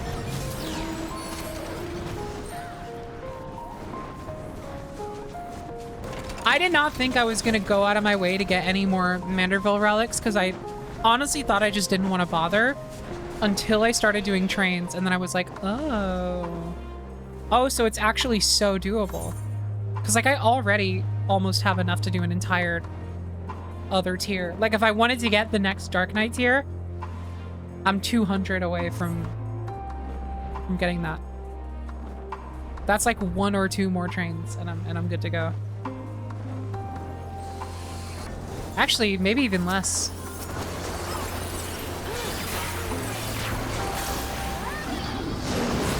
Once you realize how easy it is, it becomes hard to stop. Yeah. I feel like that's kind of where I'm at with the Anima weapons right now.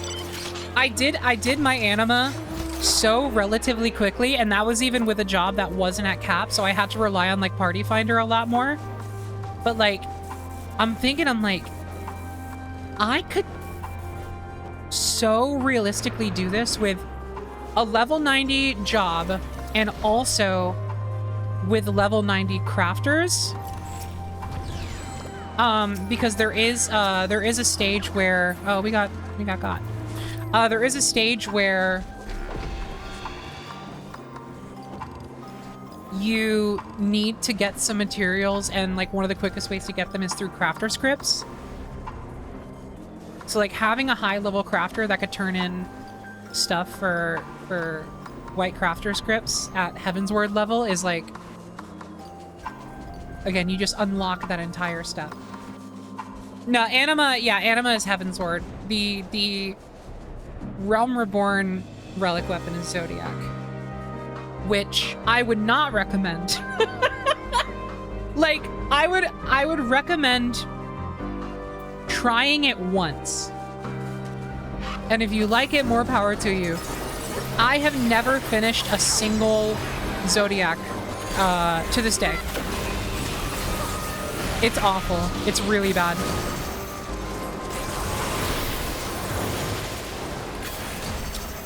Although I do wonder if it similarly gets better with a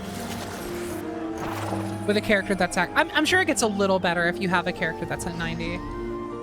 But Heavensward, the thing about the Heavensward relic that makes it, oh, we are moving on to Shadowbringers. Hold on. Do we have a moment? One sec. No, we don't. We're going right into it. Okay, that's fine. I'll just do this for the causality then. I'll make up the poetics on another round.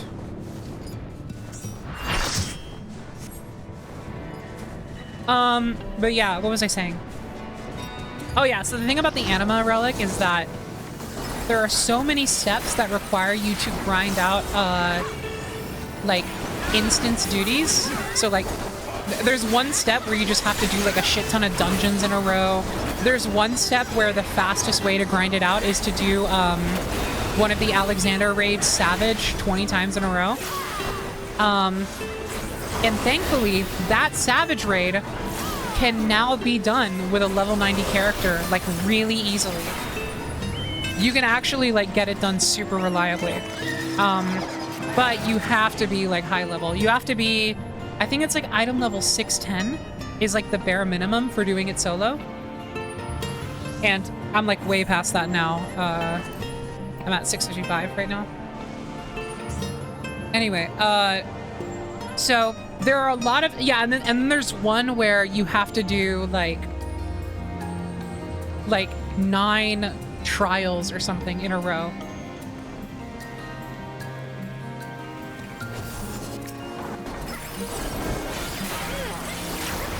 Well, the reason you do the raid 20 times is because it's easy at 90. You can do anything, really. Yeah, that's why I said that's the most efficient way to do it. That step in particular, you can kind of just do whatever you want, but that is the quickest because jobs are so high level now. Anyway, what was I saying? Yeah, so there's a lot of steps like that that require you to, like, do a bunch of content that you can do unsynced, which just makes it an absolute cakewalk. You can get through, like, 3 steps in a day, assuming you are able to get the poetics pretty quickly. So, like, having a job at level 90, I would say having a crafter at 90, and then just doing hunt trains whenever you can is, like, is the damn key.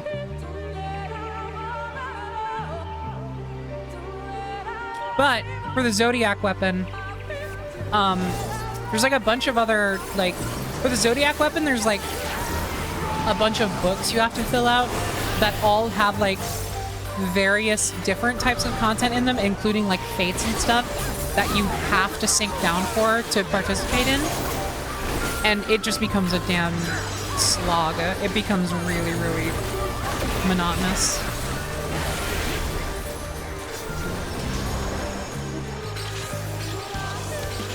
Oh yeah, Lucky! By the way.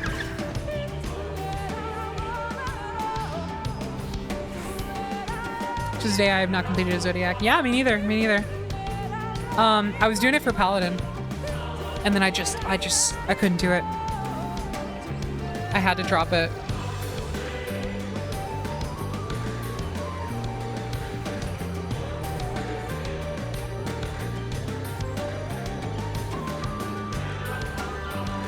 I'm sure I'll get back around to it someday. I really don't think there is gonna be a single set of relics I haven't done, you know, come like a few years or so.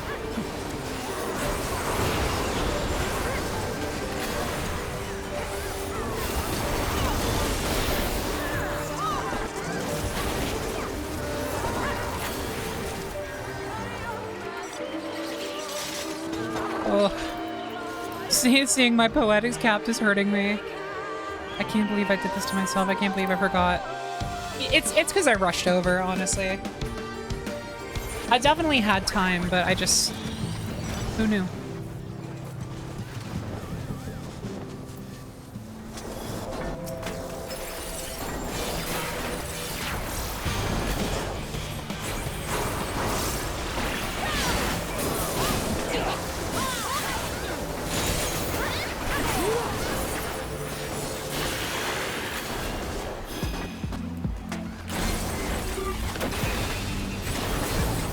No, I have not done any of the Stormblood Relic.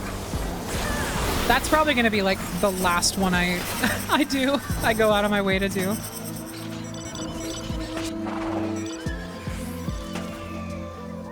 I have done a couple stages of the Bozja one, but I'm currently trapped at the Delubrum Regine stage because I've been too scared to enter. Joy is gonna take me to it eventually. And kind of help me out, but because she's like very into like Eureka and Bozja and all the field operation stuff, but yeah, I haven't done it yet.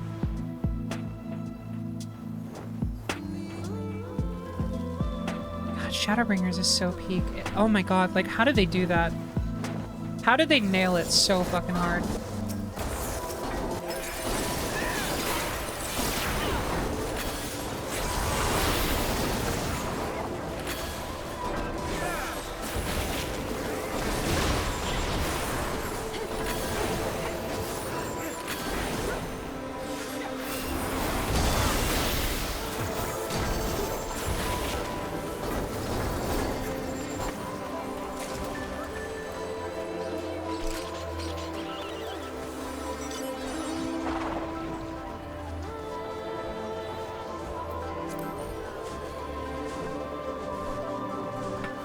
This guy never goes down without taking someone with him. Deaths are guaranteed.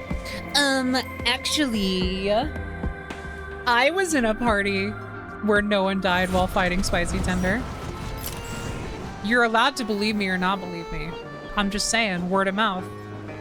I saw it happen firsthand. I just saw someone die. I know, I'm talking about another time.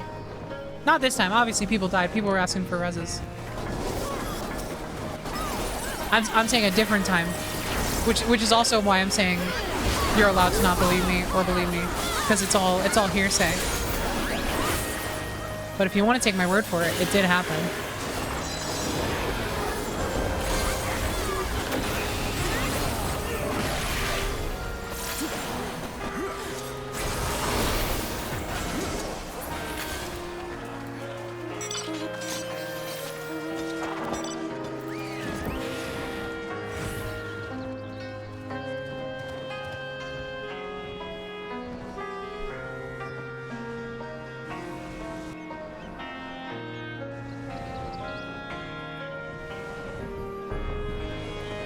$990,000 needles is insane. I love it. It's so good.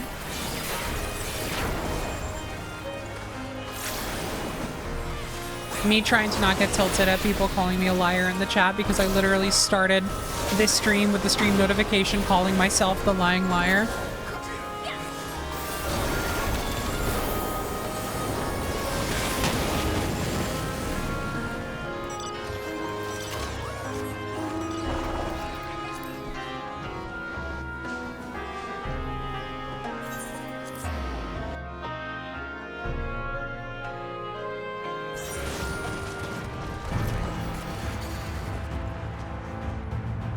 I feel like I want a new Tifa chat cover in the near future. Maybe I'll commission like a bespoke Tifa chat cover. That'd be fun.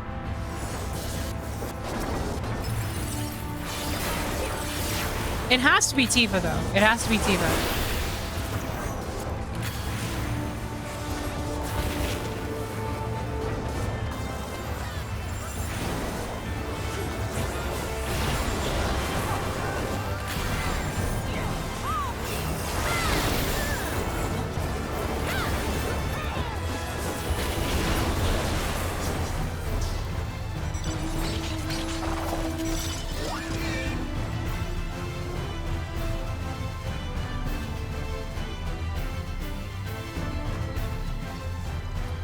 Maybe we have like a whole, oh, you know what? Maybe actually I get like just a group of seasonal Tifa images that I swap out.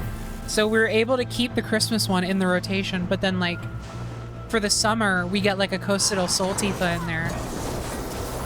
And so on and so forth.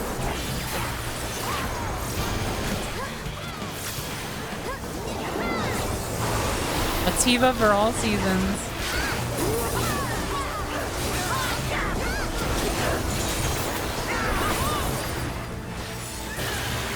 What's happening? Let's go. I always have to pitch my camera up when that happens, because you understand. Orbital laser camera is extremely necessary.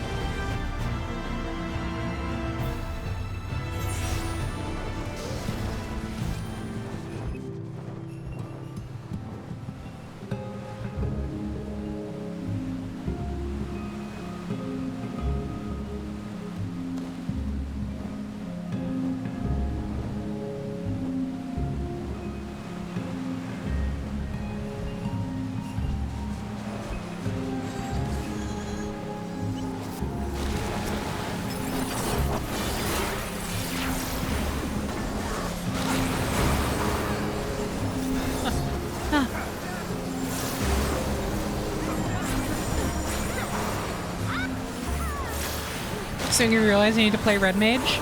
Yes, you do. Red Mage is actually fantastic. It's so fun.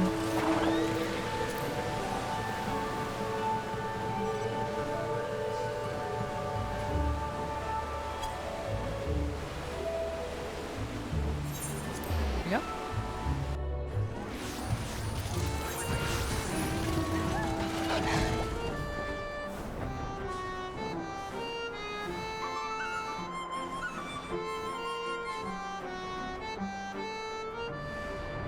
So you commission, someone just commissioned you to draw their BS Warrior Flight as a Gundam. It's neat. That's awesome. I actually, in preparation for Dawn Trail, I wanted to get like, I tweeted, I was like, I need to get more commissions of Bella.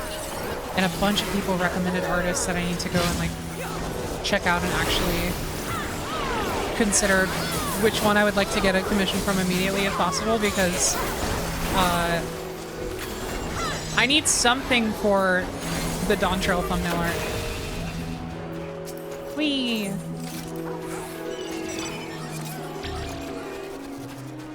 I guess I could use an in-game picture, but I don't know. I'd want some art. I like having art for those. All right.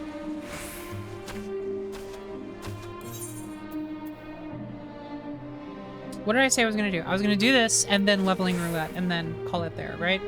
That's what I said.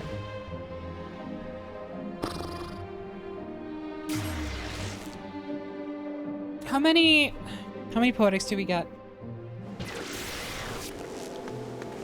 The meter thing worries me a little, but I'm sure it's fine. Yeah, it's really not that bad. You get used to it very quickly. I promise. Ooh, we're at 3,000 second nuts. Okay. Okay, Black Mage. Get my egg in. And let's queue up for leveling. Perhaps we get less wait time? Oh my god, it's worse. It's 10 minutes. Okay, that's fine. That actually gives me a quick excuse to pop over to the shops.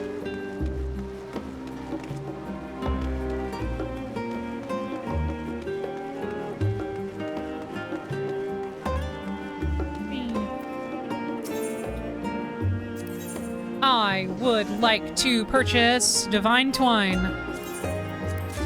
Let's fucking go! To Rotterdam.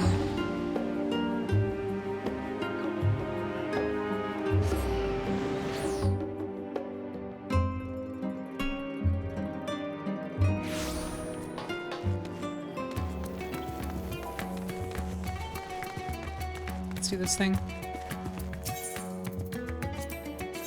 I'm getting my credendums in order. My credentials. Okay. Should I go for the circlet? The gauntlets or the solarettes? Oh, I'm so close to having a full set. Actually, I'm not close at all to having a full set, specifically including the accessories, but which one has the best stats? Vitality 249, 249, 249. Oh, they're all the same. Oh, it doesn't matter. Okay, well then let me get the boots. Wait.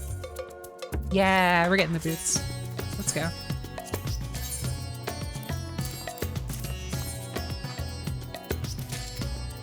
We're gonna have that 660 item level real soon.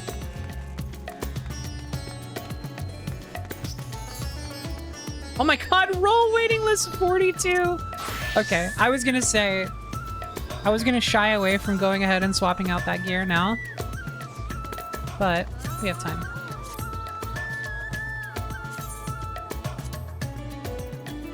Still at 655. It's not budging just yet, but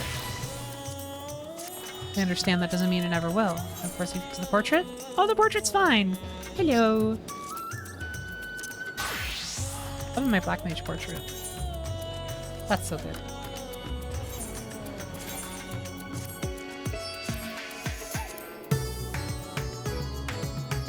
All right. What to do? Oh, retainers.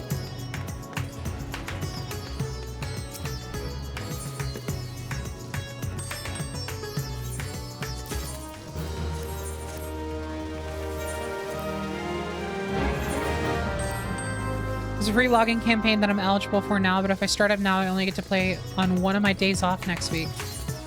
Go for it. Why not? I mean, it's either you get to play one day next week or you don't play at all. Which one sounds more appealing to you? That's up to you. Oh, yo, I just got these for free. Do I have these already? Oh, I do. Oh, man. Well, they still look cool.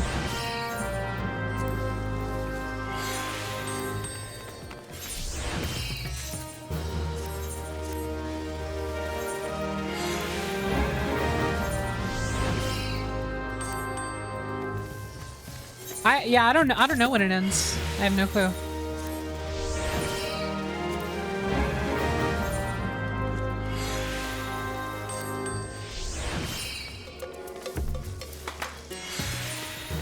Free login campaign just started. I could definitely wait until Sunday to start and get both days off, but I want to play now.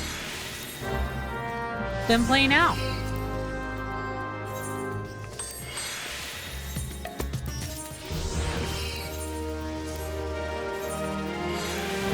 It seems like you know what you want. You don't need permission. Have you done sightseeing log? I've done bits and pieces, but I haven't sat down and just really like tore through it. Mainly just because the Aromaborn stuff is like so obtuse. But I'm gonna do it. I'll probably do it sometime soon, because I was kind of feeling it relatively recently.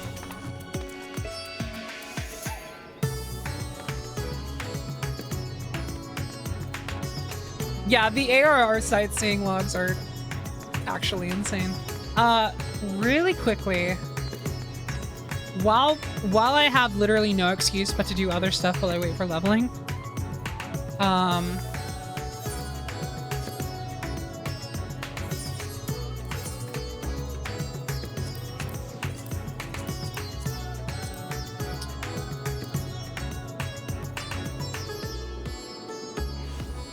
Which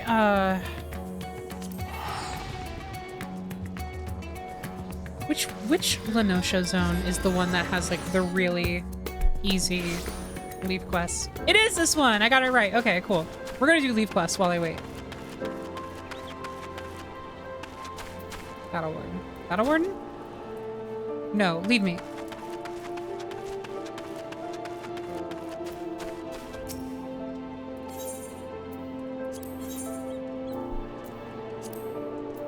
Can I accept all of these? Okay.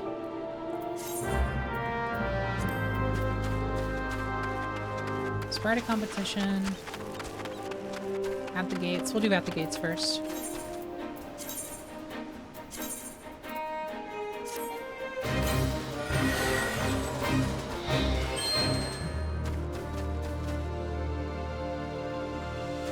Locations visited. Oh, I see.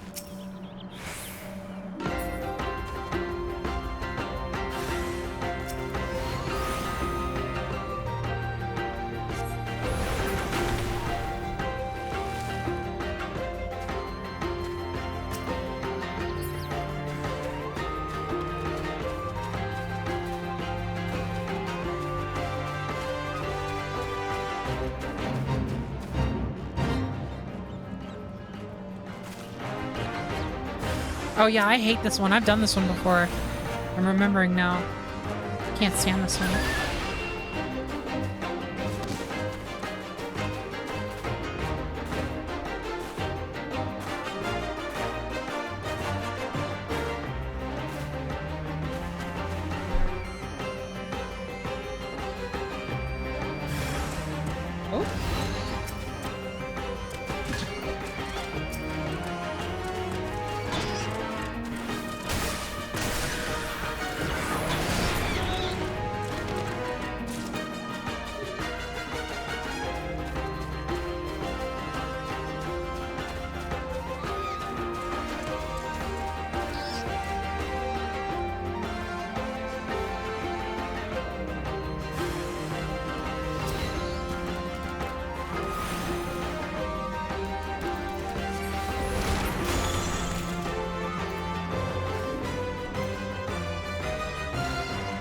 Has to be it. Whee! No, not yet. Okay, let's head down here.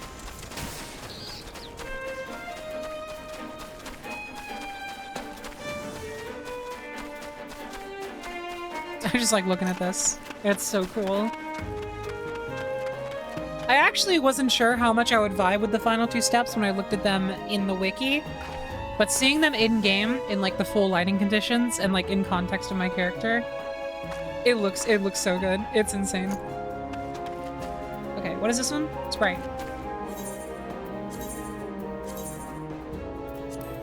No.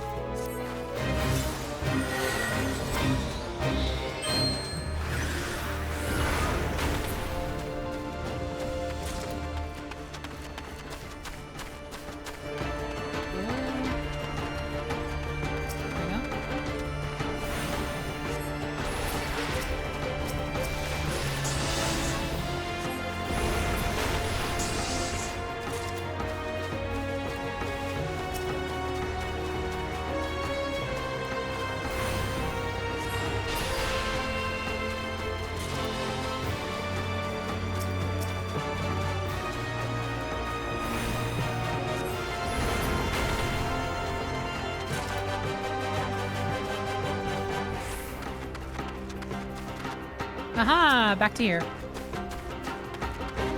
Quick, quick, quick. Yes! Got it. Leave me alone. Oh wait, I didn't get it. Fuck you.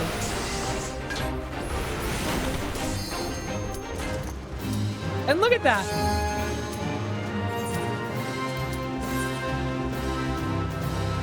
I consider that a win. That was great. That was great timing.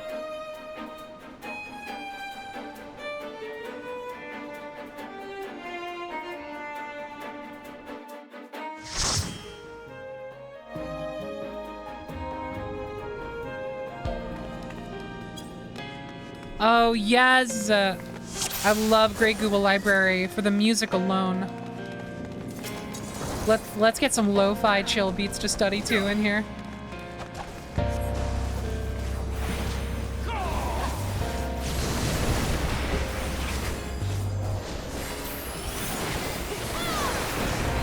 Have you ever read the books in here? I don't think I've taken the time, no. I should.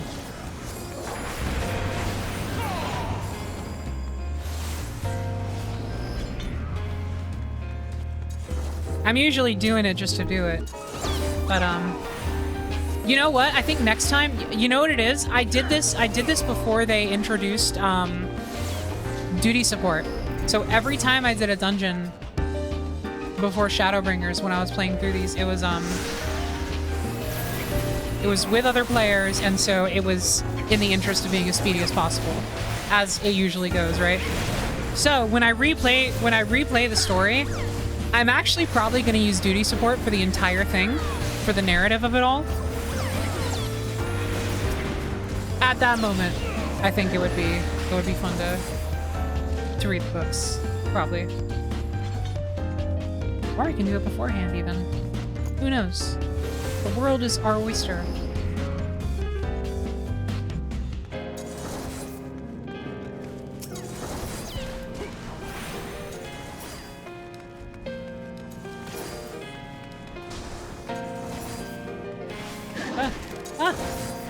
My fault.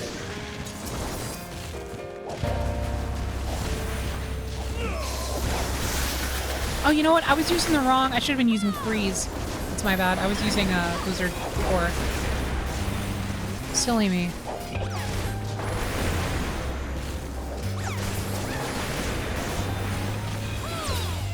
No! No! Okay, I got it. Thank God.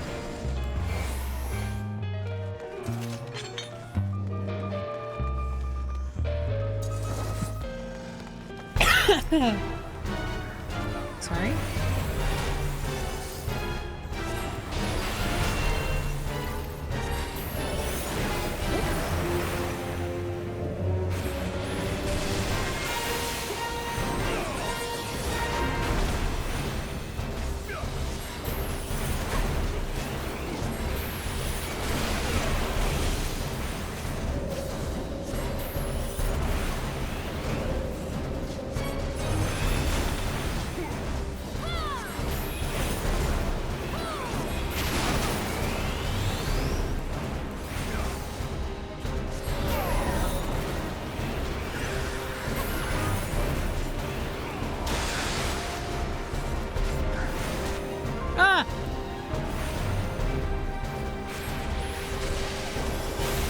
Oh, I'm in dire straits. Give me MP. Thank you. I did not plan for that properly. That was my bad.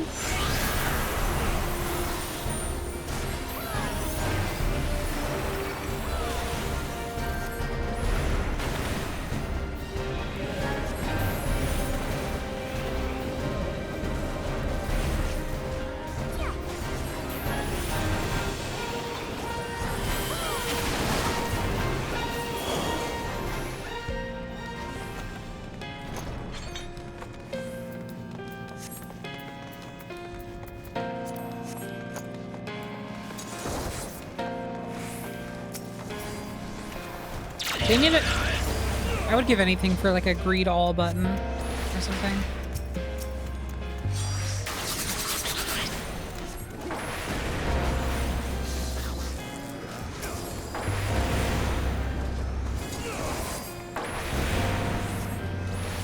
Yeah, or pass all, greed all, pass all.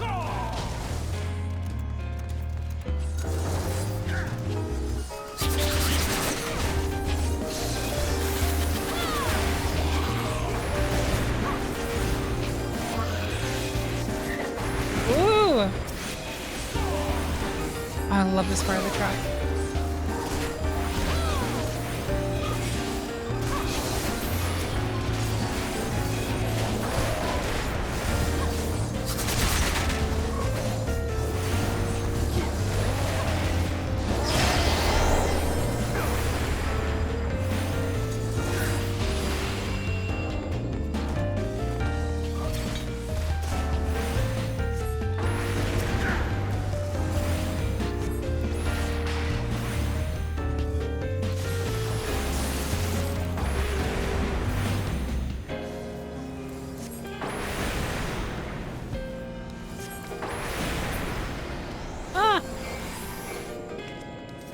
Nice.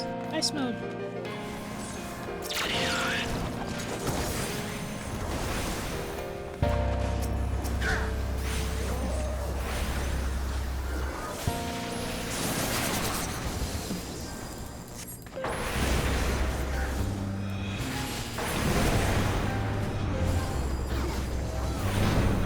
You interested in playing Rabbit and Steel? Somewhat. I mean, I'm not like a huge, like, so I know the whole like conceit of the game is that it's like a simplified sort of like pared down MMO gameplay style that kind of like emulates the experience of FF raiding, but that's like kind of the main thing you do. And I think that is a very cool concept. I don't know if it's one that I'm like going crazy for though, because I don't necessarily play this game for the like raid mechanics. They can be very fun. They're not even a part of the game that I just like put up with. Like I do actively enjoy them, but I don't know if I'm necessarily looking for a game that is mainly just that.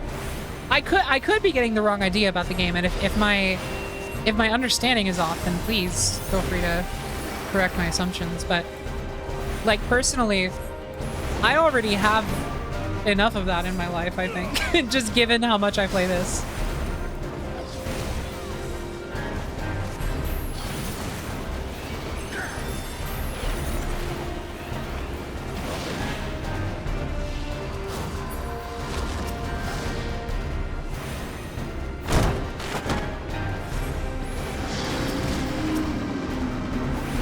However, I don't even mean to sound as negative towards it as I am. I genuinely have like no negative feelings toward it. I'm just like, I haven't thought about it much, so. Like the truthful answer is just, I'm not like insanely interested, but not for any disdain, and mostly just for lack of thought.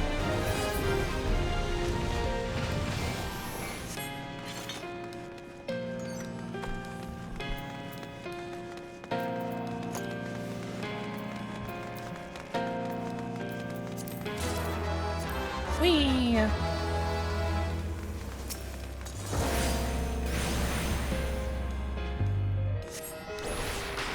Haha, I got a little bit of damage in. Yes. We're so back. Oh, I'm tired.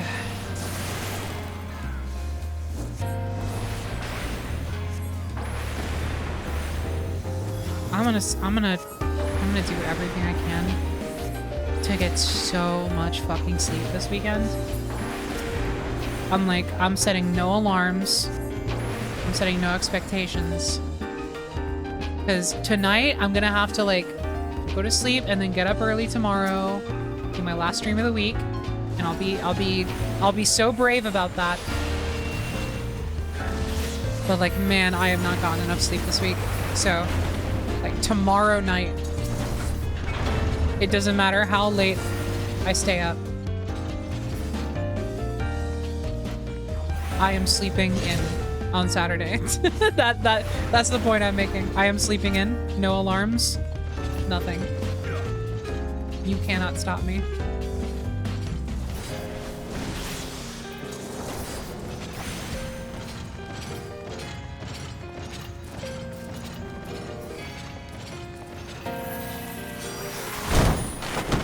We're Black Mage guys. Of course we don't do anything during pools.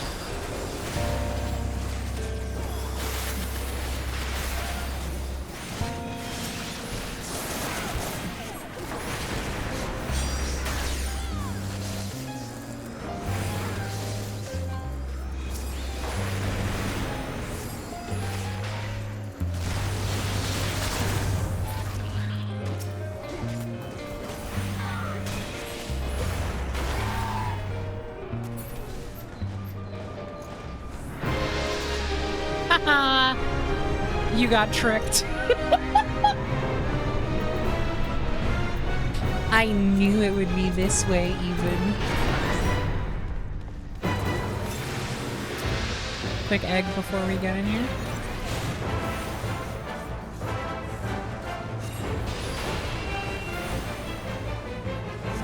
The ever-living bibliotap. Whatever, man. Get real.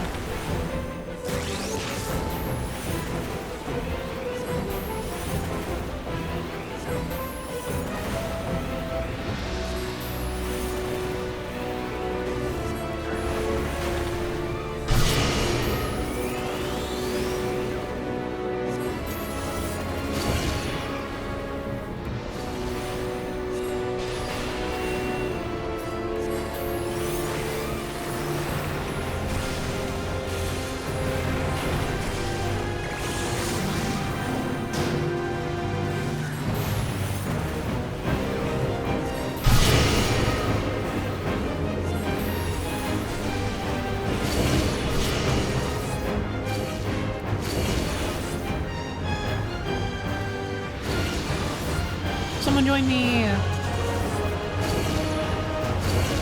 Woo! That was close. Ah.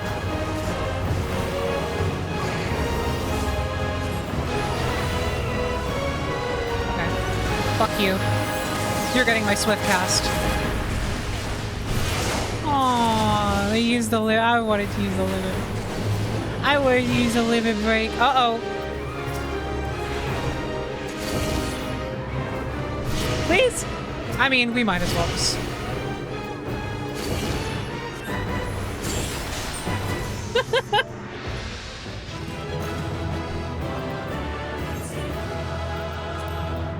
I like this portrait. Read. Wee. Yay! Do the victory giggle. I love that animation. That's so cute.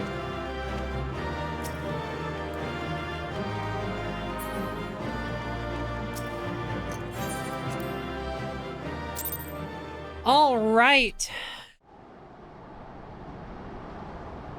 And that's level 70. I have no gear.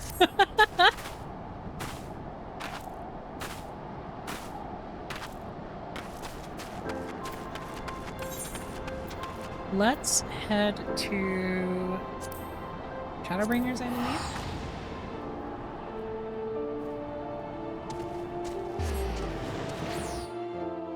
Downlink 14 on my Steam Deck right now. Penny, how does it play? Easy enough. Yeah, it runs perfectly fine on Steam Deck. You will run into issues, I would say, with you will run into issues with the UI on such a small screen, so definitely be prepared to like make a lot of UI edits. I would personally recommend playing on like a larger screen or like a console or PC for your first time playing the game. But it does work perfectly fine on Steam Deck with some adjustments made, so I went to the wrong place. I should have gone to Kugane. So I would recommend doing a larger screen, but it does play well on Steam Deck. If you are going to play on Steam Deck heavily, I would recommend also installing 14 launcher, spelled XIV launcher. It is a wonderful quick launcher, and there is a Steam Deck specific version that someone made. And it like really improves the quality of life experience of like logging into the game and all that good stuff. You can turn on like auto login and everything, and it makes the whole process a lot easier. So I would recommend installing that alongside it if you want to go out of your way to do that. But yeah, all that aside, you should have a pretty good time. Okay, I don't have any of these on hand, so I will simply be... Oh, you know what? We're probably about to get some gear from the job quest, so... Or I'm probably about to get some gear for the job quest. Oh, I have it on my PC too? Oh, okay. Okay. Sorry. You know what? I don't know why I assumed you were a new player. For some reason, I read the question as like, I'm playing this for the first time. Does it run well on Steam Deck? I don't know. Yeah, no, yeah. I mean, if you're already used to playing it, then yeah, it's a dream on Steam Deck. Absolutely. It's great. Again, the only thing I would say is you'll have to put some legwork into the UI setup, but otherwise, it runs fantastic. I just wanted to have things for gathering other mundane things portable. Separate launcher, that sounds good, thank you. Yeah, oh my god, it is so good. It is so good for, like, the mundane stuff. I even made a specific, like, Fall Guys UI setup on Steam Deck for the last time the Fall Guys event was going on. And I just took away, like, all of the UI except for the Fall Guys specific stuff. And it was really, really nice. And it was like a clean, portable experience. And yeah, you're gonna have a great time doing some of the more grindy stuff on Steam Deck. Like, non-MSQ questing and, like, low-level battle stuff and, yeah, like, gathering and you know, crafting and all kinds of, like, all the in-between stuff aside from, like, some real combat and whatnot and, like, real MSQ times, I would say is, like, ideal. It's really good though. It's a great supplement to having it on PC already. Anyway, I'm gonna call it here. Great stream, everybody. We went for nearly 6 hours. Like I said, it was an easy choice for me to make. It is very easy for me to hop on here and stream this for like 5 hours straight and not worry about it. So, yeah,